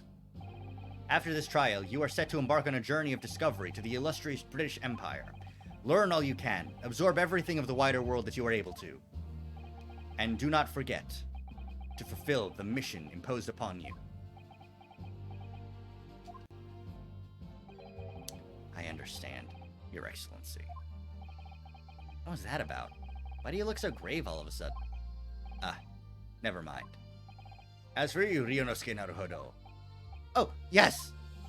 In you, I sense, how can I put it, unusual potential. I very much look forward to seeing how you carry that onwards. Thank you, Your Excellency!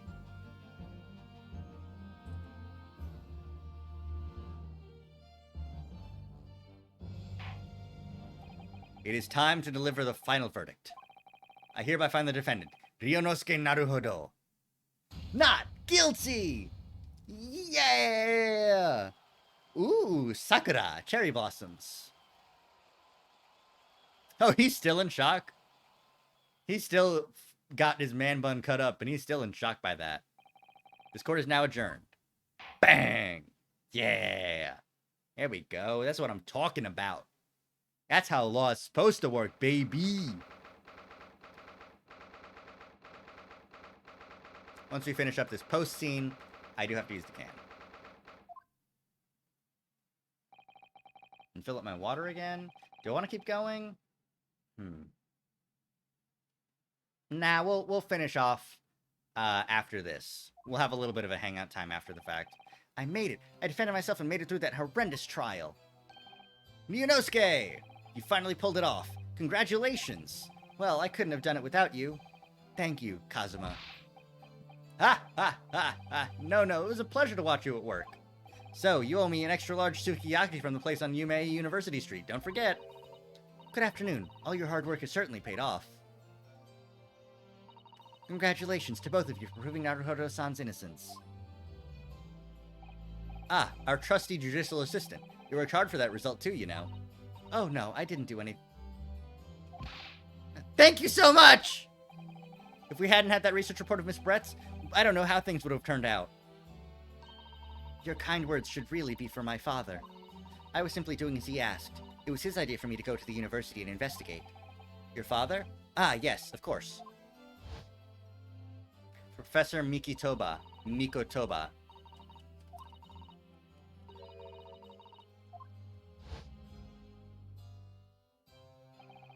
Speaking of Mikotoba...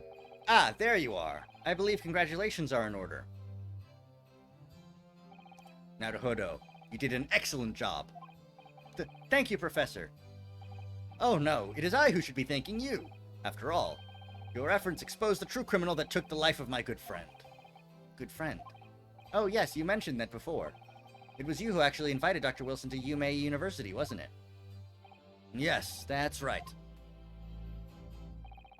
Professor Mikotoba studied overseas himself. He went to study forensic medicine in Great Britain.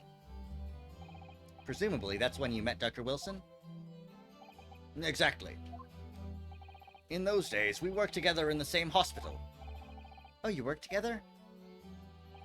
I've never heard you mention that before. Well, it was a long time ago now. Besides... It's your turn, Asogi. Great Britain is a magnificent country. It leads the world. In science, medicine, in engineering, culture, and of course, in law. Watch and learn, my boy. See what's happening in the world's largest melting pot. I will. I will learn all that I can. I swear on this. The spirit of the Asogi clan. You're not taking that sword to Great Britain, are you? Of course I am. The Japanese man's katana is his soul. This blade shows me where I need to go. And it cuts down anything that's in my way. Yes, I've definitely seen how sharp it is already with my own eyes. That reminds me, what's happened to the woman? To Giselle Brett, I mean. After all, she's guilty of murder. Ah, yes, her. It's not easy to tell you this, but... What do you mean? Surely she's going to face trial herself now. She's the true culprit, after all. She'll be leaving Japan in the very near future. For Shanghai. What? Shanghai? Giselle Brett will not appear in court again in this country. I'm certain of that. What? But why not?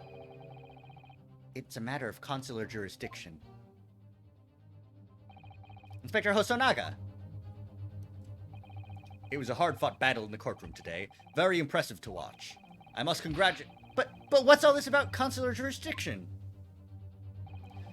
We cannot try this particular foreigner for her crimes here in Japan. What? We can't try her? But then, who? Who's going to bring her to justice?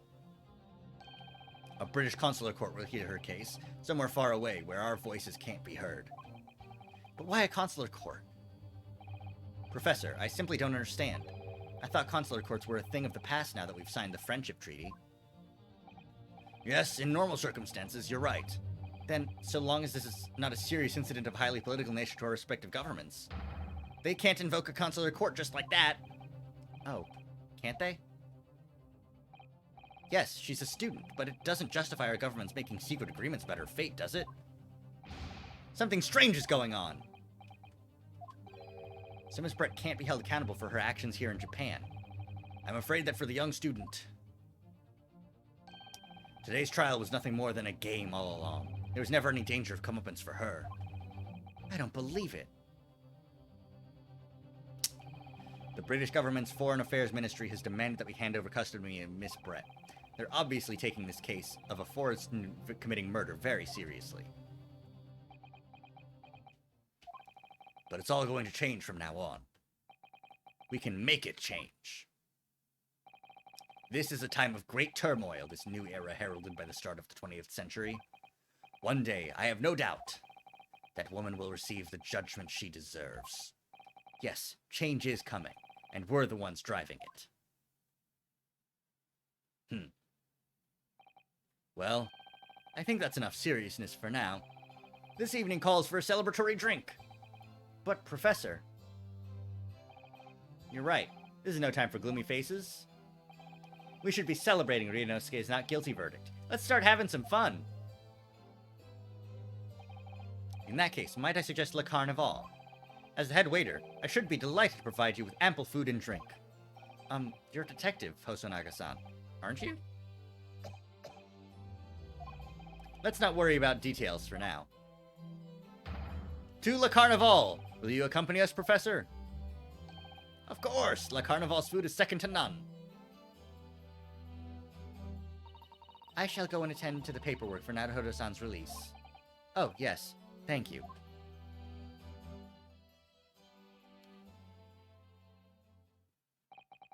So Giselle Brett won't be tried here. I suppose that means I'll never know. I'll never find out why she killed Dr. Wilson. Oh yeah, motive was never shown as Kazuma.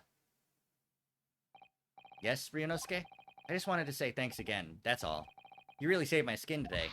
Ha ha ha ha ha! I didn't do a thing. You were the lawyer in there, weren't you? That defense was all your own work.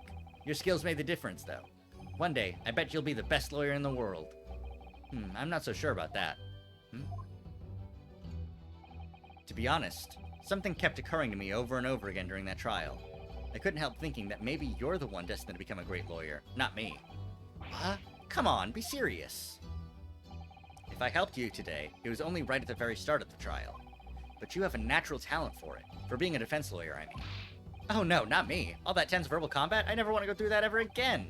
I did what you told me to do, that's all. Because I knew I could trust you. That's the point. Sorry? What do you mean? That's the point. Listen, Ryunosuke. Do you know what the most crucial weapon is that any lawyer needs in order to win? Knowledge of the law? No. The ability to believe. To believe? To believe what? Big bro. A defense lawyer has to fight for his clients. He has to believe in them at all times. Like you believed in me when I said I didn't do it. I'm human, just like you. I don't have some superhuman ability to know the truth. But you have to make a choice about what to believe in and stick to it when you're defending someone. Sometimes in the courtroom, you can really be backed into a corner. But being able to remain faithful to what you choose to believe in, even then, well, that's not something that anyone can do. It takes a special kind of person. Believing in your client. Just look at today's trial. I'm a student lawyer with precious little real experience, but you never stopped believing in me. Well, You face seemingly hopeless situations time and again, but you never stopped looking for the truth. And in the end, you found it, through your own efforts, and because you never stopped believing in me. Thanks, Kazuma.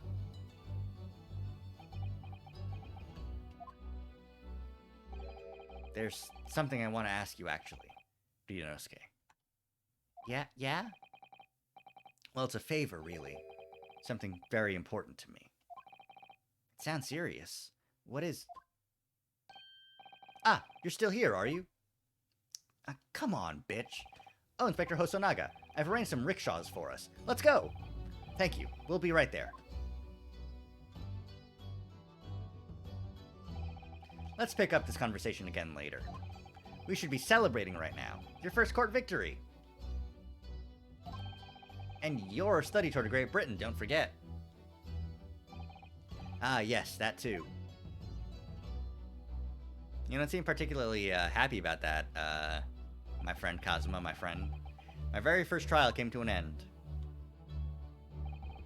Kazuma. Professor Mikotoba. Susato-san, who acted as my assistant. Inspector Hosonaga, who didn't really play much of a part, but still. It was because of the help and support of all these people that I managed to get through that trial. But more importantly, Kazuma hadn't yet managed to ask his favor of me. Little did I realize just how much it would change my life. Come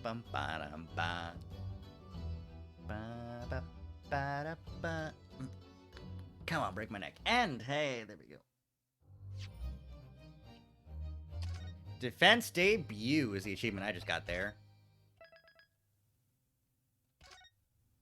Alright.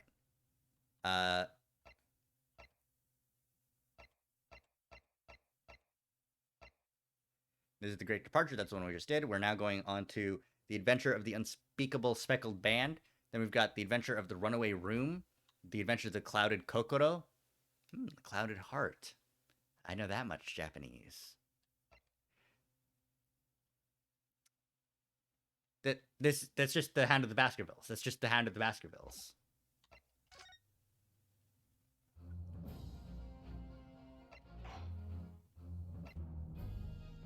The Great Ace Attorney 2 Resolve. Okay. View special contents. Ooh, accolades. Defense debut for completing it. Ah, for being awarded all other accolades, I see.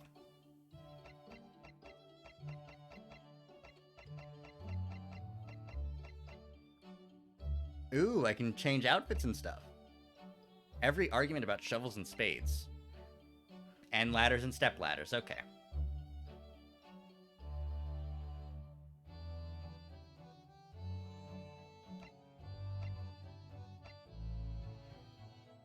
Having successfully pressed a witness during the first cross-examination.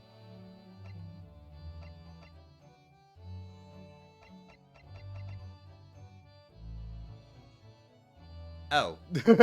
Yeah, I ain't gonna do that, friends. That's fucked up.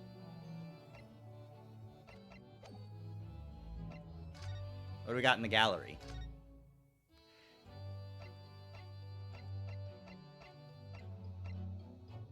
Heh. Preview. Where it's still very much, little chibi naruhodo.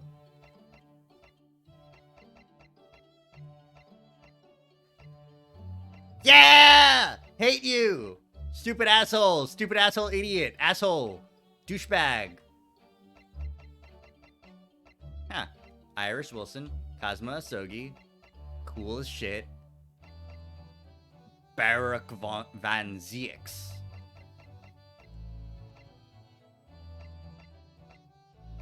Mikotoba. Ouchie.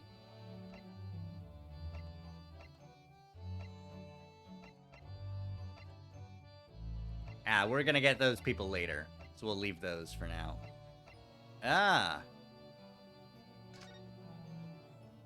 Spoilers later. Thank you for playing! Yeah, always nice. Nope, I wanted to see moving pictures.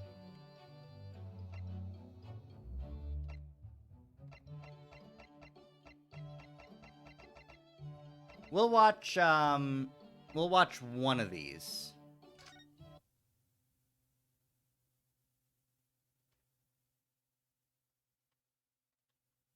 Oh, is this just a trailer?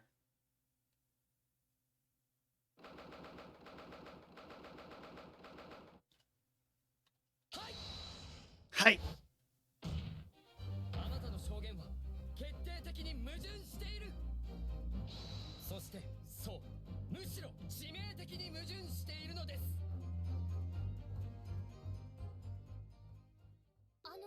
何をなさっているのですか、なるほど様。ああ、スサトさん。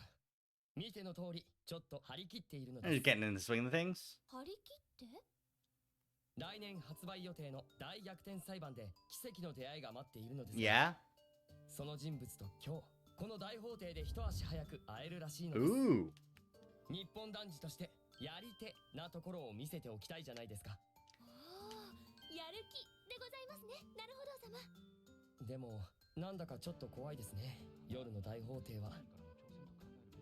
先ほど見物したロンドン島恐怖展もそれは恐ろしゅうございまし The た。 Hall of Horrors at 佐藤さん Tokyo Tower. ロンドン中の催し物を調べ上げていますよね。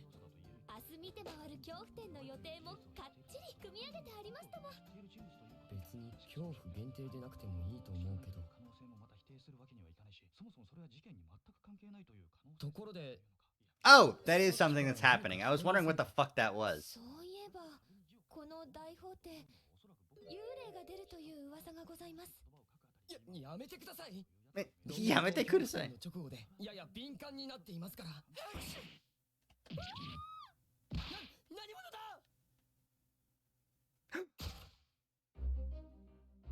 なるほど。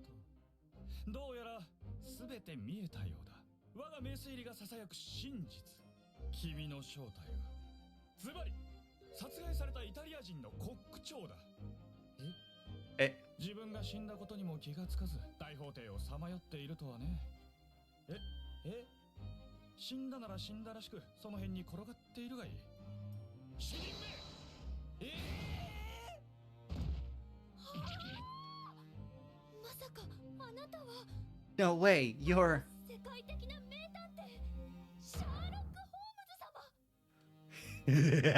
僕のことをご存知なのですか？Sholmes. ございます。ご活躍いつも拝見しております。ク・ホームズの冒険船便でお取り寄せして。処方さ。ほんの初歩的な推理だよ、ワトソン君。 Watson-kun. Okay, so in Japanese, it is still あり Watson. えないことを消去すれば、後に That's 残る hilarious. 真実だけなのだよ。それも本に書いてありました。でもさっきのべらぼうな言いがかりは何なんだ。名推理と言いがかりは紙一重の運次第なのだよ。それは本に書いてありませんでした。どういうことですか。殺されたイタリア人のコック長って。実にいい質問だ、コック長君。うでは始めるとしよう。シャーロック・ホームズの推理を。僕はね、つい先ほど電報で事件の通報を受けてここへ来たの。 You got a telegram, huh? 大法廷にてイタリア人コック殺害さる。大法廷。イタリア人。そう、僕の完璧な読みに間違いなどありえないのさ。異国の技物、刃物といえばもうコック長に間違いないキラリと光る五つ星は生前の腕前を物語っている。一見かなり東洋人っぽいが、地球規模で見れば気にはならない。そして背中に突き刺さったナイフ、とっくに死んでいる証拠だ。ゆえに君はどこから見てもイタリア人で死んでいてコック長だ。なんでもこの大法廷には幽霊が出るという噂らしいよ。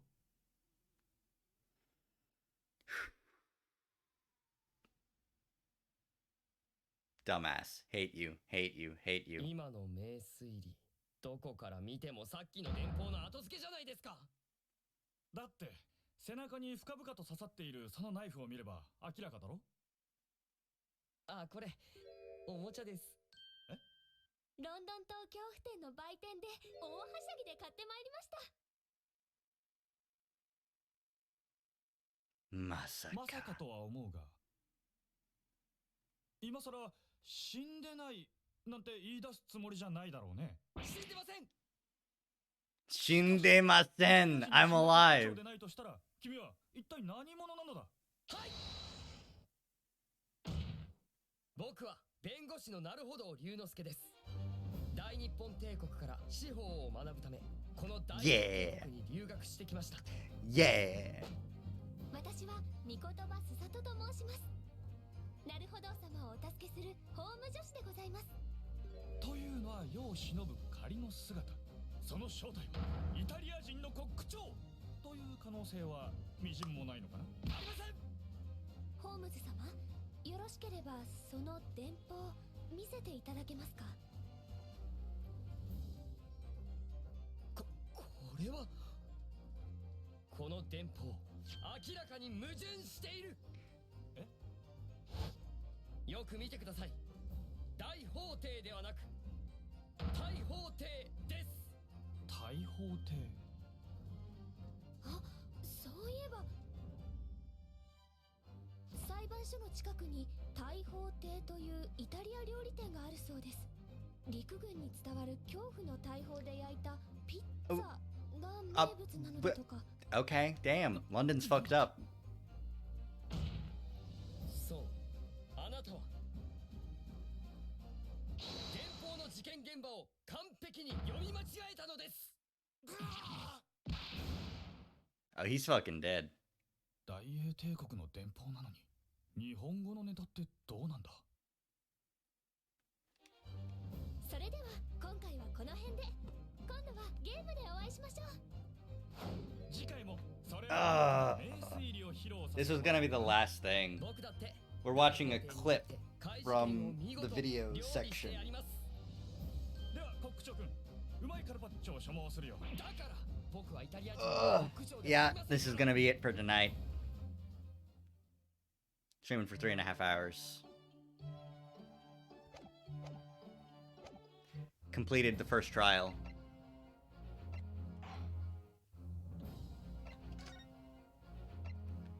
Already completed this one. This one's the next one. Damn. Well.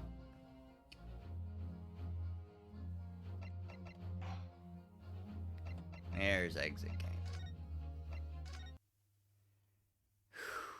Yeah, I've been live for about 3.5 hours. So my voice is kind of tanked. And I am very sleepy. So that's gonna be it for today. Yeah. But I did just want to hang out for a little bit longer. Tomorrow's not going to be Ace Attorney. It's going to be thanks. Yeah, I worked on them for a long time myself. Got these layouts and everything done. I definitely recommend if you are interested in watching the first case, go ahead and watch the VOD. It's going to be available on Twitch, but I'll also be uploading it to YouTube shortly. Yeah. Very tired. Thank you for heading in, saying hey. Tomorrow. Ooh, boy, tomorrow. Tomorrow we'll be playing Neo The World Ends With You. And that will be a very fun experience indeed.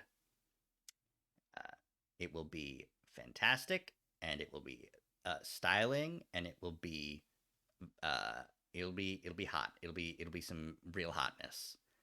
So yeah. Until next time, this is Andromeda Zach, and I hope to catch you in my orbit next time we are streaming. Later.